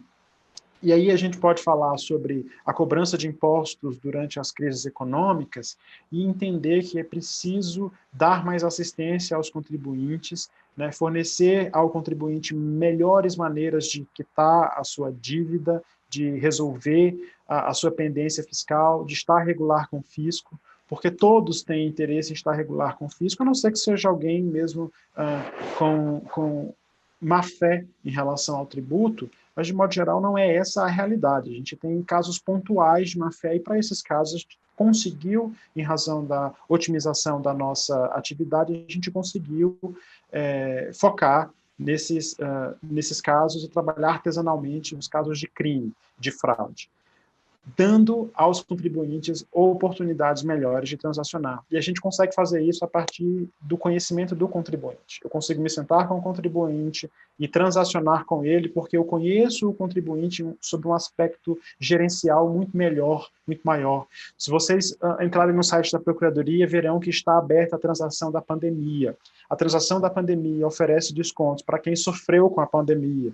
E a gente só consegue fazer isso porque a gente classificou a nossa carteira e porque a gente tem muitas informações trabalhadas de modo inteligente atualmente. E a gente, com essas informações, consegue dizer se as informações que o contribuinte nos traz, do quanto ele sofreu com a Covid, são informações verídicas, são informações verdadeiras, e a gente dá o desconto na medida em que cada contribuinte precisa de desconto. Uma farmacêutica, por exemplo, provavelmente triplicou o seu lucro durante a Covid. Ela não precisa de desconto. Agora, um restaurante, ele teve o seu faturamento zerado, ele precisa de desconto. Só com análise de dados, de grandes dados, é que a Procuradoria tem condições de, a qualquer momento, atualmente, o contribuinte chegar até o site da Procuradoria e já sair com um DARF na mesma hora que reflita os descontos a que ele tem direito em razão da pandemia. Isso é coisas acerca das quais a gente tem muito orgulho em razão de, a partir de 2016, mudar o nosso pensamento, começar a utilizar a inteligência artificial, BI, dados, análise de dados, ingestão de grandes volumes de dados, de diversas bases, processar tudo isso com o nosso negócio, a partir da nossa inteligência, e devolver à sociedade esse tipo de produto, que é um produto que estrutura e entrega a justiça fiscal. E a gente trabalha com grandes parceiros, porque também é nosso dever combater lavagem de dinheiro, combater fraude fiscal. Nós trabalhamos com as maiores instituições do Brasil que têm esse mesmo fim, essa mesma finalidade, a gente se resguardando em relação ao fisco. E a gente utiliza os mecanismos mais modernos que há. Não é a minha expertise, né? Eu sou gestor da dívida ativa, eu sou mais do negócio e menos da técnica, mas coletei aqui com os colegas as ferramentas que a gente mais usa, e são essas, deve ter faltado algumas, deve ter coisa nova por aí que eu não previ aqui. E a gente consegue, por exemplo, produzir essas análises de diversos tipos, de várias maneiras, análises de vínculos, por exemplo, quando a gente está falando de investigação de contribuintes, para ver uma pessoa para além do que ela quer contar para a Procuradoria, os grandes devedores, os devedores que utilizam o não pagamento de tributos como estratégia de negócio. Nós temos hoje quantidade de dados que vêm de diversas fontes que nos possibilitam, por exemplo, fazer um gráfico desse e demonstrar ao Poder Judiciário de onde vem a fraude. Por que essa empresa, que é aparentemente totalmente desconectada com aquela outra, tem os mesmos sócios, ou divide o mesmo espaço, ou tem o mesmo contador, utiliza o mesmo endereço de IP, e assim a gente vai conseguindo criar tantas as análises e entregar para a sociedade a justiça fiscal. A gente agora já conseguimos, né, mapear a dívida ativa, a gente consegue saber aonde está cada inscrição em dívida ativa, o endereço daquele indivíduo na cidade. Convido a todos a baixar na Play Store ou na App Store, conforme Android ou Apple, baixem o programa Dívida Ativa e você vai ver ao seu redor as empresas que são devedoras. Fazendo uma compra, você vai saber se naquele estabelecimento em que você está há débitos ou não. Isso é transparência para a sociedade. A sociedade sabe onde está comprando, sabe onde está o devedor, consegue fazer esse juízo de não comprar em um estabelecimento que não paga tributos ou preferir um estabelecimento que está regular com o fisco. Isso tudo a gente consegue a partir da análise de dados, e a gente agora tem novos desafios porque nós gostamos muito desse jogo. E os nossos desafios são cobrança administrativa parametrizável. Eu quero cobrar cada um de maneira diferente a partir da situação daquele devedor. E usar neurolinguística para cobrança, cobrar o devedor da maneira que ele mais quer ser cobrado. Então, se é um sujeito que usa muito celular, eu quero cobrá-lo por mensagem no WhatsApp, ou SMS, ou se ele é um sujeito mais clássico, a gente cobra por carta ou por e-mail, e cobra dando a ele já o que nós imaginamos a partir do que nós conhecemos dele, dada a ingestão de grandes dados, dando a ele os meios que a gente entende que ele pode pagar, né? Dizendo a ele, olha, eu entendo que você precisa desse desconto, então já estou te oferecendo aqui, recolha esse DARF. a gente quer fazer modelos preditivos de rescisão de acordos, a gente tem um histórico muito grande na nossa base, a gente já consegue identificar padrões. Os modelos de fraude, para que a tributação no nosso país seja mais justa. A gente quer inteligência artificial para a resposta automática aos requerimentos, aqueles sobre quais falamos mais cedo, e também para auxiliar o contribuinte na negociação com o fisco, porque nós temos que convir que é muito difícil a tributação no Brasil, e não é fácil para alguém leigo em direito tributário, leigo em contabilidade, sentar à mesa, ainda que virtualmente, ou ainda que com um programa da Procuradoria, para tomar decisões de qual é o parcelamento melhor, qual é a transação melhor, em quanto tempo eu quero pagar, eu tenho chance ou não com esse recurso. E a gente quer fornecer isso ao contribuinte utilizando a inteligência artificial. Eu concluo aqui essa breve exposição, fico à disposição de vocês para nós conversarmos sobre esses temas, eventualmente haja alguma pergunta, e também fica a Procuradoria-Geral da Fazenda Nacional à disposição de cada um de vocês para, eventualmente, outros debates e pensarmos juntos, considerando que essa instituição é uma das mentes, né, é uma das instituições líderes em mentes pensantes no Brasil. Aliás, a gente tem boas parcerias, né, para melhor desenvolver os trabalhos da Procuradoria. A gente está à disposição, agradeço muitíssimo a atenção Muito obrigado, Theo. Excelente apresentação. Fiquei muito impressionado aqui com o que a PGFN usa de inteligência para aprimorar seus processos aí. Eu recebi aqui algumas perguntas. Uma do Marcos Silva, eu acho que você já respondeu parcialmente. Falar um pouco sobre as ferramentas e técnicas utilizadas pela PGFN. As ferramentas você já apresentou. Você apresentou algum output aqui deles. Não sei se quão confortável você se sente de falar sobre as técnicas. Eu, de fato, não tenho tanto conhecimento assim sobre o que está por detrás do resultado, né, de a programação e a feitura disso tudo, mas o que a gente utiliza são aquelas ferramentas, e a gente tem um laboratório especializado nisso. Nós contamos com bons profissionais da área, pessoas que realmente se dedicam a estudar estatística, estudar a ciência da computação e todas essas partes para produzir esses resultados. Claro. Eu fico no negócio, no jurídico, dando o suporte que eles precisam para chegar nesses bons números. O Ricardo Azevedo mandou uma pergunta aqui que eu achei bem fantástica. Estamos falando da PGFN, que administra a cobrança dos créditos da União. O Brasil tem 5 mil e tantos municípios, 26 estados, que também têm competência e dever de cobrar tributos. Existe já uma cooperação entre a PGFN e as procuradorias de fazenda dos diversos estados e municípios? Se não, o que você percebe que eles poderiam... Como é que você falaria para os prefeitos que vão tomar posse em janeiro para viabilizar uma inteligência maior, maior justiça fiscal, como você citou aqui hoje? Sim, eu acredito realmente que essa preocupação é fantástica. É preciso que a gente divida com os nossos entes parceiros, né, com os outros entes públicos, porque, afinal, tudo é sociedade brasileira, esse conhecimento que nós conseguimos desenvolver. E nós temos projetos em andamento. Muito em breve, todos vocês tomarão conhecimento desses projetos, porque a gente quer firmar parcerias com o CNJ, considerando a cobrança judicial, a gente quer firmar essas parcerias com os municípios e estamos em estado avançado para isso. Atualmente, as parcerias são muito pontuais. São pontuais para troca de informações, para ingestão de base ou outra, mas não nesse nível, no potencial que elas poderiam ter. Mas há sim, projetos em andamento ainda não implementados, mas há projetos em andamento que são bastante alvissareiros nesse sentido. E para a gente poder encerrar, Theo, eu vou fazer aqui, vou juntar as perguntas do Roberto Constantino e da Thaís Souza. Uma pergunta sobre o uso desses processos da análise de dados nos programas de parcelamentos especiais por parte da PGFN, como é que está isso, se também já está sendo implementado lá. E o outro pergunta sobre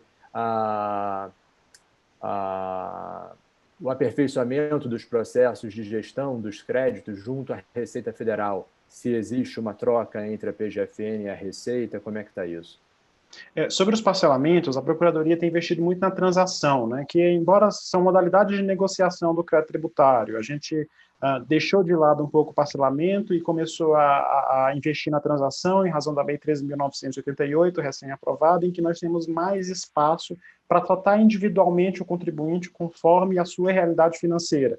E nessas transações, nessas negociações, a gente tem aplicado muita inteligência e muita análise de dados. Basta ver o exemplo que eu dei agora há pouco sobre a transação extraordinária da Covid.